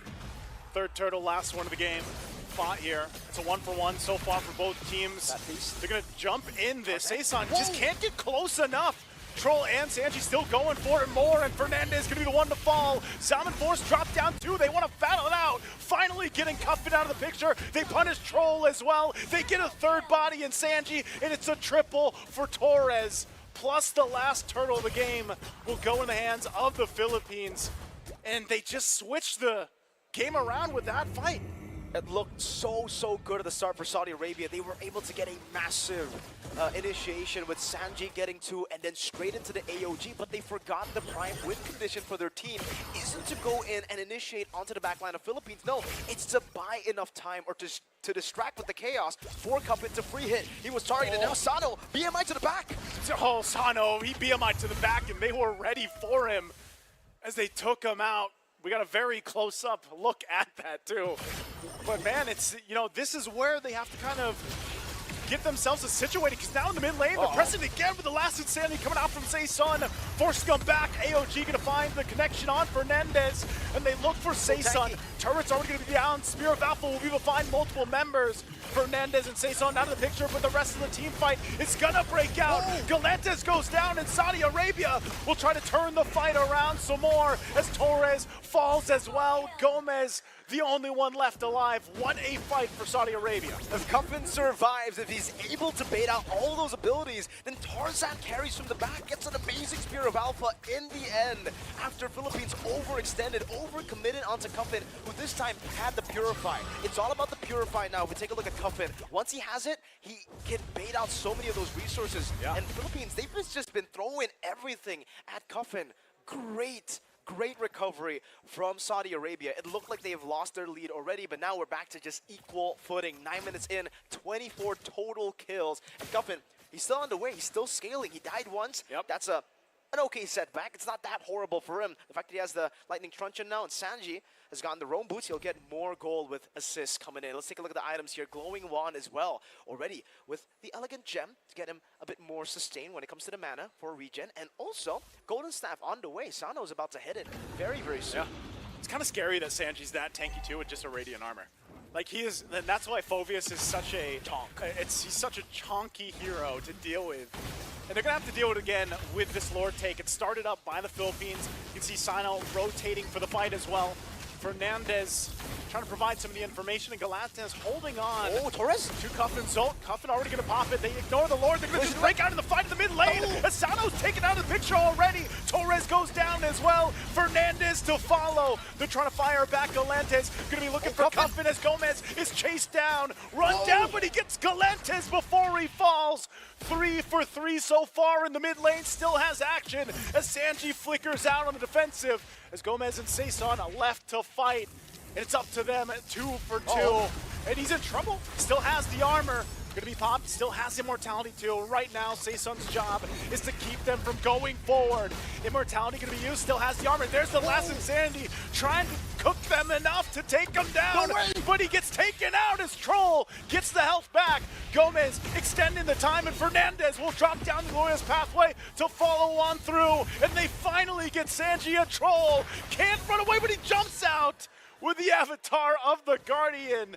And once again, it's a reset for the objective. They bought enough time for the rest of the team to come back, but now Saudi Arabia, Gatot was able to escape. They baited all the resources. They go for it. Tarzan will secure the Lord. And he's looking for more as he goes in with the Spear of Alpha, but the Zaman Force dropped down. Winter's Crown already going to be used as well. And there's the Blazing Duet from Sano. Cleans up Torres, and Galantis will jump in with a flicker. Looking for Cuffin, whose paths are stronger. This time the Galantis wins the fight, and Sano goes down as well. So they trade blows for blows, the objectives for the bodies. Questionable re-engage there from Saudi Arabia. The composure definitely not there. Philippines to control the situation after Tarzan's Spear of Alpha. Sano and Cuffin were again vulnerable. It's all about playing for the front to back. It's all about playing for Cuffin and Sano once they are vulnerable. It looks like Team Philippines will always be able to get the job done. But for Saudi Arabia, luckily they were still able to get the neutral objective. They bought enough time. They baited enough resources beforehand to get that free Lord. And at this point, despite the team fight loss, they should be able to hold on to all of their turrets. It's actually Team Philippines' turrets that are being threatened by some of these minion waves now. And Saudi Arabia, they should be able to spawn back in again to claim a bit more map pressure that they got with the Lord earlier. But man, what a crazy skirmish. And it really just still comes down to Sano needs to come in at the right time. He can't be the one initiating. He can't be the one in first. He needs to be the guy who comes in the end. After Cuffin has dealt the poke, after Tarzan has baited out some resources, and same goes for Sanji and Troll. Sano is the assassin, even though he's the Claude. Yeah, that's true at that point. And you know, this is, again, it's such a close game. All these team fights that we've seen, even around the Lord, or if not, it's almost a 50-50. It really depends on the execution factor that you're talking about, especially, you know, that we see Galantis, for example, a lot of times taking Cuffin's ult and just going, you know, toe for toe with him, doing that Bats Feast and everything else. But now we come into this zone of the game where it's crazy that it's only 13 minutes in, but now you have, like, the Immortalities being played its part, right? The Winter Crowns, like we saw earlier. And the longer we get through the game, the more of that comes into play. And even for Saeson, the fact that you have an X-Borg, you have your own armor, but then you have an Immortality eventually when that's available, or a Winter's Crown, you have to, that all is a factor for Saudi Arabia, especially for Sano when we're talking about his entry points, his timings, on when he finds these fights to Blazing Duet into him. Look at the Faraga armor, melted down, Rose Gold Dog, and the Wishing Lantern also for Cuffin. They'll definitely help him out. Faraga armor for Saeson. Taken very, very low. Will need to just reset again. And AOG. Troll jumps in. Galantis holding on to his own Avatar of the Guardian. Might not press this any further, so they do call it off. Again, they're, you know, just shortly away from this Lord coming up, so Philippines will just set up to try to get that advantage with the space to work with. Cuffin is becoming a big, big problem here in ISU. It's a very, very scary Sicilian as we enter the 14th minute of the game. It seem like they are trying to go for a little bit more poke, and I would say in game number 2, it's a bit different to game number 1 when we talk about the macro control and the side lane control. Doesn't seem like Team Philippines have that side lane control, but they are just going to stay decisive. Like going in, that's a Glorious Pathway already used up, a slow push build for Saudi Arabia, and they did not start the Lord. So now they're going to have to back away. They're going to have to deal with the wave up top. Yeah, they got to deal with a wave. It was an attempt with the Glorious Pathway. They do get a flicker out of it, you know, so Sanji doesn't have that available. But they'll deal with this wave. They do go ahead and send Gomez to deal with that. They still try to get in position for this Lord. And knowing all this, Saudi Arabia is going to go ahead and probably try to start this one up. Let's see. They have the slow push. It is still going to be slow pushing, so they are in no rush. They cannot let Team Philippines hold onto it, though. There you go. The reset happens for the Enhanced Lord in the 15th minute of the game. Let's see that they're going to constantly have to send Gomez up top. That's the only one they can afford to send up top because he is the only one who has the mobility to go back and forth. Not the Harith, not the X-Borg, unlike game 1 where they had the Haya. And now it's all about Saudi Arabia's control over the Lord and control over the wave. Still taking their time. They might be doing it. Oh, they're going to go for it. Glorious Pathway drop down too. Gomez going to the backside. Lord secured by Philippines. Avatar of the Guardian are going to be used. It's two fights happening at once. Blazing duet from Sano to try to get away, but Sanji already gone. And there's the Way of the Dragon right on Tarzan. He's in trouble too. Saison, immortality going to be popped as Tarzan's already taken care of. And in that, no one went down from the Philippines, and they get 3 kills against Saudi Arabia plus the Lord. Team Philippines just made a decisive choice. They cleared up top, they got an opening, they went straight in for the skirmish, and for Saudi Arabia, they went for it as well. They thought, you know what, we're going to 50-50 it, but now the Lord is marching down in the slow push that was already built up by Gomez. There's a wave in the bottom lane. They still have a Sicilian, and everybody's going to be back up in 4 seconds. This might not be at the end of the game, but certainly it will be a base turret in the far lane of the map. Let's see Saudi Arabia with the defense. Gomez jumps in, finds the Way of the Dragon on Cuffin. They take out the biggest damage dealer, and they're going to be looking to cap out the game. The base is going to be worked on, and it won't be enough because Philippines will come out with a sweep against Saudi Arabia to lock in their spot in the grand finals here for the WEC 2024 of IESF. The first grand final slot, and it's the defending champions of IESF WEC. Just last year, it was Team Philippines with a win. But the man you see on your screen, Saison, the jungler. Still the same jungler here today for Team Philippines, but a completely different lineup. They're still able to make it back-to-back grand finals for them. A phenomenal performance. And again, Naisu, it's about that adaptation, the X factor. We were talking about when it comes to clear, Sicilian should still be able to deal with the enhanced Lord, should still be able to defend that. Yeah. Gomez flickers in. Jeet Kune Do knows that the Purify was already used earlier, and it was about the iframes. Getting these little micro wins to control the game. At the end of the day, it was who was more decisive. Yeah. Because at that point, Saudi, they were the ones who held control, map control, macro, side lanes. But Team Philippines, they handled it well, they stayed decisive, and they just went ban for ban.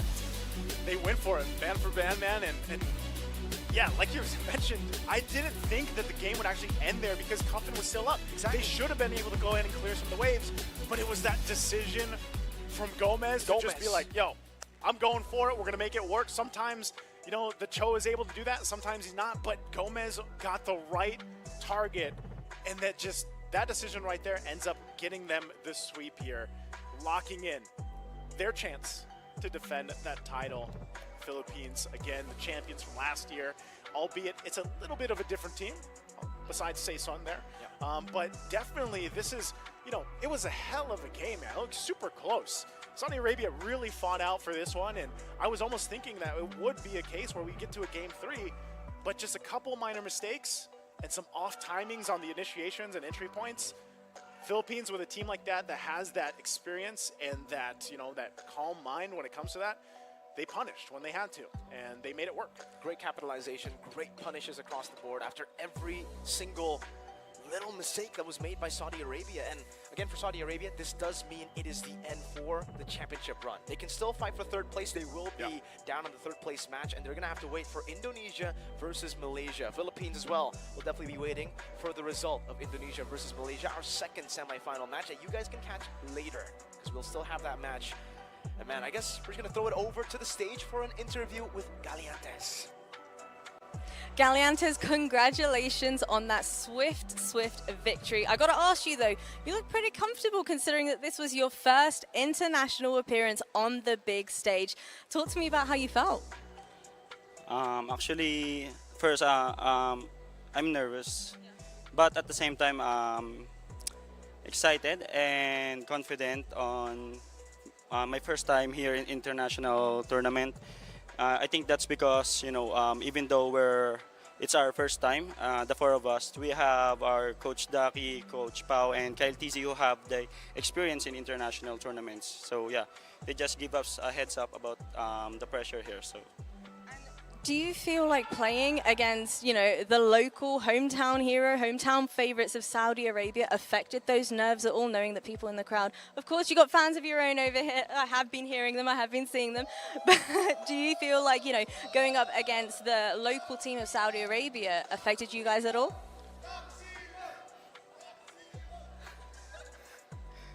Actually, I didn't feel any pressure at all. Not because we know that not because we underestimate the Saudi, but because we're just so confident about our gameplay and we just trust each other. And my final question for you, your next opposition is going to be either Malaysia or Indonesia. During group stages, you lost one game against Malaysia. So you got to tell me and convince everybody in the chat, everybody at home, everybody here in the crowd, what makes your team better than Malaysia? I think what makes it better than Malaysia is that, you know, we're much eager to win, and since this is our first time, and I think it's just the same. We know what to do. I think as long as you know what to do, you don't feel any pressure at all, and yes, it's because of the guidance of the those coaches and Kyle TZ, who has the experience in international. So yeah, I think that's what makes us much better than Malaysia. I'm going to give you the opportunity to say your thanks to everybody that's been cheering you on here in the crowd and also in the chat as well. So is there anything you want to say to everybody? So thank you to our fans in the Philippines, here to all our bosses, and also to our families who is watching and keep supporting us here. And yeah, I think that's all. Amazing. Best of luck moving forward in the rest of the tournament. And it is back over to our lovely analysts. Guys, places, please. Yes. Okay. We're here.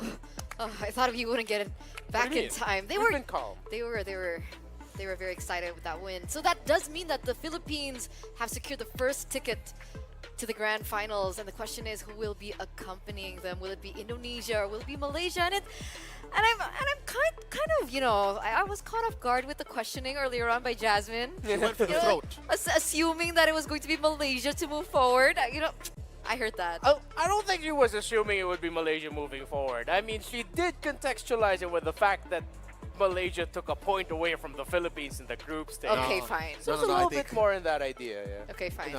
I think she meant that. She meant that? We're going to have some MLBB words space, backstage Jasmine. then. Jasmine.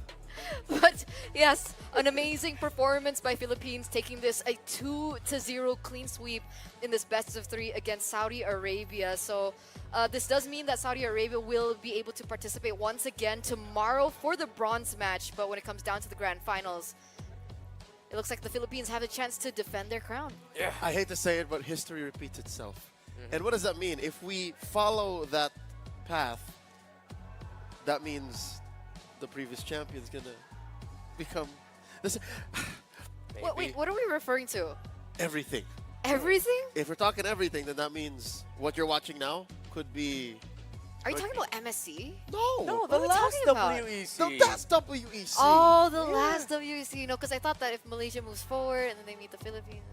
Oh, no, why would we say that? Why would we say that? I don't, because we're professional casters. Against our own Yeah, country. if you're talking about history repeating itself, you look back at last year's WEC. Anyways, talking about this game specifically, I'm sure everyone watching at home had a grand time. Everyone here in the arena, and I'm sure the athletes as well, because it was a back and forth. This was a matchup that definitely told a story, I think, better than Game 1.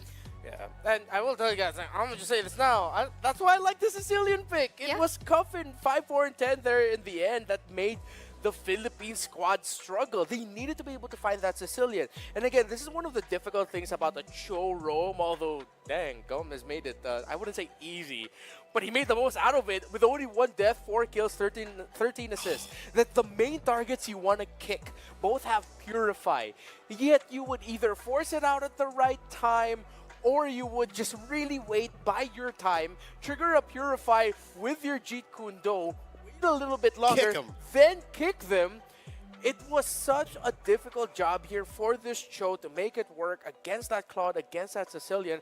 But that's why the Philippines and Saudi Arabia would extend fights for so long. They needed to, because they couldn't just let it be a losing trade. They needed to equally trade every engagement so that no one's base would get pushed easily. At least twice it happened wherein members would die, some would respawn, and then re-engage and join the fight. And that's what made this, 16 and 30, 16 and a half minute game all the more entertaining because, all right, let me put this out there. If you like it, you can take it. If not, you can send it right back. I think Gomez is the MVP. I Yeah. feel for that too. Yeah. The Yeah, fact I that gotta this agree. hero here can trigger Purify procs and be 4 deaths, 4 kills, right? 4 kills. At least 2 of those were trade ups. Yeah. That's why. If this wasn't a Cho, if they didn't prioritize the Cho that early, first pick red side. Yeah. If they didn't prioritize the Cho that early, would have been a different story. It's the same situation as Game 1's de facto MVP in Gallantes. Like, Yeah. Gomez here. Yeah, again, it's such a difficult and tough task for a Cho here that we've seen this in different leagues, in our own league back in the Philippines, that if you look at that and how Saudi Arabia was performing, you could have sworn that at one point Gomez would start racking up the deaths on his side. That Yeah. one would easily quickly become 2, 3, 4, 5, but again, he just found the timing so perfectly, and that for the Saudi Arabian squad, again, so much effort and so much thought went into the draft, and it was a really great one at that. It's just that the most dire and most important moments, they were just outclassed. If not always by the entire team, but one player in a sequence would step up. Most of that time, it was Gomez on that show. Yeah, the draft that Team Philippines got in the end distributed the pressure and the responsibilities of damage and CC so well compared to Team Saudi Arabia, who literally just need to get Sano and Coffin on. Yeah. If either of them use their Purifies both and miss their damage windows, which is literally Bat's Feast and Blazing Duet, if those are already checked off and Purifies already checked off, Philippines can re-engage. Yeah. So I have a feeling that even if this did go to the late game, like later game rather, 21, 22, I think some way, somehow, Philippines would have found a way to regain control. Yeah, there were definitely loopholes to that draft that we saw earlier from Saudi Arabia, but there were glimpses of brilliance in it. And, you know, other than the fact that we addressed that there was an outclass in terms of, like, play style and the way that they rotated from the Philippines, I did see some few mistakes coming in from Saudi Arabia. I think there was discipline issues sometimes. Like, I remember the Lord take. They were able to get the Lord, but yet they still went in for a re-engage onto the Philippines that eventually led them to lose that team fight and lose the Lord advantage. Like, they weren't able to utilize it to its utmost potential, and that eventually also helped the Philippines get to where they were. I think the dub for the Philippines did come as free as we would like to think, or the way it sounds like for us, because there were some moments backstage where we were watching and there would be way too many trades happening for Philippines. Like, does it feel like our boys are getting impatient? And it might look like they were, but I think that was just conditioning. That was just them figuring out how to get away with the Jeet Kundo Purify kick. Yeah. Because you don't get that for free. Like, with the current brawly state of the meta that we have, like, I don't Like have a that, problem with that. Because, Brawly. Yeah, brawly, the brawly meta. Like, it's warranted against both of these two lineups. Because, again, so many times in the past, we've seen a team lose one fight so hard at a certain point, suddenly it's over, push with the minion waves, that's it. Teams across the world have improved with managing the minion waves, have improved with the right timings, and understand the power of forcing your opponents to fight you because you're so confident that you know that you can make the most out of an error that they have on your opponent's side, that you can build an advantage from there. That's why it's a brawly meta now. People just won't settle for, hey, we got the Lord, We're out. We're out. Nah, you can still continue to fight. So I feel like it's just a little bit more tweaking now in terms of like importance, what you think of when you could actually go for it. So I'm looking forward to seeing how Malaysia and Indonesia now are going to play this, because this game number 2 between Saudi Arabia and the Philippines was exciting. And now you feel how we felt for this series. Why the long face? Why? It's going to be a good match. Yeah, it's going to be fun. This is Indonesia, who has been tearing it up after the playoffs, right? And Malaysia, who, as Jasmine said, scored 1 against the Philippines. You know, we'll answer that and talk about it more after the break. Why don't we? Why don't we give Eterna some time to become professional again? Okay? So we're going to take to the break, ladies and gentlemen. We'll see you after. Yeah. Guys, I'm stressed.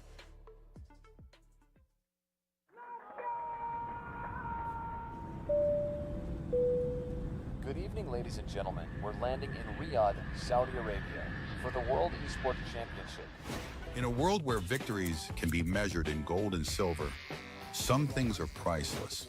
Surely expected, and Baron will find him. Can shine for one with a quick trade from Impulse. Some things are not bought with money. The base is too open. Now Philippines is now taking the base of Indonesia. Remember their name. The feeling of standing alongside your fellow countrymen, the emotion, the home crowd, the weight of a whole nation on your shoulders. Sometimes I get emotional by the fact that I got chosen to be one of the representatives of my country. And it's just a dream, honestly. Here it's not just about the game, it's about the pride that unites us. Every match tells a story. They need to some missed shot sound, picking up another one, another headshot. No way! 4 kills! What has happened? From every corner of the globe. All eyes on WEC 24.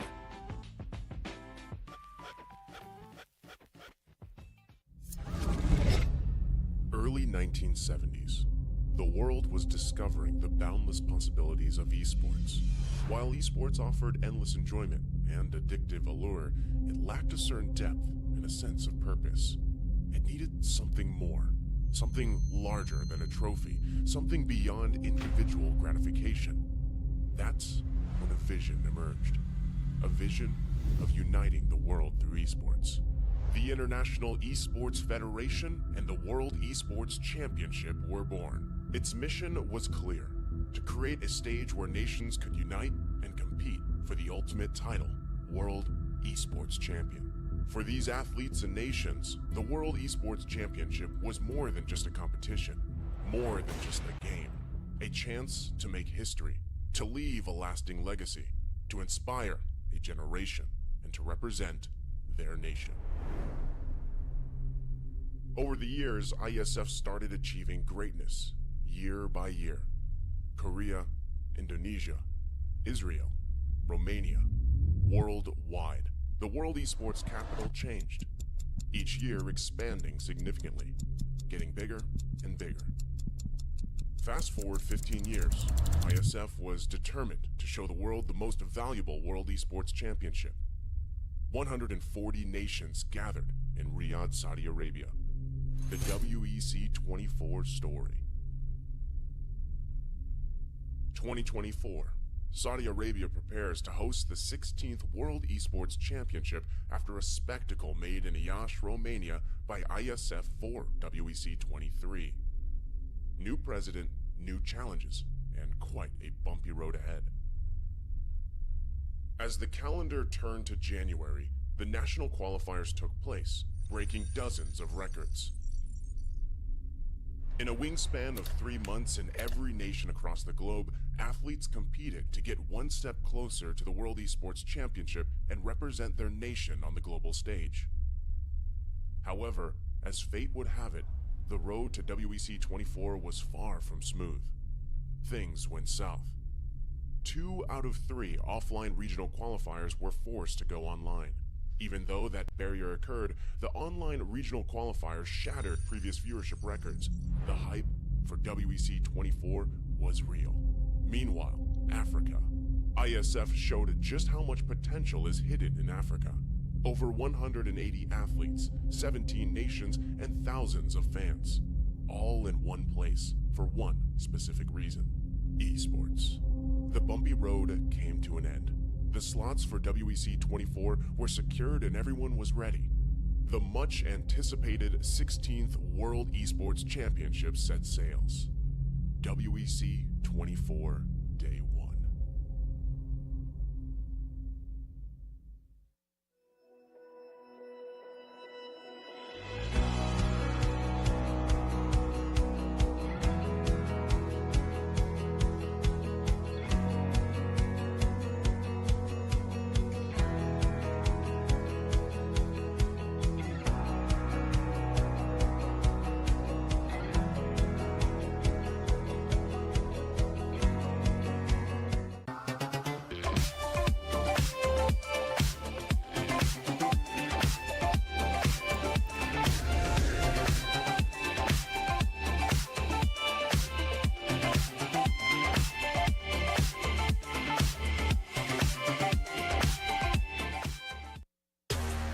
I can't help but this, cause they know they can never touch this.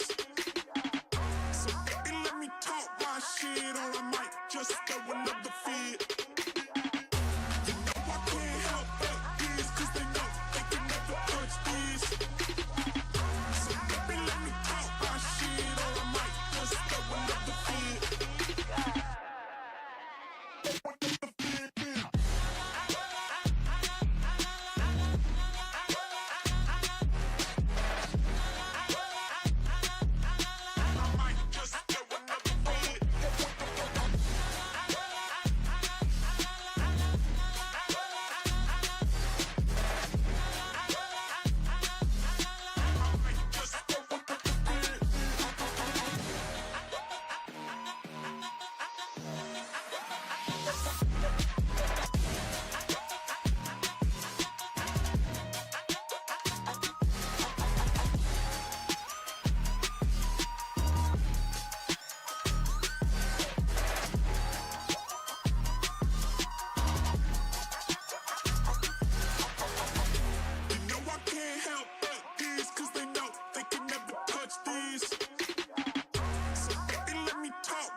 Welcome back once again, ladies and gentlemen, to WEC 2024 for the MLBB men's segment. Once again, we are going to witness yet another semi-final match between Indonesia and Malaysia, a long-anticipated matchup since quite some time actually now. Yeah. It's been quite some time. You guys are now back watching the English broadcast with me, Turna, as the desk host, and of course, I'm not here alone. I am with what did you ask me to call him? Rep Mike. You want me to quickly change that I Rep am not Mike. alone statement to I am now alone? Let's get out of here. Rep You know Mike my name, and Eternal. Leon. See, you get the wrong name right for me, and then you're like, what did you say to tell him? No, because he told me to call you that. I did no such thing. I don't know have who to- evidence, I don't know but- who to trust anymore with you. Yeah. With you two. This is a It's me, hostile it's me. environment for No, me it's now. not. This is the best of the best coming together in a best of three, only one moving forward. And for us to see if history indeed does not repeat itself, Malaysia has to take down Indonesia. Yep. That is history taking a turn. I mean, we saw some foreshadowing on the stage earlier on with Jasmine. I guess we'll see how it turns out, because once again, whoever is going to be able to win this next match between Malaysia and Indonesia, they will be moving forward from the semifinals into the grand finals, where the Philippines await them. And of course, whoever loses this match will be going head-to-head against Saudi Arabia in the bronze match to fight for that third place position. Yeah, and remember to throw it back to last year, actually. It was Philippines and Indonesia that met in the grand finals, and Saudi Arabia finished the tournament at third. At that time, we still had a lower bracket finals. However, it was actually the Egyptians that made it far into the tournament, finishing it at fourth. So they were the fourth best team in the world, last year. Now, for this year, Malaysia, actually, it's redemption for them. They weren't able to make it into the playoffs. They didn't make it this far in last year's IESF World Esports Championship. Well, they weren't even in the playoffs, if I'm not mistaken. Yeah, they didn't make it through the qualifiers. So it's redemption for Malaysia. Speaking of Malaysia, let's pull up their official team roster. And here it is for the Malaysian team. These are names that we're not unfamiliar with at this point. Loliel, Yums, Stormy, Sakai's, as well as Gojes. It's 4-1. This is the trademarks SRG. Although you are used to that XP laner being Kram, he is Filipino. So instead we have here Gojes, who's been there since the very beginning. Yeah. All right, and then you have Loliel, a loan from JP Niners, who is fighting for country this time. Also in the bench is Zach Cutie, but Stormy's here, so let's pick Stormy. Stormy is one of the best mid laners in the world right now. Yeah. And I'm excited to see how he's gonna fare in the team fighting with the timing, because him and Sans have not quite similar hero pools, but when you think of Stormy, when you think of Sans, any mid laner, you could say, yeah, both of them play those really well. They bring out the Loyes, the Angelos are definitely going to be there. Eve, in contention, Valentina, like, name it all, they can both play it. I like that you mentioned Sans because now we're going to welcome the official team lineup for Indonesia. And from Indo, nothing has changed either. We have Luke, Albert, Sans, Keyboy, and CW. It's the same situation. It's a 4-1. 4 from Fnatic Onyx. That's true. Indo and one from Bigatron. BTR's favorite, that's Luke. All right, my favorite. Miracle's personally. favorite too. Anybody from BTR for Miracle. But interesting how about a month ago, under an interview with the press, Go just said, I think, based on performance, Indonesia is the best team in the world right now. Now he has to face off against them in a best-of-3 single eliminations. Yeah, he got what he asked for. I'm glad that it goes back to Gojes with his statement, because now he's going to be going up against Luke. We've seen way more of Luke than we have of Gojes in year 2024. However, I must say, it feels as if it looks like Gojes has been playing for majority of the year. He's been dependable in the EXP lane for Malaysia. And that's difficult to say as for someone who barely saw pro scene play. He was behind the scenes for most of the time, but it looks like he really prepared his butt off to be ready for WEC, and he's been doing really good. All right, let me just preface this. The draft is almost upon us. There's some setup, but if you guys have been watching the previous days of Competition Heal, you know that Gojes, man of the hour now, has been playing a lot of Hilda. Just an infinite amount of Hilda, right? Earlier today, we saw Luke and the rest of Team Indonesia figure out the solution to the Hilda. You think Team Malaysia is gonna ban out the Uranus so that they could still play with the Hilda Gambit? Or, I mean, with Arcadia in the mix, what if they one-up it? Oh. What if they outplay the Uranus? Don't bait the Uranus? No, don't tell me we just end up going back to Esme Uranus again. I'm not ready for that. Yeah, I wasn't ready for that kind of answer. Yeah. I was looking for an answer, but I wasn't ready for what if they answer the Uranus. Hey, I mean, we're talking about the #1 region that everyone is looking at right now, especially after what we saw at MSC. Yeah. A lot of eyes in Malaysia, and you can also tell that they know that one of their strengths is creativity. Similar to your champions in MPL Indonesia, Team Liquid ID. SRG aren't afraid to get creative. It's not just the Hilda. It's not the most creative because it's literally there. It's one of the picks of the meta. Goja still can play the high loss and with the revitalize and all that. But I want to take it away from SRG or Team Malaysia now to surprise us and just go, hey, here's one of the unique picks we prepare out in the gold lane. Here's something in the mid lane for Stormy that you're used to him playing mages. What if they're one of the teams that end up playing something along the lines of, and we see other regions sort of preface it in tournaments leading up to WEC with fighters maybe even assassins in the mid lane. Like, I wouldn't take it away from SRG to even like consider, or Team Malaysia to consider that. Did you say assassins in the mid lane? Okay, that might be a little bit too crazy. Maybe I have been ending up with some sabers in my games in mid lane, and they've weirdly enough worked. And Not Suyos, even Rome? not even no. You wanna know a funny thing? I played with a couple of Suyo roams leading up to WEC, Suyo roam. and somehow they made it work. Suyo mid was a thing. Yeah. Wait, what? Yeah, Suyo Where? mid was a When? thing. Hoon was doing it. Oh. When he was very new, when Suyo wasn't even allowed in professional play. Yeah. So I think now is the best time for these two teams to really flex like what they got in terms of creativity.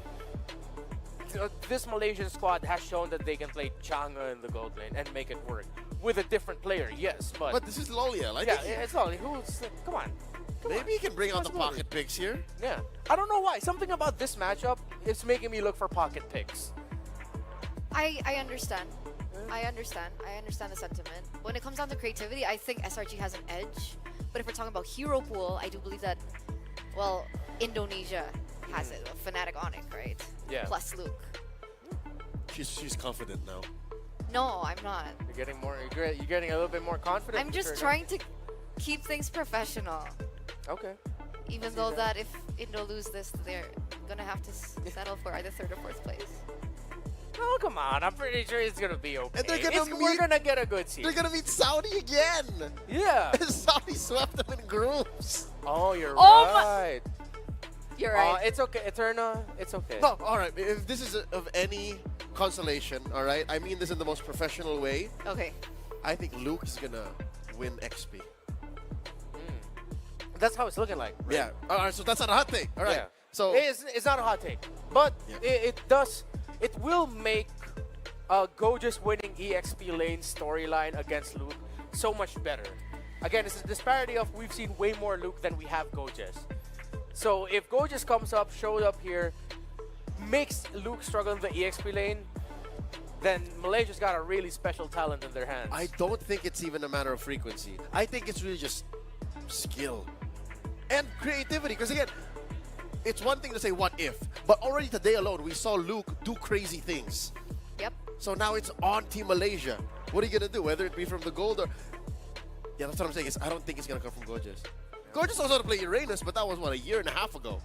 Well, that was one of his best heroes. I remember when we were in Malaysia together for a tournament, that was one of the picks that he rocked with in the EXP lane. So it's something that can come out from him. Could be. It's a very different game though. I wanna address the elephant in the room. Okay. I wanna go to the jungle matchup. I wanna talk about Sakai's and Albert going head to head. The baby alien. The baby alien himself. It's been a while since we last called him Well, that. yeah, it's been so long since we last heard baby alien Albert. Okay. So what do we think about this, right? I mean, do you think we're going to be expecting some assassins to come out? Or do you think it's just going to be the regular Suyo, Alpha, Export maybe? That might actually be one of the cases that Malaysia, I can't stop calling them SRG, but Team Malaysia are going to be looking at. Taking away the Alpha from Albert. He's proven to be very confident with it, comfortable with it, and Indonesia play very well around an Alpha. So if I am Team Malaysia, I will want to contest that. If possible, make sure that Albert doesn't end up with it. Here's the interesting thing. Albert knows what it's like to be Sekais right now. Albert knows what it's like to be young and one of the most in-demand, mechanically gifted junglers in the world. And that's literally what Sekais is. He was the MSC 2024 MVP. And he turned the world upside down when he made Alpha a priority pick. That's the reason why Alpha is so priority now, is because he won an MSC championship with that hero. So with that said, I think if Albert wants to step up and Albert wants to, get a win for Team Indonesia over Team Malaysia, maybe, what were you thinking? I was going to say skirt that, like don't even fight on that axis. Play on a level that Sekais wasn't even a part of. Throw back hard to the Yisun Shins. Oh. It's a budding pick. That's a budding pick. It is. But I'm just trying to think of the picks Yeah. right now in the meta. Well- Because I understand why teams are hesitant to bring it up. Yeah. We'll see exactly if it comes out or not. But for now, it looks like the teams are ready. Ladies and gentlemen, Malaysia and Indonesia for our upcoming match. We're going to throw it over to the stage. Take it away. Thank you very much for that. Our fantastic analyst desk as per usual. But what an exciting day it has been thus far. right. We've just seen the Philippines beating Saudi Arabia 2-0, placing Saudi Arabia in the third place position. That is still up for grabs for Right. them. But let's go ahead and focus on the upcoming showdown. Which of our two teams are going to still be in contention for a shot at winning some serious cash? Oh, yeah. $70,000 for that first place. Oof. So we ready to start? You ready? I'm ready. I was born ready. Well, let's go, ladies and gentlemen, viewers around the world. Let's see it for Team Malaysia.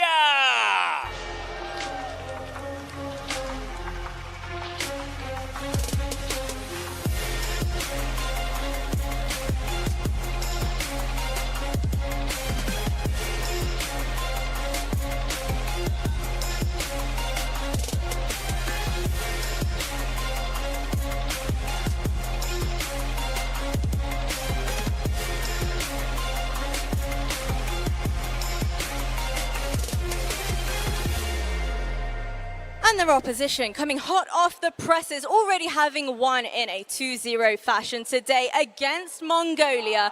Please give a very warm welcome to Team Indonesia.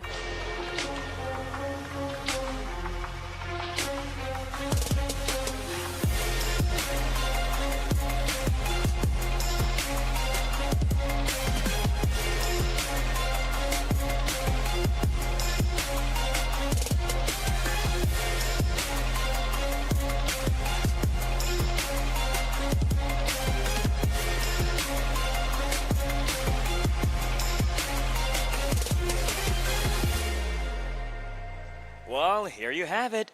We gotta have Malaysia going against Indonesia. Who's gonna make it happen? What kind of hype we're expecting? Well, a lot is pretty much gonna take place in this match. One thing is for certain, confidence is in abundance up here on this stage, but I want to find out what our fantastic talents have to say about this showdown. And we're back onto the panel, ladies and gentlemen. Thank you so much, Bara. Thank you so much as well, Jasmine. And of course, good luck, boys. Good luck, Team Malaysia. Good luck, Indonesia as well. You can see them trading, what is this called? Fist bumps. Fist bumps. That's what they call it. I don't think they're trading fist bumps, but They're trading fist bumps. in I the like spirit it. I like of it. sportsmanship, Yes. they are fist bumping one another. There you go. Yeah. I finally got something right. I'll trade you a fist bump.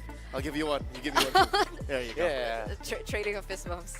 There, follow that. That's a new trend set by Turner now. I like that. Trading fist bumps. Hey, Trading fist and hey, don't sell yourself short. You've gotten a lot of things right today. Something about this matchup is really perplexing you. Yeah. I'm fine. Are you sure? Yeah, Not just nerves, is it? I'm fine. I'm fine. All right, just to carry on from the discussion we had prior to the player walkouts. Yes, let's do that. Albert, right now, I think there's a lot on his shoulders because I think he's in the Goja situation. You know what I mean? Yeah. Like we haven't really seen much of him for a while. That's And then true. now, since he's the only jungler in Team Indonesia, he has to step up, and step up he has. Like this is Albert unleashed.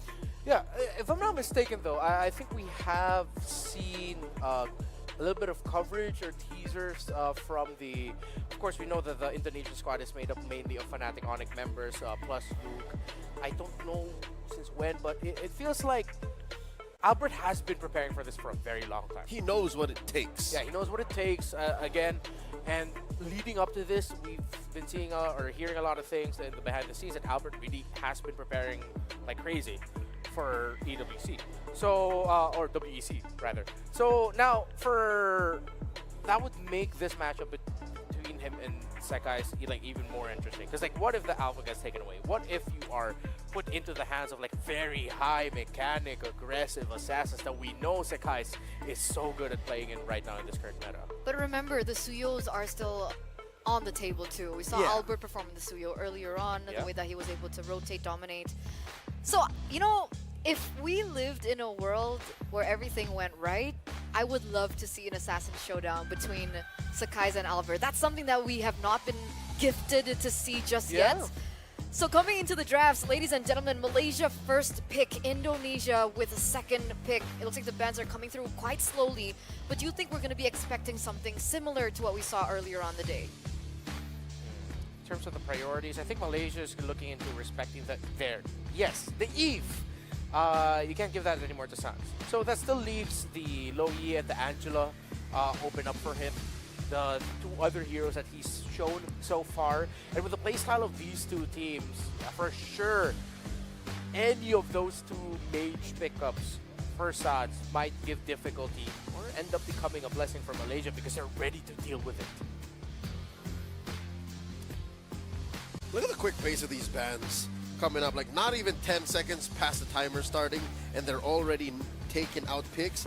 The chip still up, by the way. Is it going to be a blue 3 ban here for Team Malaysia? Because if not, does Indonesia... Okay. Malaysia's saying, no, you do it. You ban it. Yeah. And look at them respecting Luke, taking out the Phobius and the Hilda right away with the most high impact. Because if you're Indonesia, you're not going to be rushing a high loss pickup. So at the end of the day, you get one of the best EXP laners in your hands, whether it's going to be the Gatot or the high loss in the hands of Gojez. It's a comfort.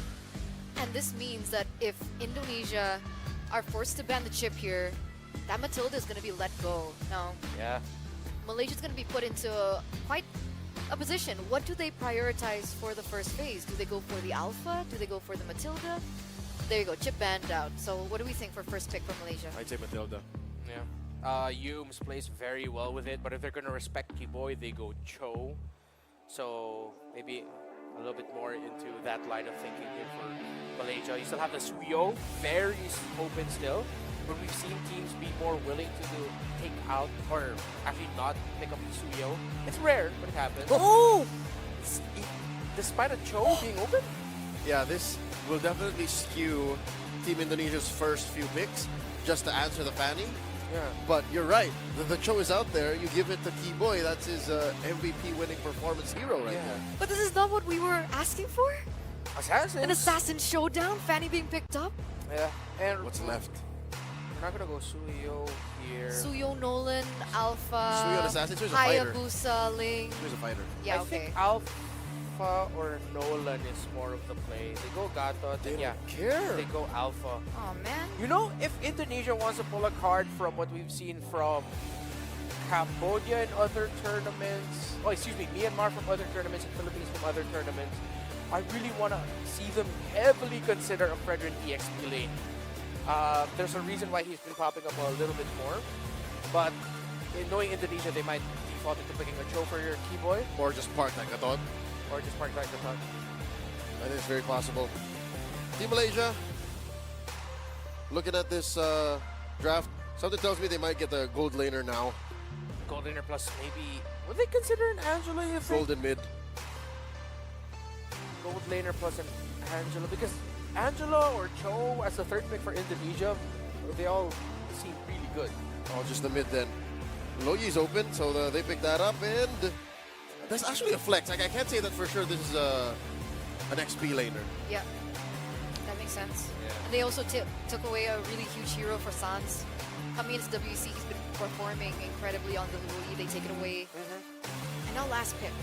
Do they want lockdown for the Fanny? Do they want to pick up something like the Cho? Or do they want to go for something that accentuates their draft a little bit more, like maybe Matilda here still? Yeah, that's up to their choice. But they go Brody instantly. Solid soft counter to the Fanny. Like, she comes in at the wrong angle. He can catch him with the corrosive strike. And then get enough stacks to pop that ult before she can get away. Would we call it a counter? It's a soft... Or just a good lane against a roaming Fanny? It's a soft counter. Soft counter. Like, it take care of itself. All right. Yeah, you gotta stun. It's like a 1-1 into a Yuzhong. Like, it's made to hunt you down, but you can deal with it. All right, so coming to the second phase now, we do see that Tigreal does get respected away. They are seeing that the Hylos is flex as well, right? And they're going to respect that possibility. For Malaysia, what would you eliminate here? Attack mid laners. Choke out Gilak Sans. Yeah. I mean, the last other option that we've seen Sans play so far is an Angela. Kufra. They're willing to ban a Kufra out. Dude, they're protecting Sekai's pick here. Yeah. It's got to be Cho next, right? Yeah. Because if the Kuva and the Cho are gone, and you still pick up another heavy frontline presence alongside the Gatan Kacha and Alpha, then that might actually bode well for the Fanny. If the Fanny can actually get the farm up and not have that much of a problem getting the resources, because that leaves the back line of Indonesia a little bit more open, so it's a little bit more free for Sekais to go around, swoop in. So what's it gonna be? Last ban for Malaysia. It's got to be the Cho or Like, something in mid. You can't prioritize Brody with something like a Kaja, right? Kaja, Franco. Would that be a good mix? I'd feel bad for the Kaja or the Franco up against the Loyi in the high loss. All right. You can answer with mid though. You can answer with like Aurora. Yeah. So I'm guessing you ban the Cho or the Aurora. I'm still thinking there's still maybe still room for an Angelo, but no, yeah, they go Cho. Yeah, they respected Keyboy's picks. Wow. They're shutting him down. They want to protect Sekais here. So they go for the Vexana pick for Indonesia. They're going to utilize that onto Sans. Okay, so far we don't have a pick for Luke yet. We don't know. We don't know if Keyboy's playing the Gatot or... I don't like Edith into Fanny. Or Edith into a Luyi. Like, those are two bad ways to go. Agree. Another frontliner from Malaysia will be really good. I think this is already a go just DXP lane high loss. They could potentially pick up another roamer that could pack Revitalize, although the main options for that are already gone. So probably won't see that. It's weird, Do you want more lockdown? There you go, Edith. So they get the Edith, right? Yeah. It's better for them than it is for Team. That is a XP lane Masha. Yeah, that's an instant response to that. You're thinking about the 1-1, you're thinking about the first entry coming in from the Fanny that if you want to swoop in, it'll be the Masha bursting down that Fanny. Yeah. It's been a while since I've seen a Masha versus Hylos with a Revitalize most likely going up against each other. So I'm interested to see how that's going to fare in lane. It's a matchup we don't see. Yeah, because the Hylos doesn't need much. The Masha, on the other hand, scales. It's fine. It's fine. It's all good. We're going to throw it over to our casters, ladies and gentlemen, to bring you game number 1 in this match. Indonesia versus Malaysia. Boys, what do you guys think? Well, I'll tell you what we think here. Eterna and panelists Renmar and Leo, we can feel or see. I feel like we can visibly see how nervous Eterna is right now with this matchup. Again, it's a semifinal here. The winner of this will be heading on over to face off against the Philippines at the grand final. The loser of this will be going off to fight for the battle for 3rd or 4th place. This is all happening tomorrow. This is our last live stream match here. And again, I'm Naisu, joined here aside with Mirko to bring you the action to close out our day today for the MLBB Open WEC 2024 for IESF. How are we feeling about the draft, man? Honestly, I mean, looking at the draft, for me personally, I like Malaysia's draft, right? But those are some signature picks for Indonesia. That is Masha. That is Super Luke's Masha. Back when he was in Geek Fam, he was a absolute beast on the Masha, was able to beat a lot of the Fanny picks, a lot of the Assassins, but mainly the 1-1. I think the 1-1 will definitely struggle a bit up against those resets coming in when you try to kite away from the Masha. Insane gap closure. You got to be pretty happy. I don't know, is she still your main? Like, is 1-1 still the main? Because she's come through the meta again, so with that being said, ladies and gentlemen, we're jumping into this matchup, the Land of Dawn again. It's the best of 3 between Malaysia and Indonesia. We already know what's at stake here, and they started off with game number 1. We'll find out which team finds their footing first. We've had a great series today, especially the last one that we just witnessed, where Philippines, the defending champions, will be waiting for one of these teams in that grand final. Wow, Keyboy already taking quite a bit of damage, and you know, our panelists really talked about how things were set up. The fact, too, that Loyi is a big pickup here for Malaysia. They do take it from Indonesia, and even that, man, I mean, the first pick, Fanny, that was really early priority. Yeah, I mean, when you have someone like Skies who can play the Fanny at that level, yeah, it's first pick prio, definitely, you know, and I think it is a strategy from Indonesia as well to leave it open. We've seen the Fanny just always ban down the red side, respecting so many of the other Fanny users, and we saw the Brody pick very, very early as well. First phase Brody pick to counter the Fanny. It's a very good way to counter the Fanny, but then you see the 1-1 pick, right? 1-1 actually does have a little bit of an advantage in this lane. You are able to get that weakness point in the back quite easily. Yeah. And you can see that CW has already burnt out the flicker, so it's already working right now early on. So that early matchup is not going to be fun, I would say, for CW. And part of it, too, again, is just he's hoping to survive. You know, survive against this. Whoa. Okay, he should be fine. Yeah, just forced to use the Spear of Alpha defensively, but Skies, he was able to steal it away. Now jumps over the cables. Luke, no level 4 just yet, so doesn't have that Thunderclap. Yeah, he's going to have to wait. And this is kind of what you expect from teams like this from Malaysia and Indonesia, you know, really kind of testing the limits even in the early game with what they have. And a lot of this also comes down to just very comfort picks for key players here from both sides.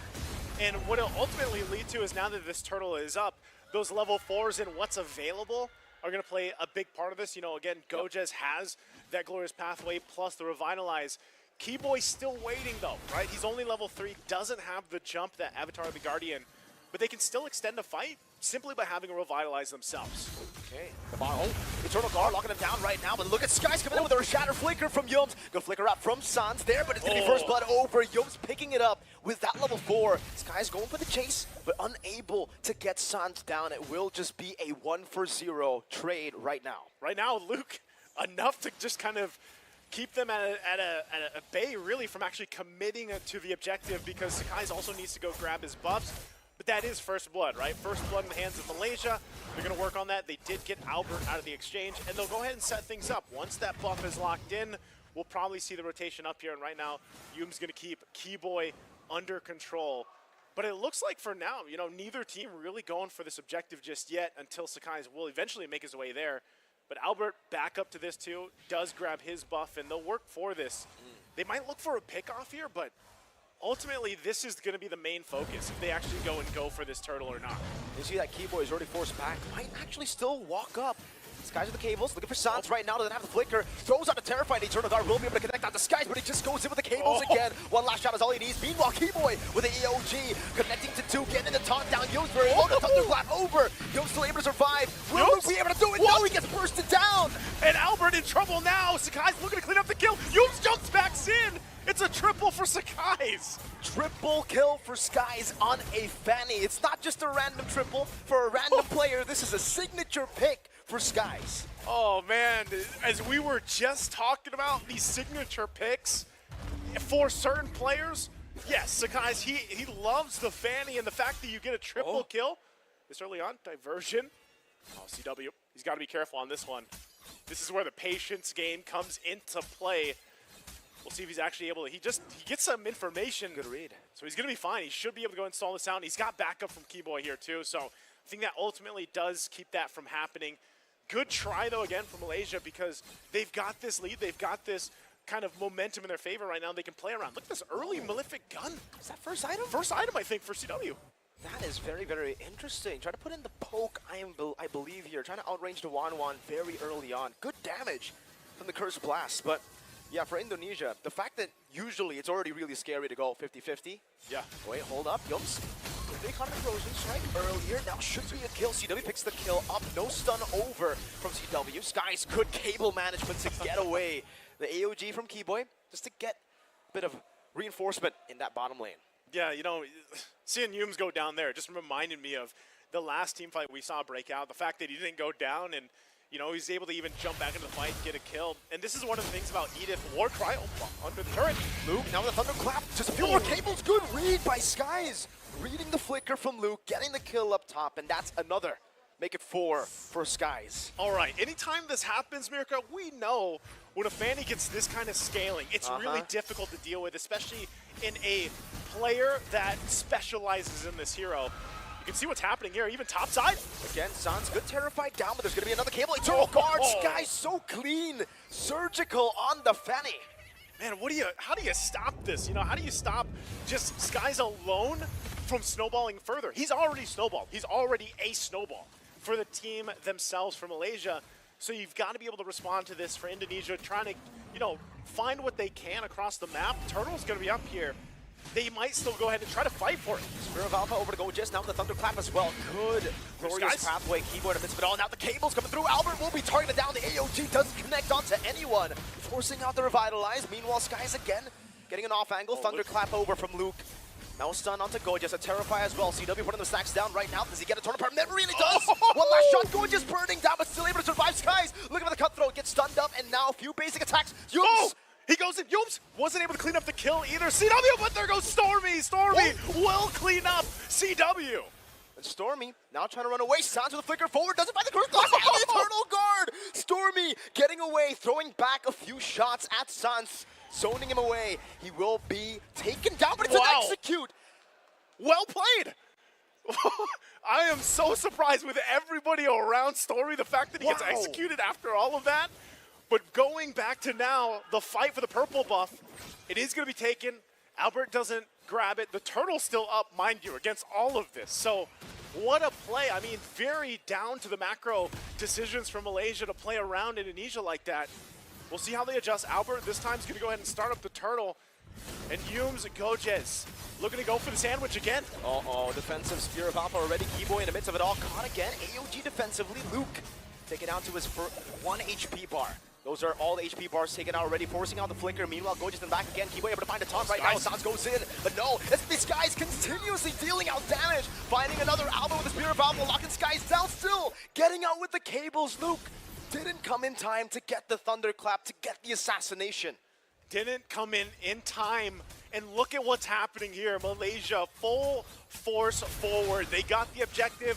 They're possibly going to get some more, at least a lot of damage here on the tier 2 turret already at this portion of the game. It's getting really difficult for Indonesia to go ahead and find the space to move around the map with the way things are going. And every single time they approach some of these choke points around the jungle, it's that utilization of having a Hylos, plus the fact that even noobs can jump in, and not to mention, you still haven't solved this snowball effect coming out from Skies on this Fanny. They might try to make a play here, though. Keyboy charging on up. Getting the taunt down onto Yum. He will throw out all the abilities down. Keyboy, AOG defensively, good timing. Gorgeous will go for the chase right now. Slowly will be caught with Spear of Alpha. Last shot, Luke finds it. Cables from Skies. Albert still able to get the angle to escape, but the lethal ignition just ticks down on him. Again, they're trying to find these moments where they can win these team fights, but every single time Malaysia's able to find another way into the fight, to find another way to get it out and disengage. And again, a buff diversion here. Diversion up top. Luke could be in trouble. They're going to go for him. Luke will be caught. Thunderclap coming. Oh no! Not enough damage. Skies just bursts him down. 100-0. 8-0-4 right now for Skies. Look at the damage. This is what I like to call big damn. And right now, it's all Sakai's here on this Fanny. Just 46,000. And that's why I'm saying it's going to be great when Indonesia finally shuts him down. Because look at the amount of shut them down. Yeah, that's the big question. That's a big question mark right now for Indonesia. How do you catch him? How do you even stop just a Fanny in general in the tracks? You know, and that's what they've been struggling with at this point in the game. Almost 10 minutes in, Lord is up, and Indonesia wants to go fight for this. Lolio does pick up his own Malefic gun this time around. Skies will go ahead and start this Lord up, and it looks like Indonesia wants to get in the zone to contest this, but is that the right decision? Eternal Guard. Well, they can't look for an angle at all. Indonesia will just have to concede the first Lord of the game, and Malaysia takes it no biggie. Good zoning, good control. At this point, we've seen this before. Indonesia now on the defense, and you have to kind of break down and look at the lineup that they brought to this fight.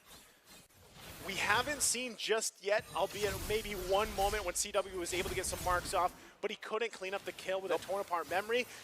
Maybe if they can buy some more time, he's going to have enough itemization to actually clean up those kills, but he's got to survive too. Someone's got to protect him. Here comes Skies again. Was going to try to go for the purple buff. Doesn't get it this time. At least Albert secures it, but they've all got to be ready for this push from the Lord. Mid lane, they might just get the shields down to the base turrets if Malaysia does do that, because right now Indonesia should be able to clear things up. Luke! Bottom lane, Thunderclap, one last shot. The crossbow tang in time. Lolio cracks open the weakness points. Now in the mid lane with the Glorious Pathway slowing them down. Skies is looking for an angle of attack again. He needs to be very careful about CW and the stun. Keyboy trying to catch him mid-air.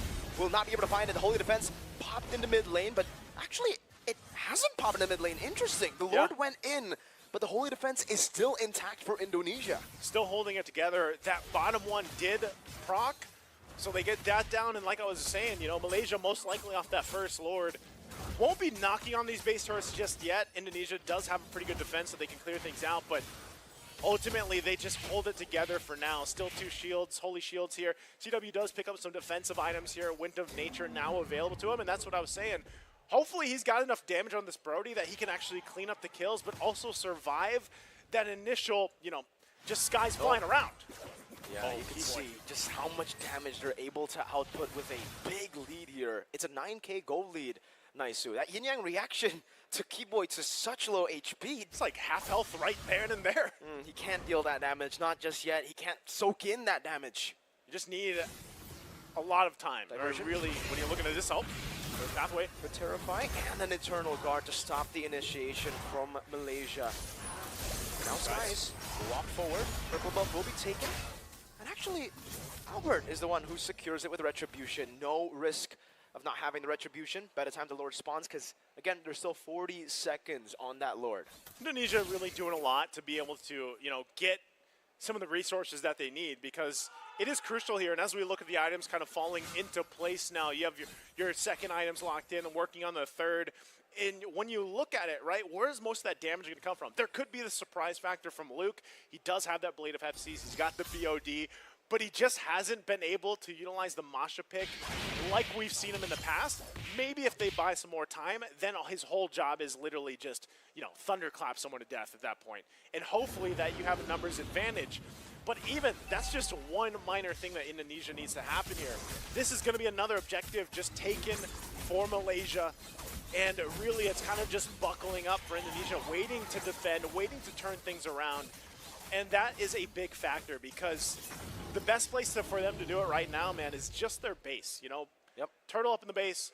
Hopefully you can go ahead and withstand that initial punch through. Now, big thing that they have to look out for, again, when even defending in their base, is Stormy. The Luo Yi, we've seen it happen time and time again, especially if they use the diversion kind of on the upper part, and it's a surprise factor where they come and cut off, especially with the Glorious Pathway.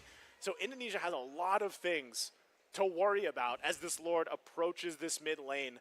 Again, they still hold on to their 3 base turrets, but they're definitely going to lose some here. With this type of gap in terms of economy, they're going to have to make this one work, because now Lord making its way to the mid lane. There's the charge in. They're going to sacrifice the mid lane. Oh, Yums with Earth Shatter, finding him onward as well. Now Albert taken down. Keyboy in the midst of it all, taken out as well. Yums now gunned down, has the immortality. Loyal popping into the nature. Stormy goes in with a flicker, finding the yin-yang reaction and a double. An onward from Luke. Sands will flicker forward. One desperate attempt to save the game, but Malaysia will close out game 1. Very decisive in what we expected here between these two teams, but man, Malaysia just looked like they made it look so easy here in game 1.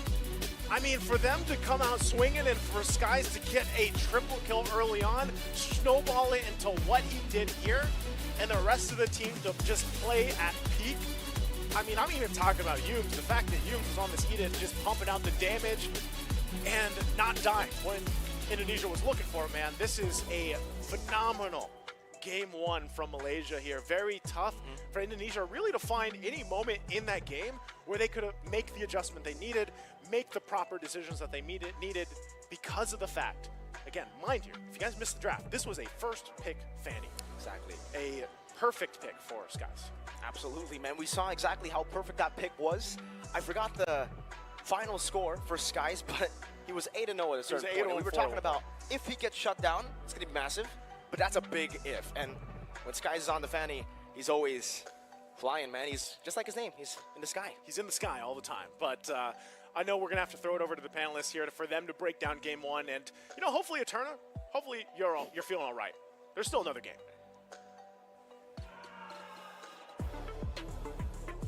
Eterna, you okay there? You good? This is where you talk. You all right? Guys, Fanny. Guys. Joe. Guys. Okay, this is where you guys fill in. All right, you want to say it? Yeah. All right. On 3. 1, 2, 3. Draft. Yeah. Yeah. That was a very dominant victory from Malaysia, ladies and gentlemen. Thank you so much, casters. Thank you so much, Mirko. Thank you so much, Naisu, as we're going to break it down for you. Yeah. You know, one of the big questions we had going into that one was high loss and the last pick Masha. Because in my head, even though that's a matchup I don't see a lot, I was thinking, wait, can't high loss literally just be like, I'm right here, you're getting hit, before level 3 there's not much you can do to me, I have revitalized, I'm okay. And I thought maybe they picked the matchup because they know something we don't about the matchup. But no, Luke was frozen in lane up against that half-man, half-horse high loss. It's not even before level 4 you can't do anything to me. For a good 10 minutes, there's nothing that the Masha can do to the high loss. So that alone undoes the whole discussion of how we think Super Luke with the Masha is going to dominate Gojes in the XP lane. Not to mention how in the first phase alone, it seemed like Team Indonesia was so confident that with the Gatot, Alpha, and Brody, they can stop Sekai's Fanny. But there you see how the Cho was open. Yep. Like that was such a telltale sign that maybe Indonesia were thinking, yeah, we got this. Yeah. And usually when you open up and give a Fanny and a Cho is open, you take that Cho. Because that's the single target lockdown that you want to help control. It's not always the hard stop against a Fanny, but it increases your chances of not getting snowballed on by an incredibly talented Fanny that is a comfort pick for Sekai's. Not to mention the Vexana in Sans. Usually, I'm here glazing up Sans, right? Gila Sans, he's my guy. Oh, but here you watch him, he's like... That was literally Gila. It like was in the wrong way. In a different kind, right? The Aurora was open, not at all banned. He could have picked it up. And what were you saying about the Aurora? I mean, mages that have second lives? Yeah, mages that have a second life, that's usually what teams want to chase for when they're up against a Fanny that could potentially snowball. Because that means you make a Fanny have to use cables, cutthroat, second skill, overextend to get the second life out. The passive of the Aurora, the passive of the Nana, the passive of the Lilia. Yeah. That's why there are times where you see even teams be willing to give a Fanny, and in other leagues and tournaments be crazy enough to pick a Nana up against it because that has a second life. Wherein, if you are hoping that Sans, one of the most talented mid laners, can catch Sekai's, one of the best Fannies in the world, mid-air with a Terrify or a knockup from the EG, that's asking too much. He tried. There was like 1 or 2 moments in the top lane where he's like, all right, come on, come on. Nope. And then San just dies, leaves the EG, and then Sekai's like, see you later. Yeah, there were so many moments. And I mean, if we're talking about lockdown too, we spoke about, you know, the mage pick, we spoke about the EXP lane, but also the lockdown hero that I was looking for Keyboy. Like, even if, let's say, they wanted to leave the Cho to the second phase, it gets banned out by Malaysia in the second phase, couldn't they have used something more reliable as a stopper? Or there absolutely no choices other than putting the Gatot, committing that into the roam, and going for a Masha in the That's the XP crazy lane. thing. No, there were so many other options even going into the second phase that it's odd that this is the solution Indonesia came up with. It seems like in the first half of the draft in red, they had a game plan. And then when the Cho and the Kufra got banned out, they're like, yeah, we're doing the Vexana Masha. Like, it's such a... It's like a movie was written and directed by one director in the first half, and then a whole nother crew took over. Yeah. Like that's what this feels like. Yeah, okay. So from the side of Malaysia, they first picked Fan, right? First 2 picks on the side of Indonesia was the Alpha Gatot. Yeah. Usually when a team already prioritizes their jungler in the first pick, I mean, no need to all rush. the time, you don't need to rush your jungle. You go ahead and chase the power picks, you pick your jungle in the third, or flex your wide hero pool in the jungle and decide to pick it up later in the second phase of the draft. So what could have been, instead of Alpha Gatot Gacha ban, if they're hard set on the Gatot Gacha, okay, Gatot Gacha XP, you put the Roam Cho. Or you surprise, and then you steal what could have been a pickup for Yums, you pick up the Edith, you pick up the Cho for yourself. So if ever Malaysia decides to pick up the Mathilda that we thought would actually appear in the draft, then at least you have another single target lockdown that can either target the Mathilda or the Fanny. It's quite perplexing to me, the decisions here, in terms of the pattern and the order of which things were drafted. Perplexing, more like heartbreaking. Sorry. Am I right? Yeah, I'll give that. I'll give that to you. I'll give that to you. I'll give that to you. It's okay, guys. It's a best of 3. I mean, after having watched Indonesia in action earlier today against Team Mongolia, they were honed in and they were so focused. Yeah, they were locked in. And they were punishing the even creative drafts that Mongolia brought out. It's odd that now against Malaysia, they seem to be more adventurous in the bad way. Yeah. They're more like, all right, maybe this will work. This is Malaysia we're talking about. Okay, so coming into the second game, would you think that this would warrant a Fanny ban?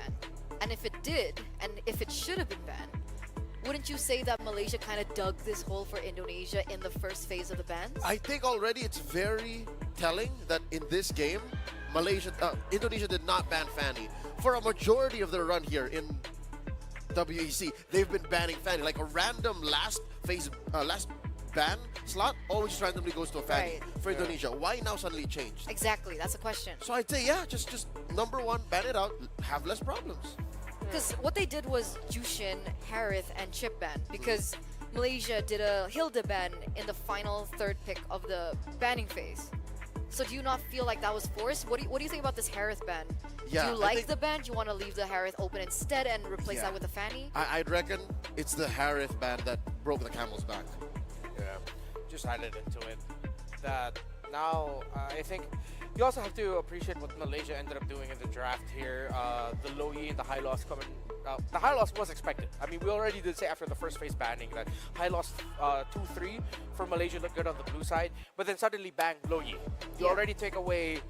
You've taken away two heroes that Sans has shined with in WEC so far. That's why we were thinking maybe the Angela's going to be coming in if they're going to be a little bit more offensive-minded.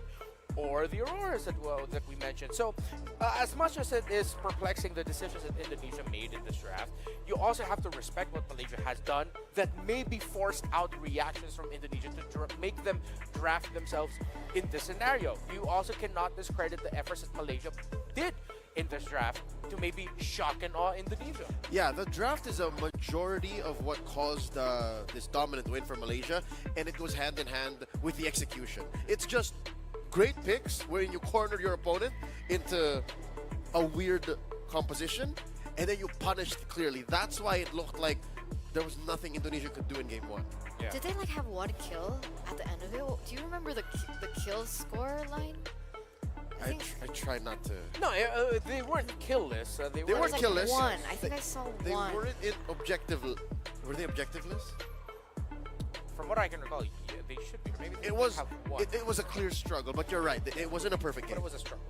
It wasn't a perfect game. So, it's not like Indonesia had no game plan going in, but against a team like Team Malaysia, you have to have a sound game plan. Yeah, they have 5 kills and no objectives. It was a little scrappy. Yeah, they were. I mean, they were able to secure their buffs, but in terms of the turtle, the lord, and the turrets, Indonesia wasn't able to secure it. But man, Sakai's on the Fanny. That's why I screamed at the pick. I was like, yeah. Oh man. Yeah, and that's why instantly my reaction during the draft was Fanny with the Cho open. Apparently that wasn't a problem. Because they didn't pick up the Cho. Because they didn't pick up the Cho. That's what exacerbates this whole situation. So now, I wouldn't say instantly ban out the Fanny. Maybe this is Team Indonesia growing. Maybe this is Team Indonesia developing.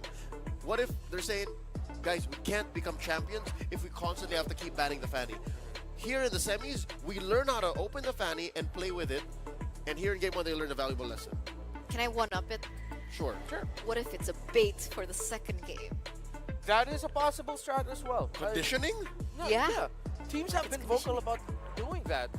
Opening up comfort picks, it does really well in the first game. The long And then game. the real strategy for what you're supposed to do to actually counter it comes up in the second game. You force game number 3 or whatever game that you find yourselves in.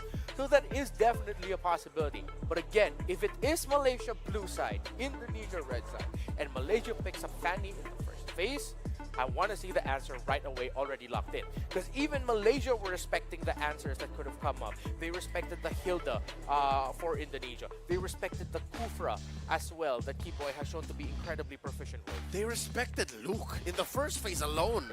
It's the Phoveus and the Hilda ban. So it seems like Malaysia is locked in, and Indonesia are the ones who have to find a way to get in that same space. Now Indonesia's on the play. And now you can see them on screen as well, ladies and gentlemen. There it is. They're very serious. You can see it on their faces. And this is the answer towards the second game as we welcome you into the drafting phase. This is a fanny ban straight out of the board, answered with Eve as well as Malaysia banning out the Jushin. So is it just me, or does this throw out the whole theory of conditioning? Like, it wasn't on Indonesia's terms. Like, that was just a difficult game. Yeah, that's exactly what it feels like here. But I mean, yeah, you know what? I will move on personally as well from game number 1.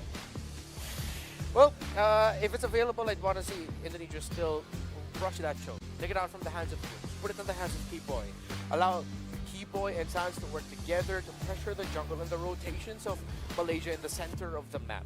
Pick up the Cho if it's possible.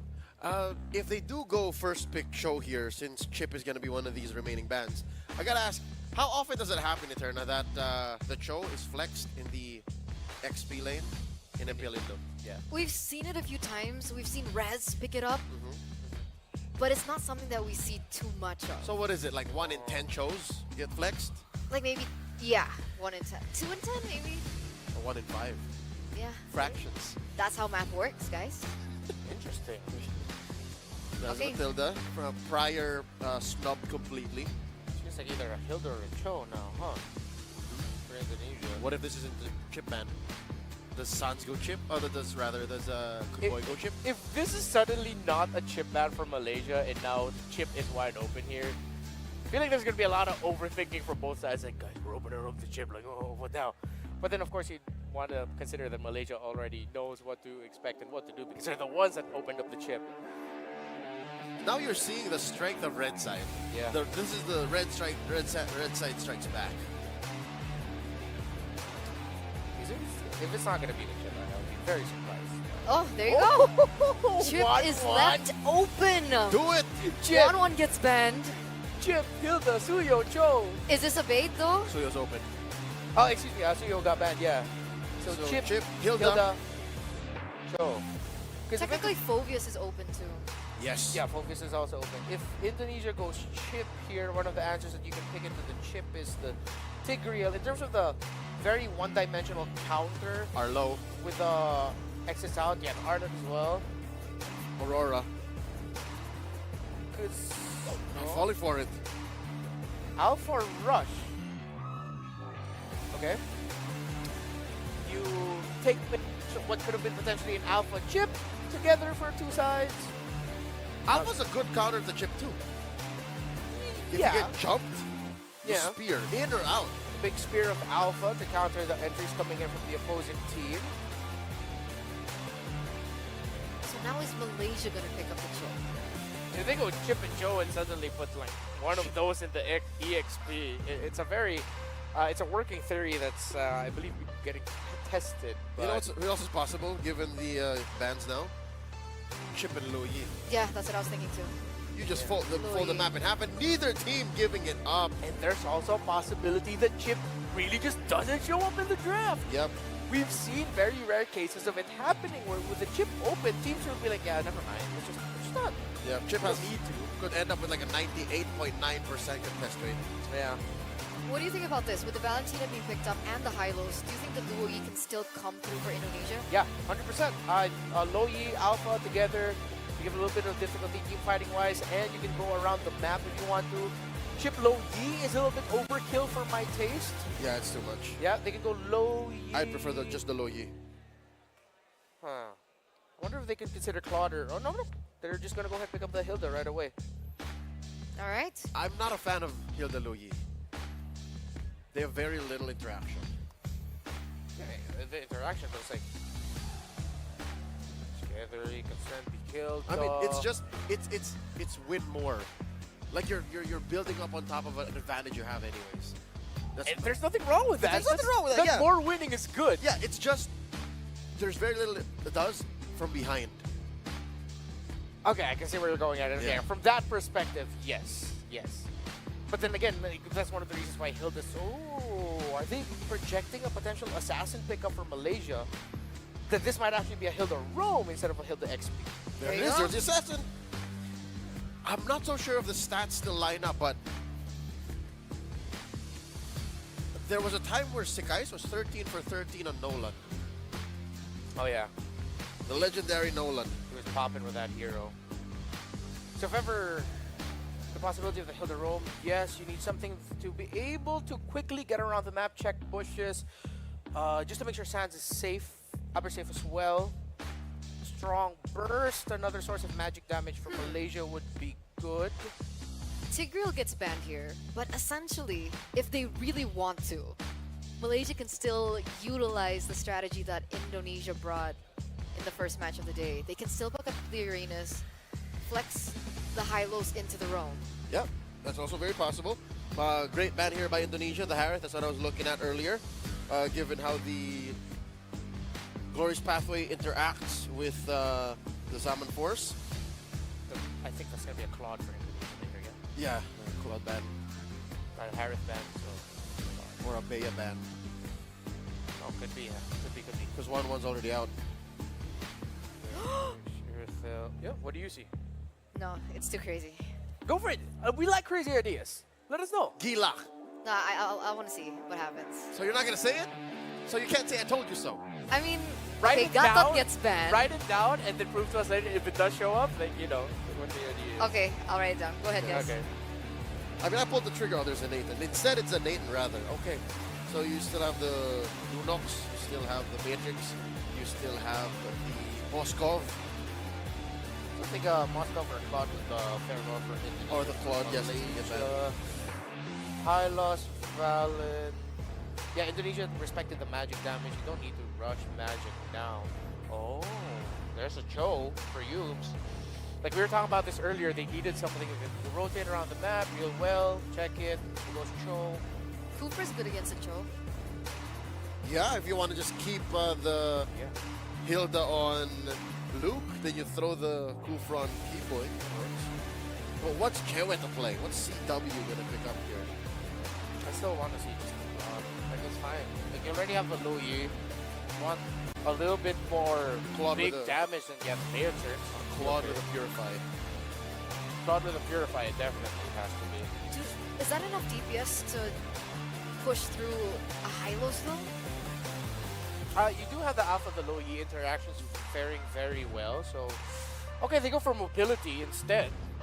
Harder to catch, understand. And a Khalid. So is this a Khalid EXP or Khalid Up roam? until the very last moment before we load in, that's where Malaysia has to think. That's the beauty of the Hilda and Khalid together. Yeah. However, I'm leaning a little bit more towards, like, even with just, don't see the last weekend, I'm already leaning towards Malaysian draft. There's not a lot wrong that can happen right now for them. They can just go Dea. Yeah. If they want that hard single target lockdown, they have no more options for the magic damage. You see Malaysia really considering it. Nah, they're not going to put China, no. Will they 1-3-1 here? Possible. Yeah. You can throw a fighter into that gold lane. Gold lane, they'd be That's lacking, really though. dangerous, though. Yeah, with the low Yi, that's actually going to fare very well for Indonesia if they decide to go fighter gold, What like is a it? Ruby or something. Whoa. Yeah, Bruno. Okay. Classic. They go single target lockdown, chunky burst, which is the Bruno. All right, game number 2 here. Ladies and gentlemen, this might be the final game that we see as Malaysia have the possibility of going for a full clean sweep. Real quick before we throw it over to the casters, what do we think about the drafts? I'm leaning a little bit more towards Malaysia here, but yeah, they're just going to need to respect and be able to catch the Irithel. I hope Indo can brawl hard enough because that's one way they can beat Malaysia here at their own game. Because Malaysia is serving up real good damage, real good easy engages. If Indonesia can leverage that Lu Yi and force Malaysia into uncomfortable, chaotic fights, I think Indonesia can force a game 3. Well, there it is, ladies and gentlemen, the last statements, the final statements from our analysts. We're going to throw it over to the casters for a potential final ticket to the grand finals.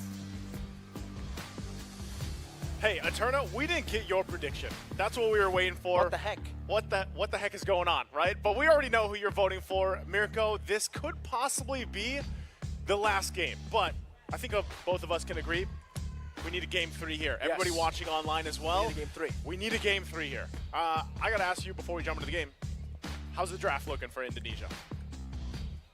First 3 picks, Indo, for me. Yeah. But then the last 2, that's where it gets a bit scary, right? You see the Irithel, but then you see the Bruno come in for Loliel as well. I've seen him do amazing things under Bruno and MPL Malaysia, so I guess we'll just have to see here, right? It's just so good for both the compositions, but honestly, it's all on Luke, on the Hilda. Is he able to put in the pressure onto Skies? Because if he's able to shut Skies down, I think they should be able to get that early game death ball going, as Indonesia likes to get going in the early game. I think Leo hit it on the head there. The fact Malaysia was controlling the game from start to finish. And a big part of that was the fact that, again, Skies he unleashed the Fanny. This time around, we saw it banned out. So they're setting themselves up to have a better early game, I would say, for Indonesia, especially the fact that they have some key pickups here. And, you know, as our panelists mentioned, part of this could just be the fact where you want to go for that brawl style, you want to brawl it out, you want to get that early game going, you want to be able to get the momentum you're looking for that Indonesia is known for. But so is Malaysia.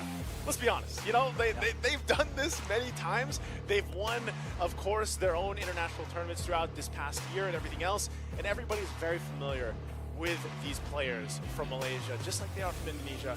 And I would have to say, you know, at least looking at the draft and everything else, I'm going to side a little bit with Malaysia here too. I think they did really lock things in with those last couple pickups. And if they're able to just go ahead and secure themselves the space that they need, the time to farm up they need, hey, Bruno is a monster later on. So with all that being said, ladies and gentlemen, we're jumping into the Land of Dawn once again. What could possibly be our last game in this best-of-3 semifinals. The winner of this heading on to the grand finals tomorrow against the defending champions, the Philippines, and the loser will be going off to fight for third and fourth. Look at this, guys. Exactly the pressure that we were talking about early on, not just for Luke, but Keyboy too. You can see the utilization of the Kali now very deep. Skies forced back. Keyboy will just run away. Early lead going to Indonesia. And whoa, Keyboy actually wanted to cancel the recall again. Will be kind of a tough spot here. I think Yums will be able to rotate around towards him as well.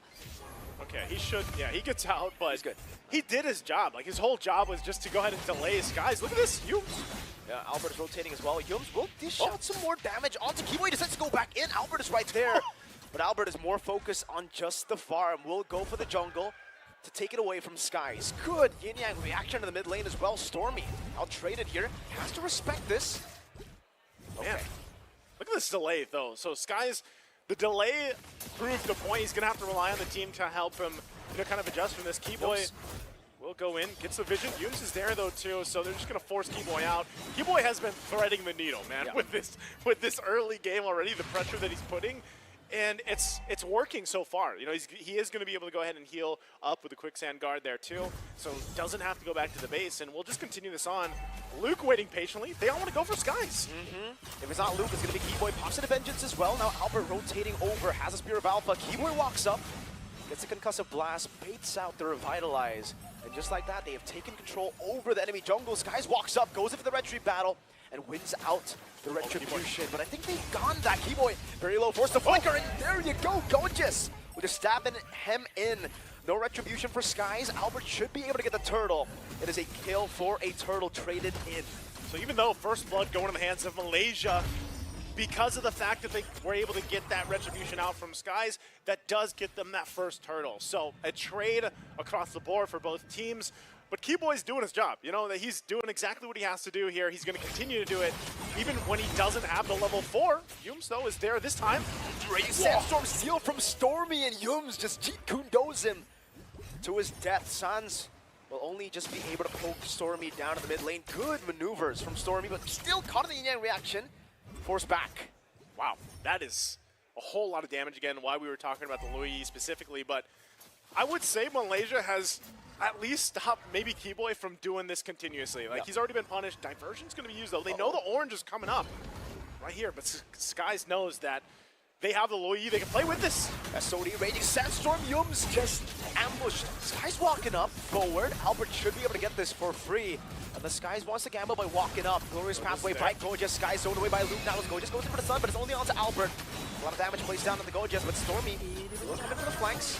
An interesting one. Luke goes in with the Power Wilderness. Loliel has a few stacks, but Luke pops in the Vengeance, gets the dub, gets the orange buff to take it away from Skies. So you can see the struggle right now that Malaysia's having when they're just trying to secure the buffs of Skies, and the whole plan, like we said, if you missed game one, it was the Sky show early on with the Fanny.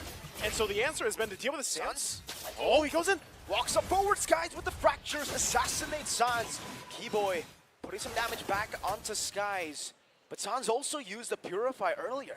Yeah, he used it up. Skies does get a kill. He's still behind, though. I mean, look at the difference between him and Albert. Albert level 7. Skies just hitting that level 6. And this might make it a little difficult to fight this Keyboy. Again, way to Dragon kicked into the fracture Skies. Despite being 2 levels down earlier. He gets 2 kills on, and now he's not that far behind. Luke trying to put on more pressure again onto Malaysia. But gets caught by Kikundo, stunned again by Gojes. Will be able to escape for now. Turtle number 2 spawning in the game again. Whoa, Luke putting in the damage onto Stormy, trying to go for the poke onto him, maybe forcing out the Raging Sandstorm. Turtle number 2 contested. Albert on it already. We'll look for the red tree here. Skies is nowhere to be seen. A diversion to the top again with the Spear of Alpha connecting onto Gojes. Even with the Glorious Pathway, he'll be able to escape actually. Runs out from 4 members of Indonesia. Able to get out with the Glorious Pathway plus the Revitalize, but that is an objective once again for Indonesia. Trying to find what they can. The gold is pretty much still, you know, relatively even. Nothing too crazy right now, but Malaysia has been able to get kills. Skies as well. Again, he's sitting at 2-0. Look at the pressure he's doing at tier 1 in the bottom side.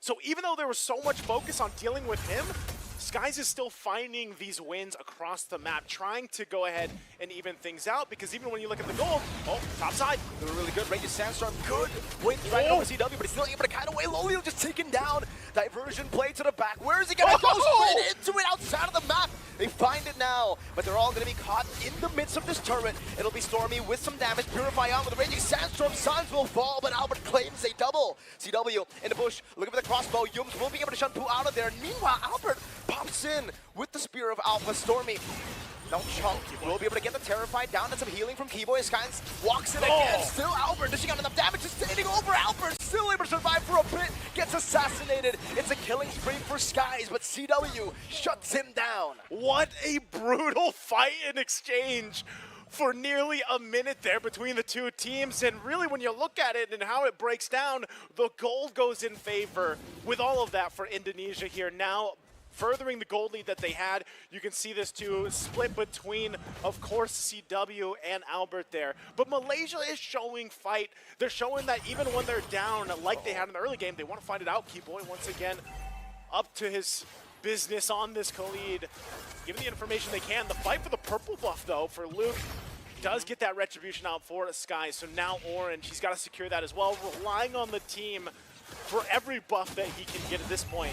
And they're just trying to bring it down, bring the heat down a little bit, because Indonesia building things up. Can they actually break it in for this third turn of the game? Keyboy takes a couple shots. They go in. Raging Sandstorm from Keyboy Yums. Deleted Turtle taken for free. No retribution from Albert. Now with the Queen's Wings and a diversion. Go to the bush. Stormy to be caught in the Spear of Alpha. Yin Yang reaction. Stormy disintegrating. Oh, it's too much. Fighting under the turret. They're going to have to disengage from that fight too. Keyboy doesn't have the Raging Sandstorm, but they still go for it under the turret, in between the two. Spear of Alpha won't land that time, though. Look at how much pressure Indonesia is putting on Malaysia. That's the Lo Yi we were talking about. That's what Leo was talking about for Indonesia. Yeah. They just got to force out more of these brawls to happen. With the Lo Yi, makes it way easier. With the Hilda as well, that's a signature Indonesian pick when you want to force out fights. For Malaysia right now, they got to calm down. It seems like they have been able to kind of recover really well in the early game, but now the chaos is getting to them. It really is. It's kind of like reeling them out every single time for these skirmishes. And unfortunately for Malaysia, the composition is, well, at least when they play with the Bruno and the Valentina, it's very front to back, right? And for Skies, I don't see an angle where he'll be able to actually go in with the flank. Luke's always there, Wade the Dragon. Don't think Luke's going to be taken down here. Uh-oh. Diversion over. Oh, everyone. Raging Sandstorm again. Keyboy gets the kill. Stormy steals away the heavy crossbow, but it's another pickup for Indonesia. Again, this is why the Hilda is so picked up all the time. It's such a hot pick because of the fact, I mean, look what Luke just did. He was enough of a distraction against multiple members, plus gets the way the Dragon out. Didn't need the Vengeance. Tanky enough. And Gojes could be in trouble here, even though he's a tank. Spear of Alpha, everything thrown at the horse, and the horse surely goes down. Meanwhile, Luke in a 1v3 situation as a diversion into the back. Skies will be caught again. Indonesia just go with the back, finding a double kill for Sans. CW with a heavy crossbow, and Yums even not able to soak in the damage. Everyone taken out, only Loliel left standing. 13 kills and a big goal lead for Indonesia as the Lord spawns. That is a huge thing to deal with. And Loliel, look how much damage just that interaction does. This is why the panel was talking so much about the Loi Yi pick. It's what Leo mentioned earlier. It's surgical chaos, man. Like, that's what Diversion is. That's how they play around it. And that's why they love to prioritize this hero. So far, Malaysia's head is on a swivel, but there's no way that they catch up because of the fact that they're just falling further and further behind. I mean, think about it. We're at like 9,000 gold deficit, and this all ballooned in the last probably 3 to 4 minutes. And a lot of that had to do with, yes, Diversion was great, but Luke doing the work on this Hilda, man, and the fact that Keyboy. Half the time, Luke's not even using the Vengeance, though. So that's the difficult thing here for Malaysia to deal with as they approach this fight now. All right, Albert with the Spear of Alpha, able to catch on to Skies right now, and that's just going to be them utilizing the Lord in the mid lane to go for the turrets. Keyboy with a healing again. Loliel very low, heavy crossbow fights from CW. Not enough to take him down just yet. Now for Malaysia, it's all about the defense. Mid lane, the Lord is still there. They'll be able to clear it out. Malaysia still standing their ground. Good hold by Yums to stop the Holy Defense from being procced in the bottom lane, but they gotta be real careful with this. Very, very careful. Yums, Jikundo, back into the base. Okay. Malaysia has another wave to play with. They're gonna have another wave to play with. They're still in this game. They can keep things together the best they can. But look at the pressure already being put on these turrets. They're gonna lose the top one as well. They're trying to do their best to keep things together and just kind of clear the waves.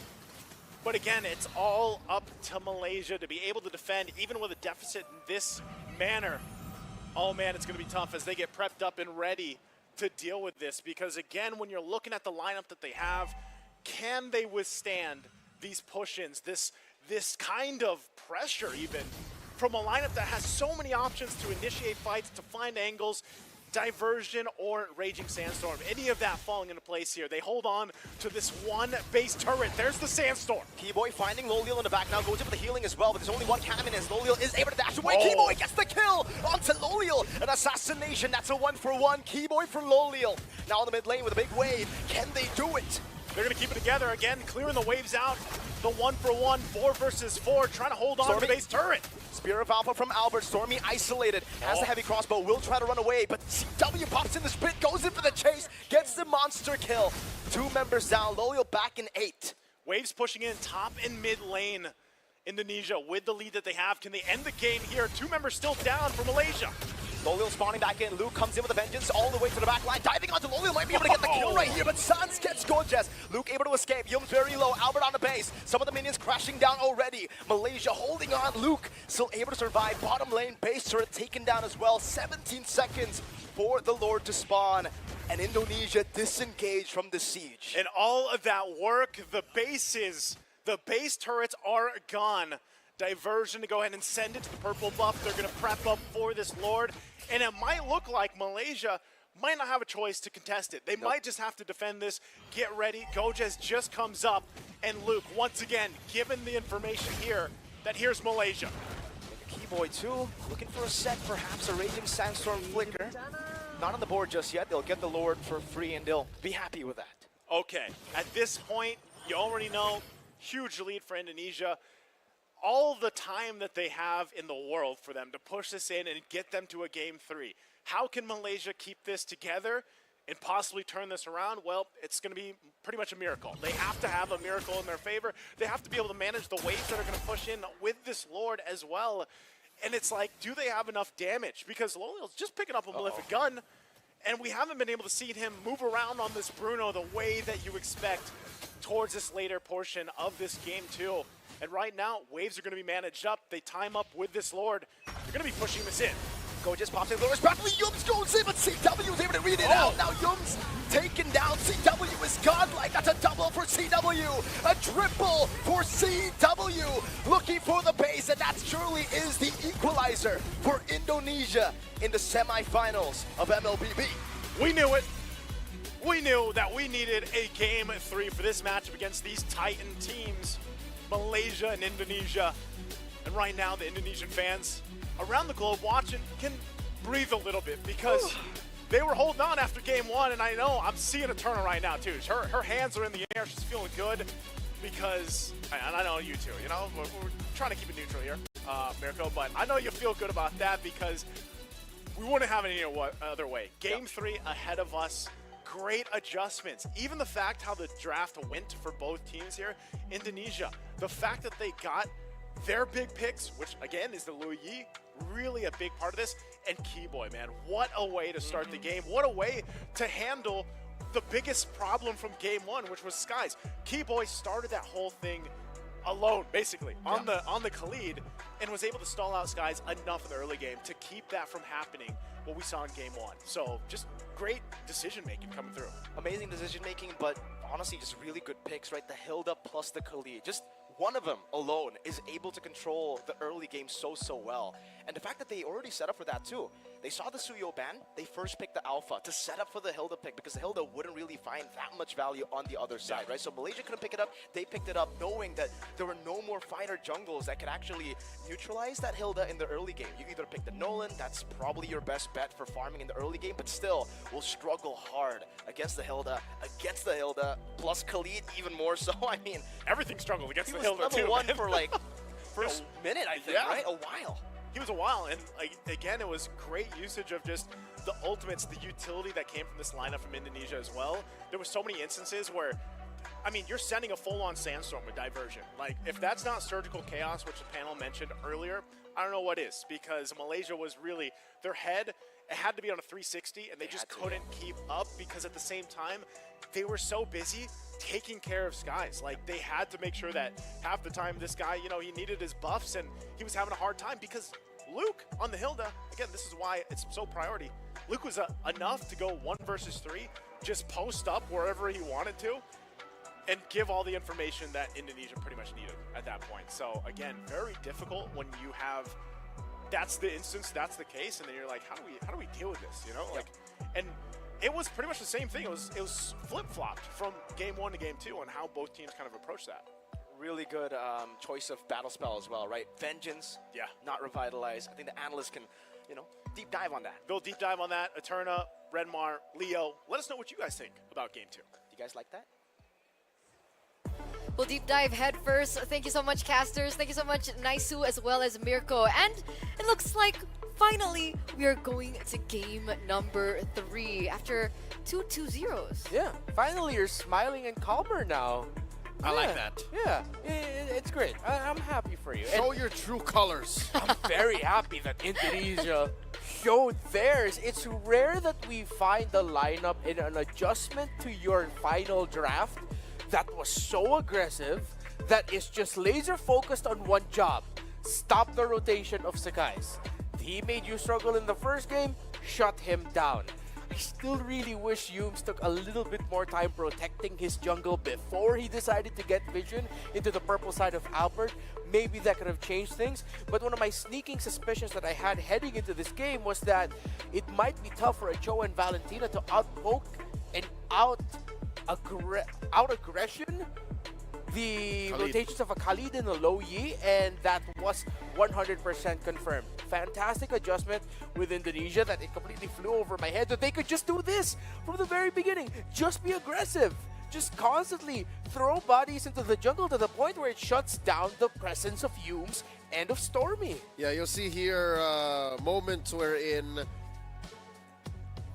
Yums was overloaded. I think it's the same situation as we saw earlier, where I think that was Saudi Arabia versus the Philippines, where Troll, the Matilda, was given way too much to do. Here, it's very clear that in such a short amount of time, you already pointed out, Yum should have helped Sekais. Yeah. Sekais was under so much pressure. Maybe putting an extra body there, like a Cho, to guard those buffs, those even small camps, to make sure that your jungler secures it, would have gone a long way. But Indonesia was going way too fast. And one of the things I mentioned about the draft were in, yeah, that Hilda and that Low, yeah, very little interaction. When you're behind, didn't even matter because they were never behind. Yeah. Even when it seemed like Malaysia had 1,000 up or 2,000 up, which they did here in this game. Like they were trading back and forth maybe the first 5 minutes when they would kill Keyboy often. It didn't even matter by the end of it because they were really just sending dudes down towards Malaysia's base. Like that diversion was always on the offense. So it was a lot easier for Indonesia to kind of control the tempo, right? They had the speed in both the Khalid and as well as the Hilda. They also had the Iritel and they also had the Luo Yi to kind of bring all these members around whenever they please. And so the tempo was set from the early portion of the game. And the one thing that I really wanted to point out was despite Indonesia going against Yum's Cho, by the way, CW on the Iritel didn't go for Purify. Yeah. He went sprint.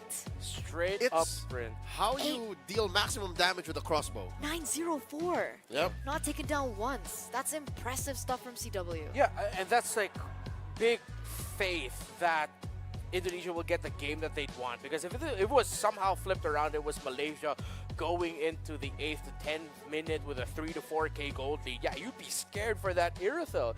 But even there in the end, CW projected Yum's entry, and he just used the heavy crossbow jump of Leo, the tiger of It's Irithel's Irithel, not you, crossbow. yeah. So Leo's jump, so that you could just use that to dodge the entry of Yums. He used Flicker, Jeet Kundo, and my goodness, that was a fast hands reaction by CW. It's like Indonesia went into this game knowing that, guys, we want the draft, we got it.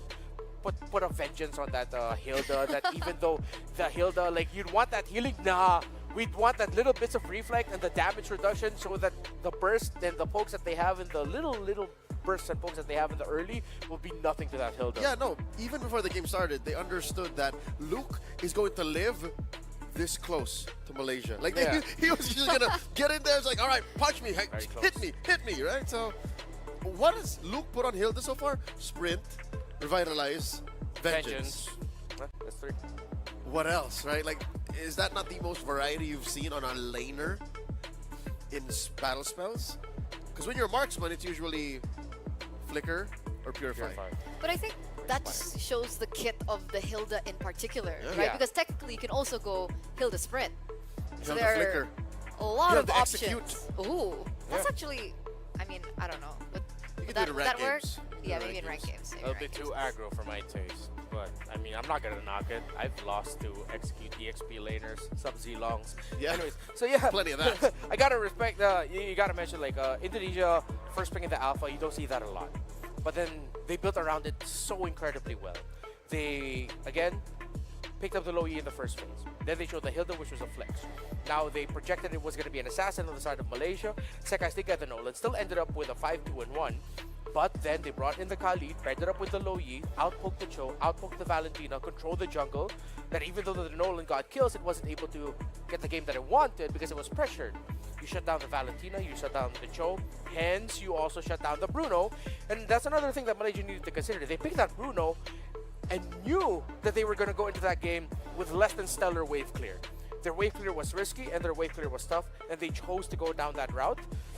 That's something that Malaysia needs to double check themselves with the Game 3 draft. This shows that Malaysia wasn't expecting the speed and aggression of Indonesia. Like, Yes. they played and they drafted a lineup that plays conservative to slightly aggressive. Yeah. Not to the point of, yeah, we're going to go throw bodies at you.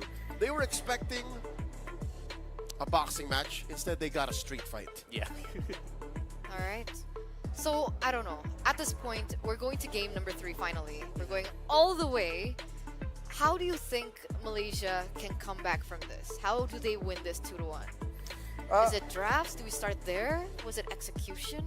Well, I think game number 2 was a little bit more, again, it boils down to even, it feels like not only us, even Malaysia and Humes didn't expect the sheer aggression that would be coming out of the gate from Indonesia. Which I think, to answer your question, I think it's execution. They drafted okay.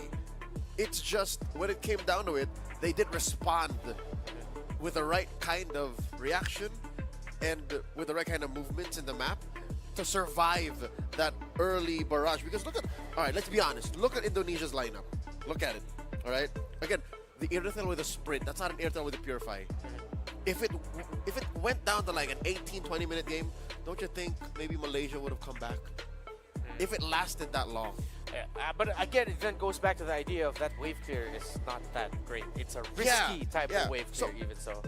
Don't think, change things enough so that Malaysia would not have suffered the whole base exposed. Yeah. What if they were able to do, as you said, Humes bodyguarded Sekais instead of Loliel?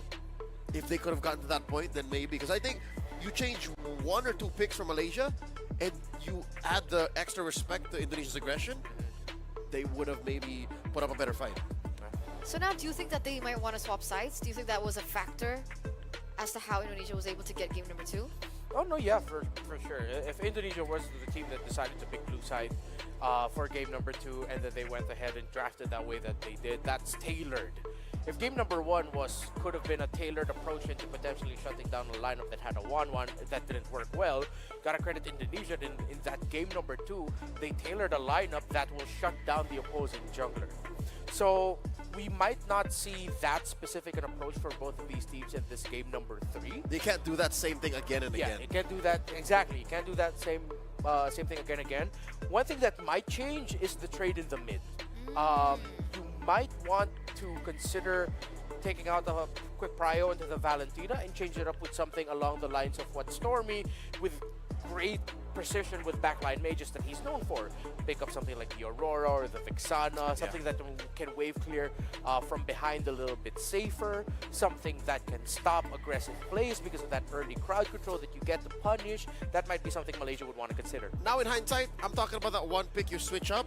If that Valentina was an Aurora, maybe that would have been enough to like just put up a barrier between Malaysia and Indonesia's aggression. Maybe that's what it is. So I'm going to double down on that.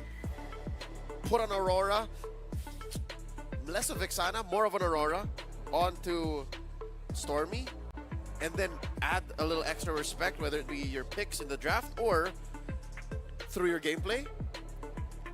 Where's Matilda here? Oh yeah, Matilda got banned out. Yeah. And then maybe this could be more to Malaysia's tempo, because I'll be honest with you, both these teams now in this best of 3, they're feast or famine.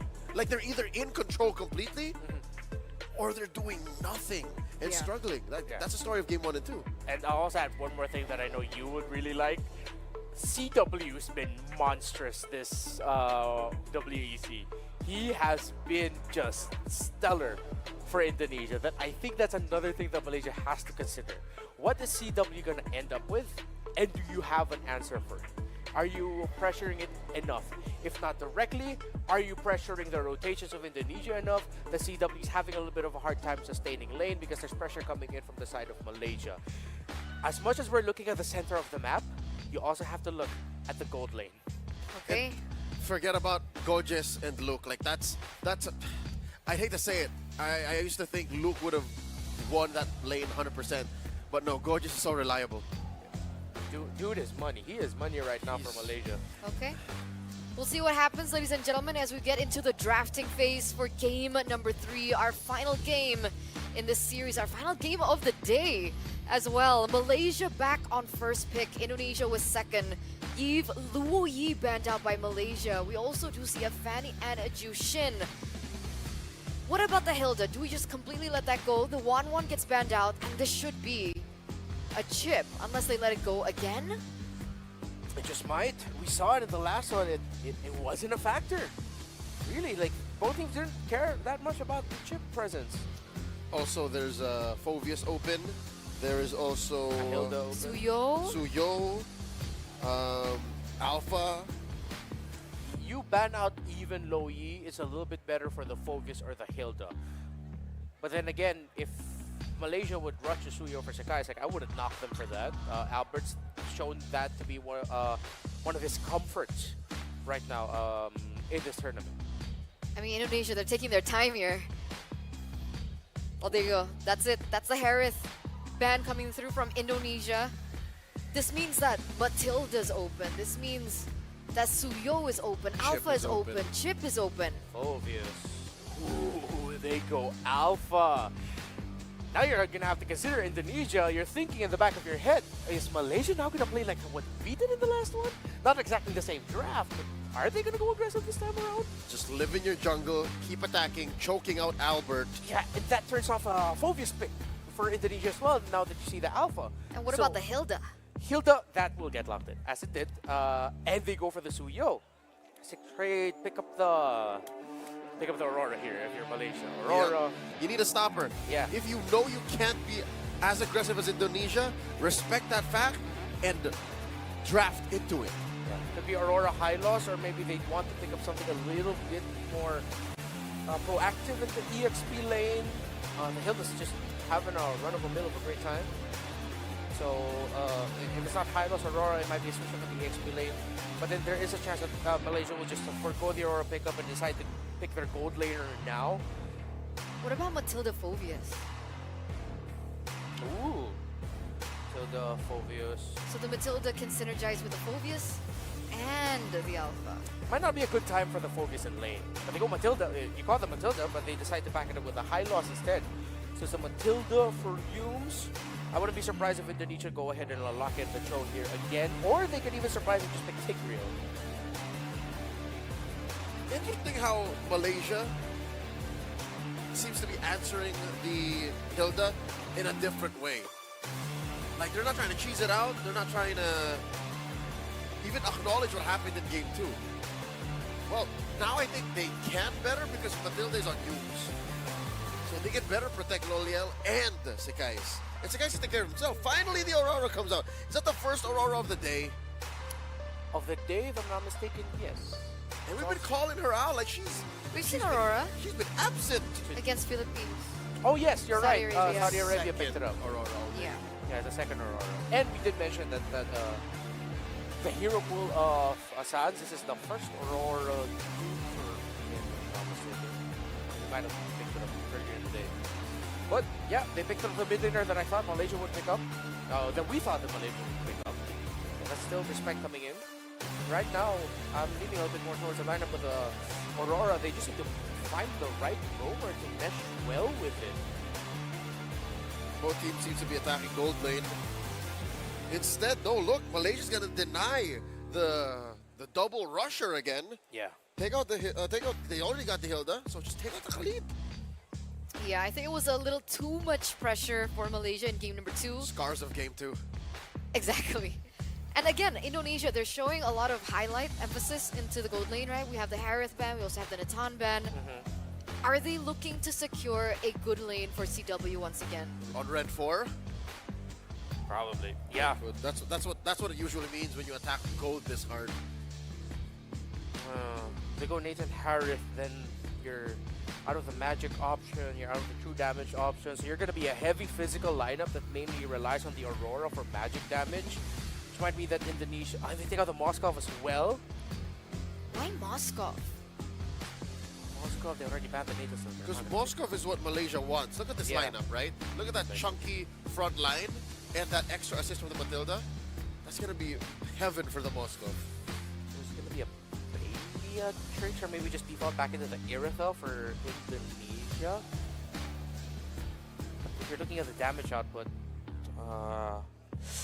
might be tough to get through that high loss in the Alpha. Does Loliel want to pick up a Lunox? Might be a bit too risky. Oh! I was considering this, that I thought, okay, there is a Beatrix. Indonesia might actually want to consider a Jawhead. Just to match the Jawhead Matilda matchup, but they decide to ban it out. Indonesia might just end up with something along the lines of Cho, so you're going to be seeing two heroes here that might be packing Purify or have a second life.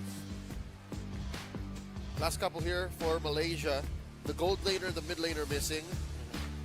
No, Vex here? I don't like the look of a Valentina anymore. I guess if you want something a little bit more versatile, pick up something like the Lilia if you want to win Prio. Mid lane, you clear quickly with the addition of the Matilda. You should be able to roam around to the side lanes in case they lose this matchup in the side lane. Yeah, I'd like that too. I'm a little bit more iffy now on the Vexana as well. Faramis Matilda, disgusting. And then they close off with another Bruno pick on Loliel. They're literally rewinding game 2 and doing it better. I think it's a good deny, honestly, this Faramis. Because with the Beatrix here, you would think of something like maybe the Franco or the Kaja. But with the Faramis in the mix now, do they really want to put all their eggs in one basket and go for a pick-off kind of composition? Yeah, it's going to be tough. It might be a tough call for that. Even Cho might be tough to pull off here because that hill is going to experience a lot of pressure fronting. You need a stronger front if they go for the God of Kacha instead. They get the magic damage, a little bit more of it coming in. And that makes Stormy's timings with the Netherrealm all the more important. Because if Stormy isn't careful, it's going to get taken away real quick. But just the same, he has a huge margin of error. There's a Matilda. Yeah. That's extra layers of approach that they were not afforded in Game 2. And this is a similar approach to Game 2, but all the more now, it's a clear 4-in-1. It's a quite squishy, high magic damage poke, roam mid combo. Huh, interesting. This could either go very right or very wrong. I feel like it's one of those battle of extremes right now. I've never seen a Matilda Faramis go wrong. It's been a combo. It's so good. You rarely get away with that. Historical combo. Yeah, but then when you're up against, historical combo. If you're up against a Beatrix, Gatot, Aurora, I don't know. I'm worried for Stormy, man. I think it all boils down to execution here, and what better way to close things out in this epic match, best of 3. We're gonna throw it over to our casters. Naisu, Mirko, take us to game number 3. And that we shall, because this is now the final game for a final series of the day here. Thank you, everybody, again, before we jump into this, for being patient with us as we get through this. It's been amazing so far, especially match 2 and match 3. It's been smooth sailing, and now we have down to our final game, this best of 3. If you're just joining us, there's one game to decide who's going to the grand finals tomorrow to face off against the defending champions, the Philippines, and then the loser of this match will go to fight off the place for 3rd or 4th to face off against there. So this is what it's down to, right? Again, I'm sure, some people in the comment section online especially are like, Malaysia's got this, Indonesia's got this. Mirko, unbiased, what are you thinking about the draft? Matilda Faramis, like they said, plus the Alpha is a crazy combination, but I think they have enough AoE to deal with it. And they got the Contra pick in the end. It's great against all the physical damage that Team Malaysia has. Honestly, like Eterna mentioned, I think it'll be a battle of execution at this point, right? It comes down to how they bait in a lot of these resources and outplay each other. Not only that, I think part of this is just really, again, when you put it all face value here, both these teams have their own playmakers. They're all playmakers, really, but all of them. They've been able to do it throughout the series, and even back, through group stages, and when you've seen them in international tournaments, we were even saying, signature hero picks for them to come out, and then even to have some of those curveballs or swerves come out in this final draft for this best of 3. Really, guys, it comes down to the execution factor. Who's able to go ahead and execute this better? And even with the lineups, like I could say when we look at both these lineups here, it's a relative 50-50 because the pros from earlier when we have like the pros and cons of game 1 and game 2, they're all playing their part here. And I would love to see it. This time, if you're looking at Malaysia, I would love to see Loliel be able to utilize this Bruno a little bit better, right? Because he was not able to do much the previous game, except win the lane matchup, I would say, for the most part, right? He was able to shine in the lane, but then as the team fights broke out because of the momentum set by Indonesia in Game 2, they weren't able to adjust. So maybe, again, this Matilda pick is part of the equation. You get so much utility, you're able to move around the map, but we also have seen this earlier today, Mirko, where the Matilda, it didn't work out, and it's actually shooting yourself in the foot, because if you use the circling a little bit, not the right timing, too aggressively, you're caught out. And I think that's also why that Gatacontra was also clutch, because whether there's an engage or disengage, the Indonesia could just go ahead and jump on in. So there's a lot that could fall in place here. You were talking, obviously, we were also just trying to predict the drafts here behind the scenes. They have their own panel here at the stand. We're just talking about it. And man, wouldn't it have been great if we saw the Tiger come out, right? Yeah, we're hoping for it. It's a certified key boy moment, right? I mean, we want those moments to happen, but hey, we went for the Gato-Kacha. I think it's obviously the You can safer still do it. Yeah, we could. AOG isn't as big of a crazy game changer ult, but if he gets into 5, if it's comboed together with everybody clumping up, there is a chance that the key boy comes out. I'm wondering, like, you know, maybe the chat can tell us too. Isn't it still heroic? It's still a pretty heroic moment. Either the Tigreal 4-5-man implosion or a 4-5-man Avatar of the Guardian. Like, what's cooler? 1 for Tigreal or 2 for Gato-Kacha? I think the CC, like you CC with the Tiger a lot longer, right? So there's more of a moment. Meanwhile, It's like for the a Gato, it's chain. just like boom. Yeah, you just jump. It's like It's almost, but then you have the Unbreakable, the taunt too. So like, if you get the ult on top of the taunt, on top of all the AoE Bennett's range, then yeah, that's a certified hero moment for sure. But ladies and gentlemen, please do be patient with us. We're still waiting to get into game number 3.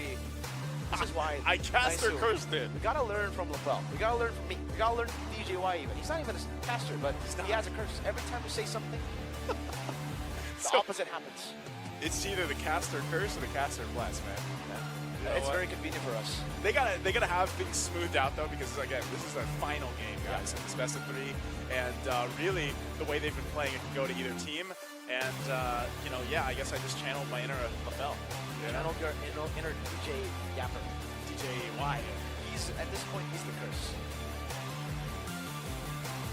DJY is Just in general. Yeah, he's DJY. Well, Yapper. good thing maybe DJY is not watching right now. He can't.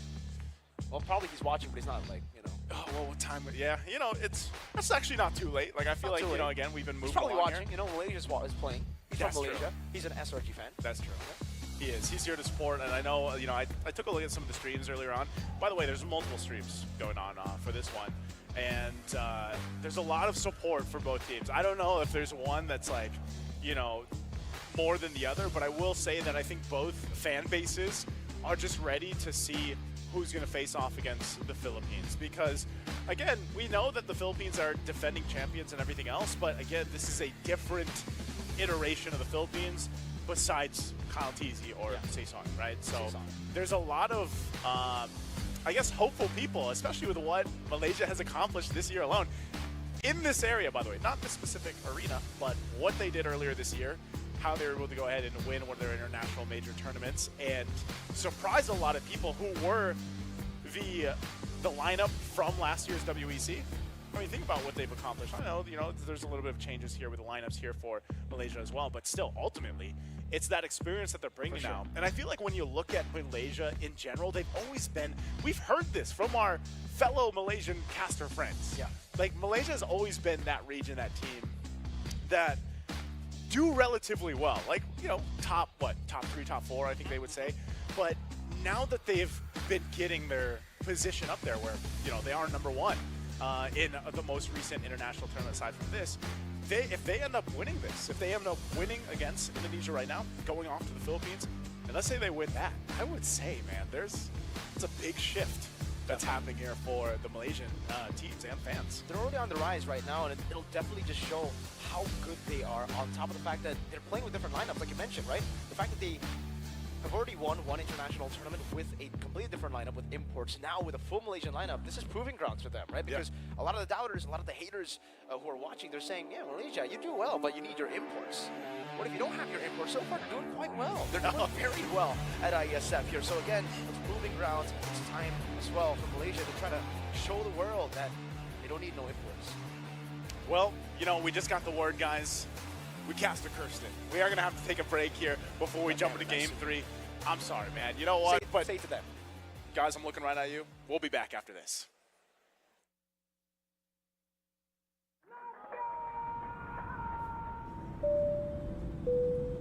Good evening, ladies and gentlemen. We're landing in Riyadh, Saudi Arabia, for the World Esports Championship. In a world where victories can be measured in gold and silver, some things are priceless. Surely expected, and Baron will find him. Can shine for one with a quick trade from Impulse. Some things are not bought with money. The base is too open. Now Philippines is now taking the base of Indonesia. Remember their name. The feeling of standing alongside your fellow countrymen, the emotion, the home crowd, the weight of a whole nation on your shoulders.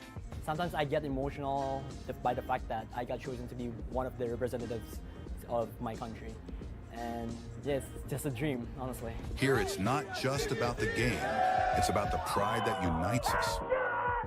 Every match tells a story. They need to some missed shot sound, picking up another one, another headshot. No way! 4 kills! What has happened? From every corner of the globe. All eyes on WEC 24.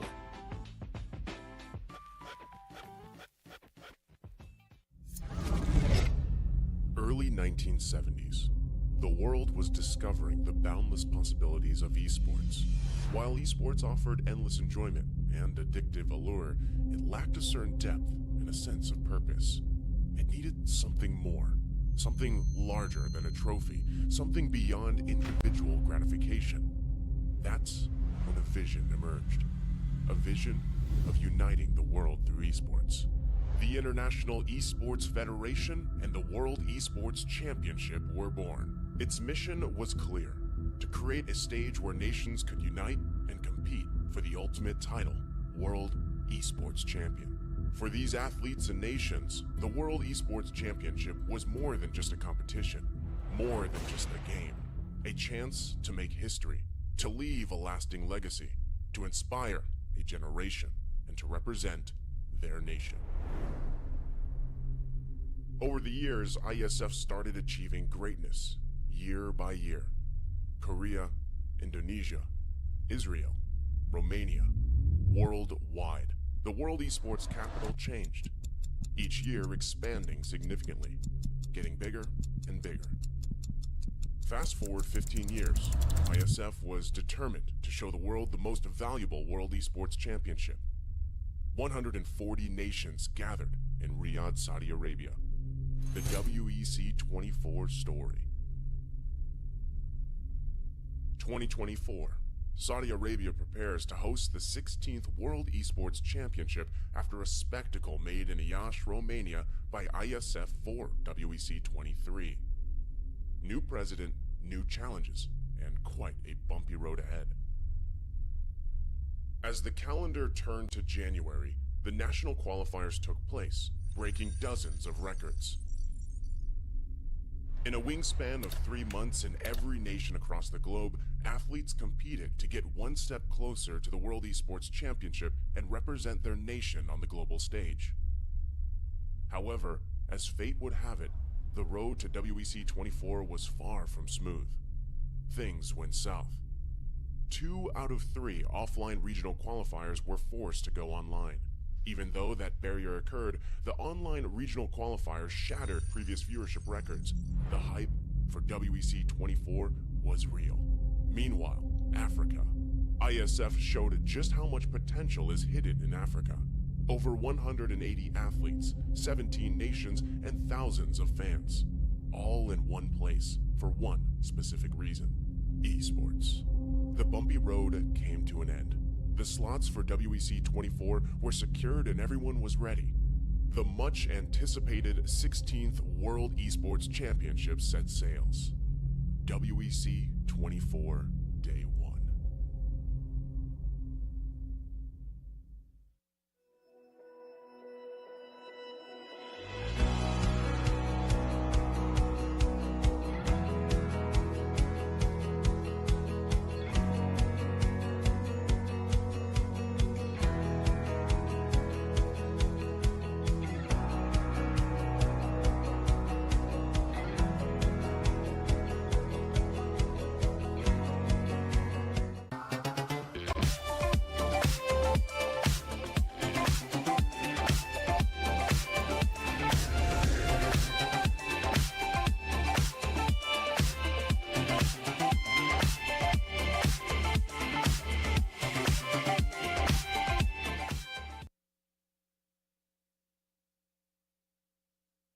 Willkommen, benvenuti, добро пожаловать, välkommen, welkom, bem-vindos, 환영, 요koso, 환영합니다, hoş geldiniz, kallos irtate, swagat hai, witajcie, yindit nab, SEF Arena.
I can't help but this, cause they know they can never touch this.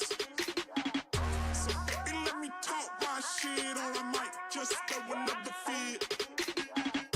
You know I can't help but this, cause they know they can never touch this. So baby, let me talk my shit, or I might just throw another fit.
And welcome back, ladies and gentlemen. If you're just joining us after that little break, again, thank you for being patient.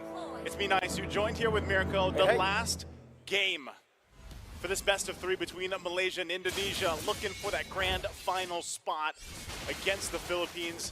If you missed our thoughts and the panelists' thoughts about this matchup in the drafts here, you'll have to rewind because right now we are in the game. And looking at how things are falling in place, again, that's a whole lot of purifies. And look, double revitalize for Indonesia here.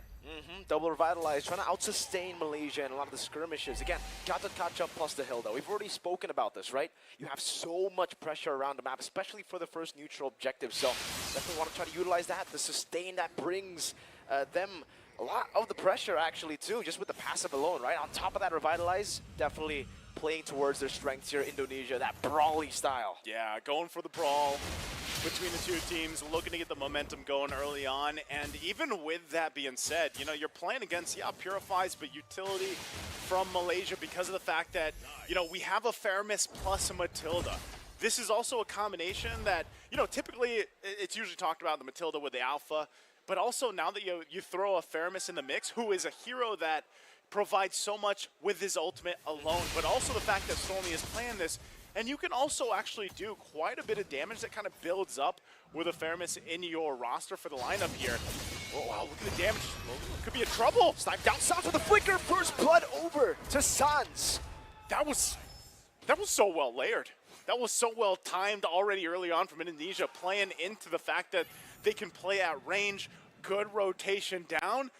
And that first blood going to the hands of Sans here on this Aurora pick is really going to help early damage profile for the Aurora. So Turtle comes up.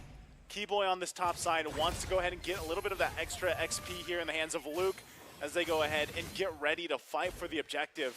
Humes still doesn't have the ultimate available to him. Stormy does, so we'll see if they actually go ahead and commit to this. They're going to take their time, get the buffs they need. And Indonesia, they're going to send up that frontline Keyboy on the Skanakacha. Again, 2 revitalizes still available even for this fight. So they'll go ahead and start it up. Albert starts up this Turtle. Glorious pathway into the back. Sans doesn't have the flicker. We'll be able to find the Bridget Glacier. Now as the Netherrealm comes down, but the Netherrealm will be dealt with. Keyboy with the Revitalize. Now the Spear of Alpha will be able to connect onto Albert, and he will be slain. But now, Skies, that's a guiding win, and he saves him. Yums, well played. Luke's still with the chase, looking for the chase onto Skies, but he will not be able to gap close in time. AOG, Keyboy, very aggressive, jumping in onto Skies. One last hit, he finds it. Skies traded for Keyboy. Aggressive, and also a 1 versus 1 kill down on the bottom side. CW gets the kill against Lolil, so we're back at it.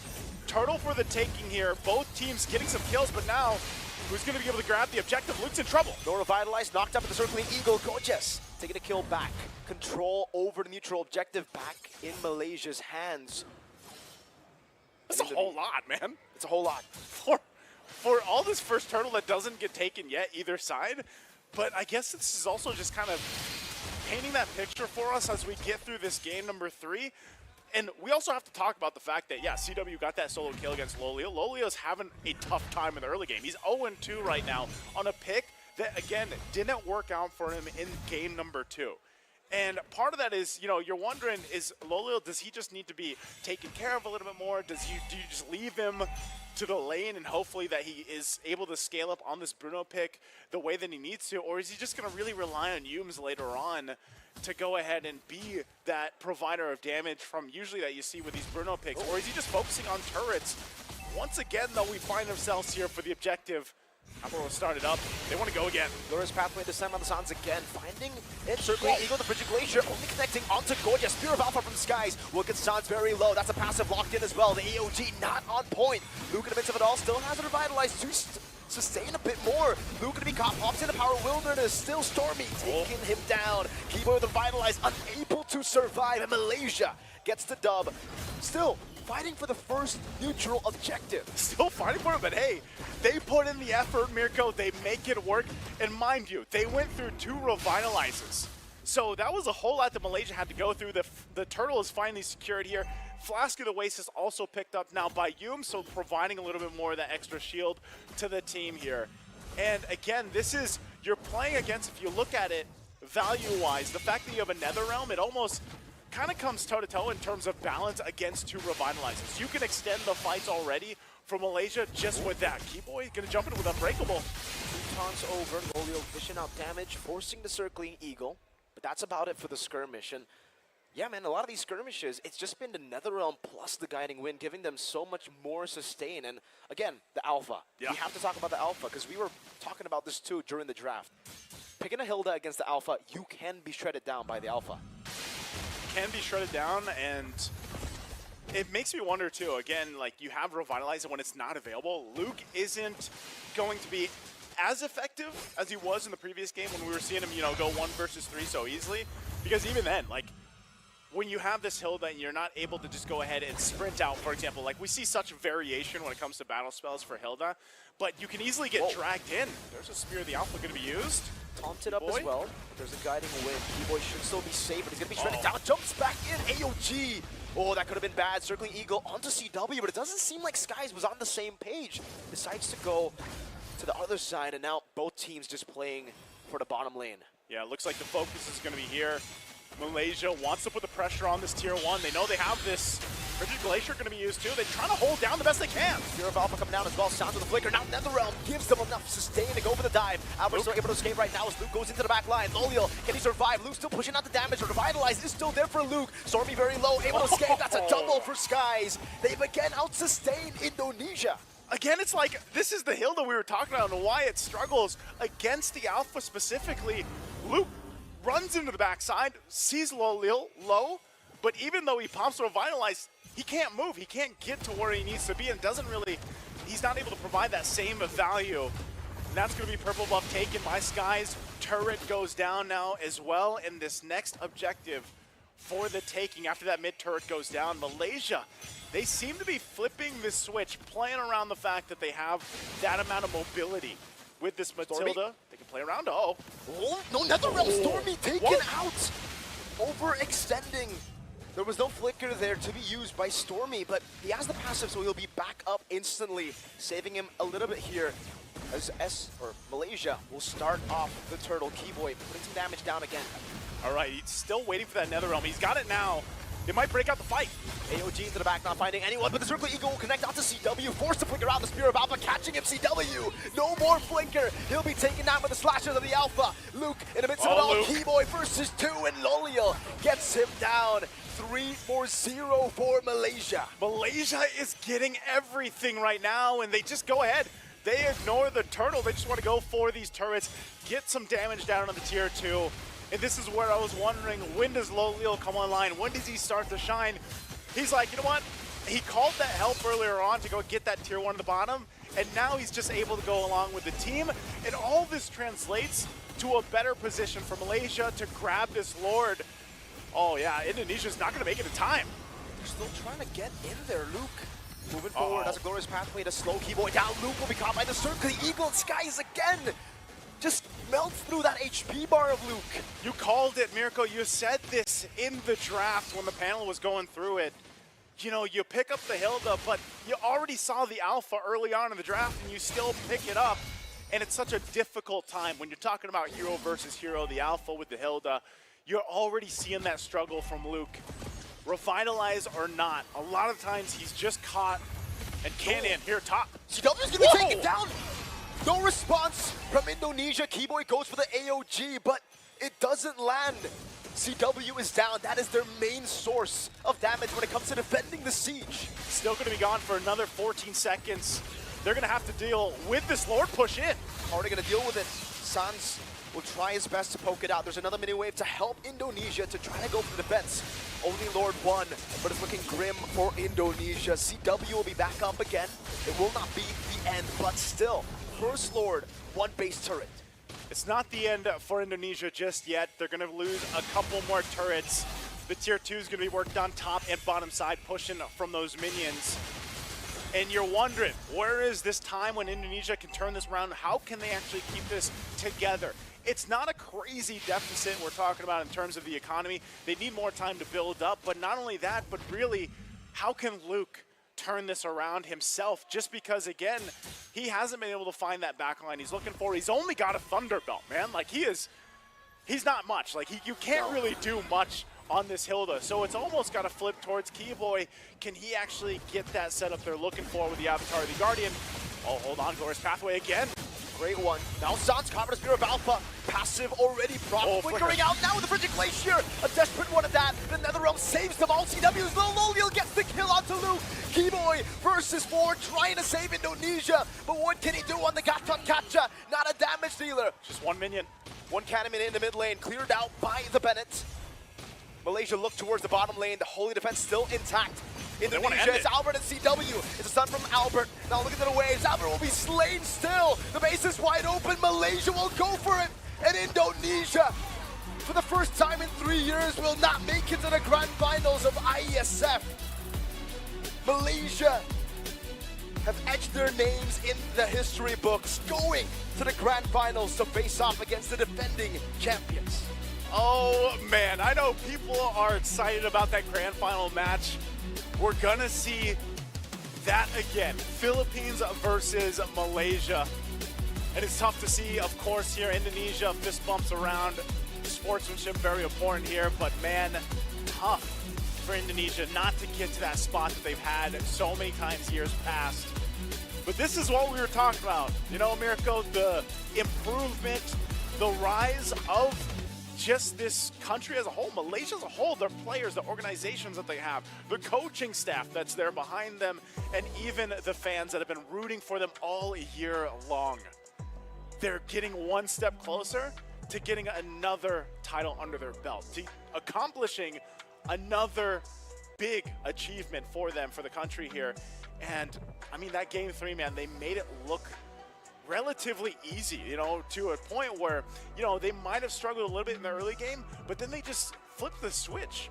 And they're able to find all these windows of opportunity when it comes to the teams that they play against. And this is what has made these players shine so much. And if you've been tracking these players from Malaysia for so long, you've been following them, their stories are amazing. The way that they've managed to go ahead and just defy adversity in a lot of situations now leading here, they're going against the grand final. We'll see if they can do it again against a team that, yes, they are defending champions.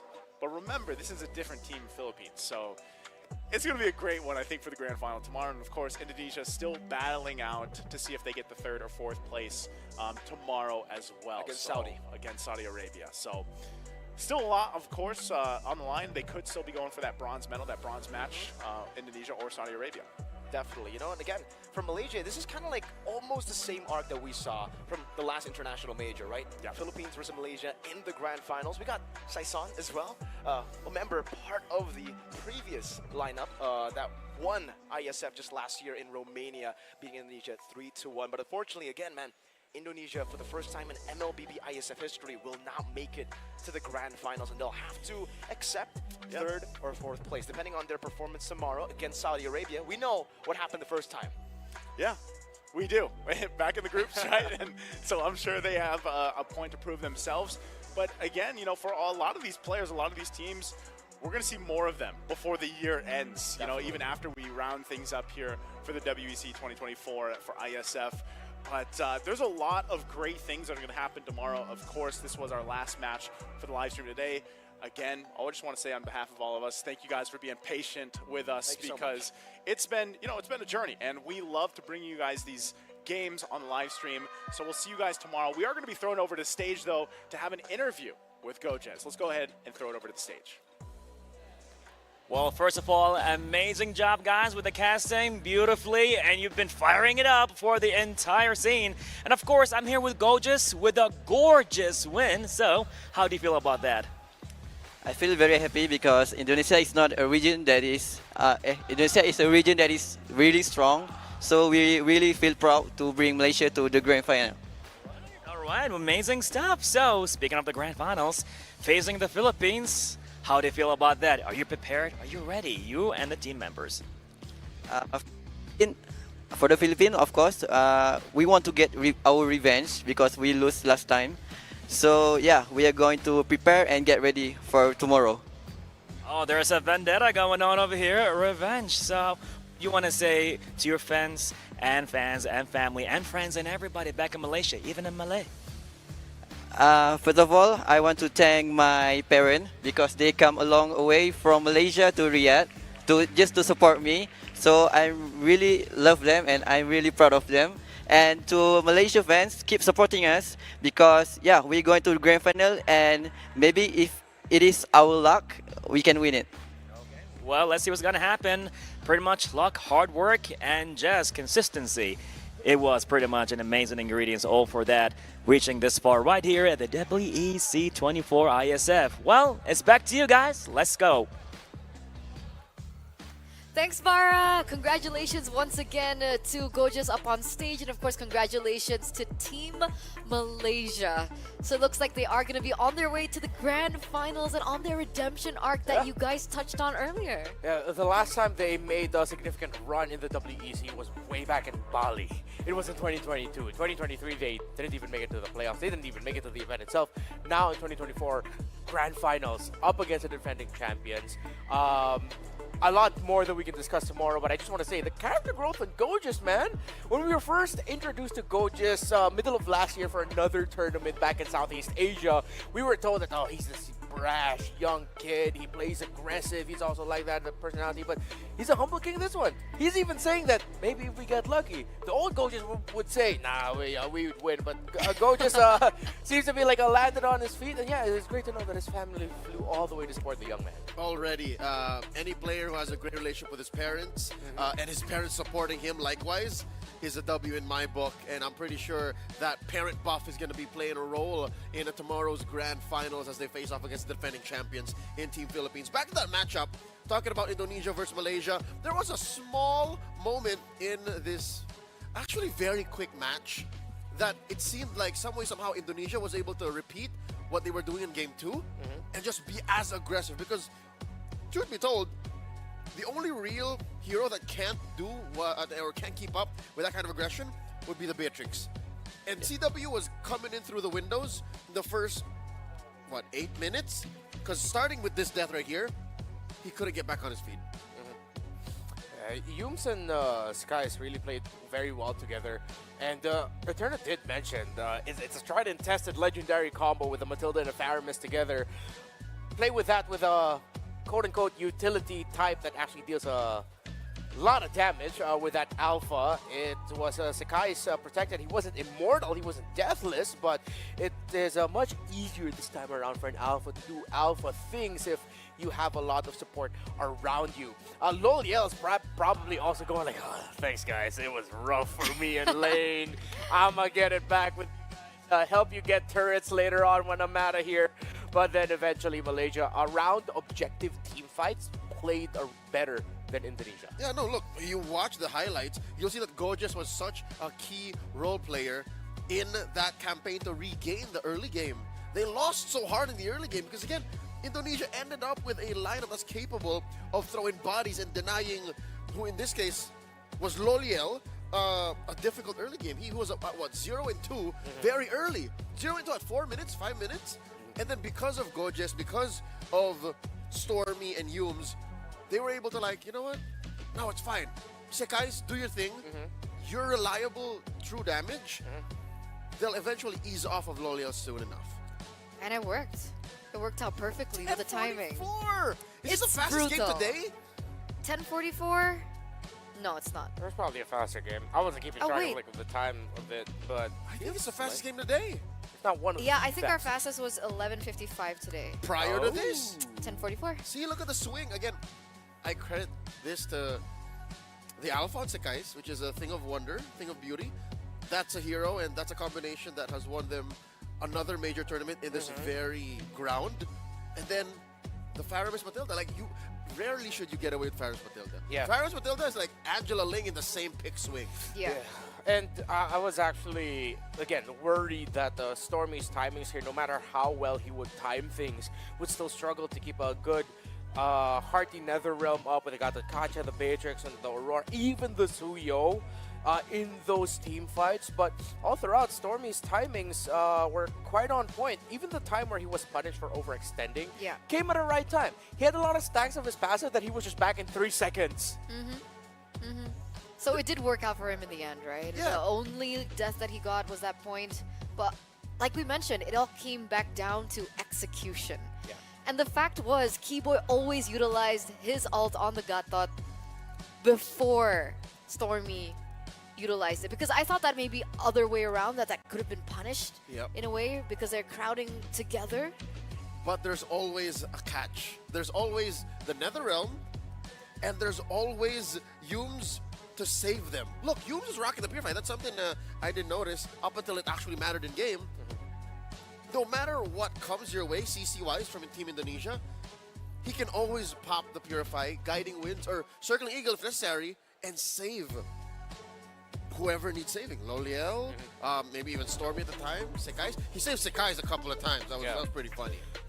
The Indonesia squad felt one of the best trends that we saw from Malaysia in their series up against the Philippines earlier in the tournament, in the group stage, wherein those were high kill score games. Because Malaysia are relentless with fighting around the objectives. They understand why this brawly meta works so well. They've shown that even beforehand, that the brawl popped up.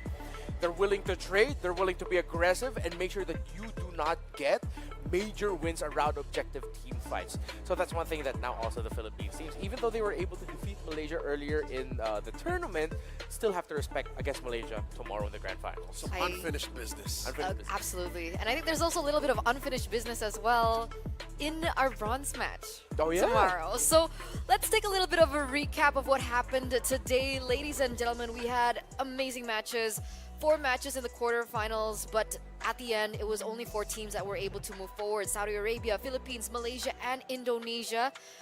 Earlier on, we saw in the semifinals, Philippines was able to take down Saudi Arabia 2-0.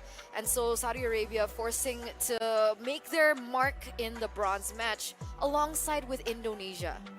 So from 16 to 8 to 4, and 2 of which can only truly become champion. Yep. Tomorrow, it all comes down. Tomorrow, we see if Indonesia gets revenge against Saudi. We see if the Philippines can defend their title despite playing with new players. Yep. And if it truly is the MY era. Yeah, it's going to be a spicy matchup. Again, a lot of history. If you weren't following the stories of these Malaysian competitors, the Filipino competitors, well, we are going to share with you all of that tomorrow because there's a lot of deep history between those two from just a few months ago, from right across where we are right now for the World Esports Championship. This is it, ladies and gentlemen. After months and months and months from all the regional qualifiers, we had AEC as well. We still have one more day left for the MLBB men's scene. So who will pick up the victory? Who will be able to be the new crowned ISF WEC champion? Will it be Malaysia walking away with that 70K, or will it be the Philippines? And what will happen to Indonesia and Saudi Arabia tomorrow? We're gonna answer that the next day. So it's been me, Eterna, as your desk host, alongside with our panelists. We have Leo as well as Reptar Renmar. And we're going to be signing out for the day. Thank you so much. We'll see you tomorrow.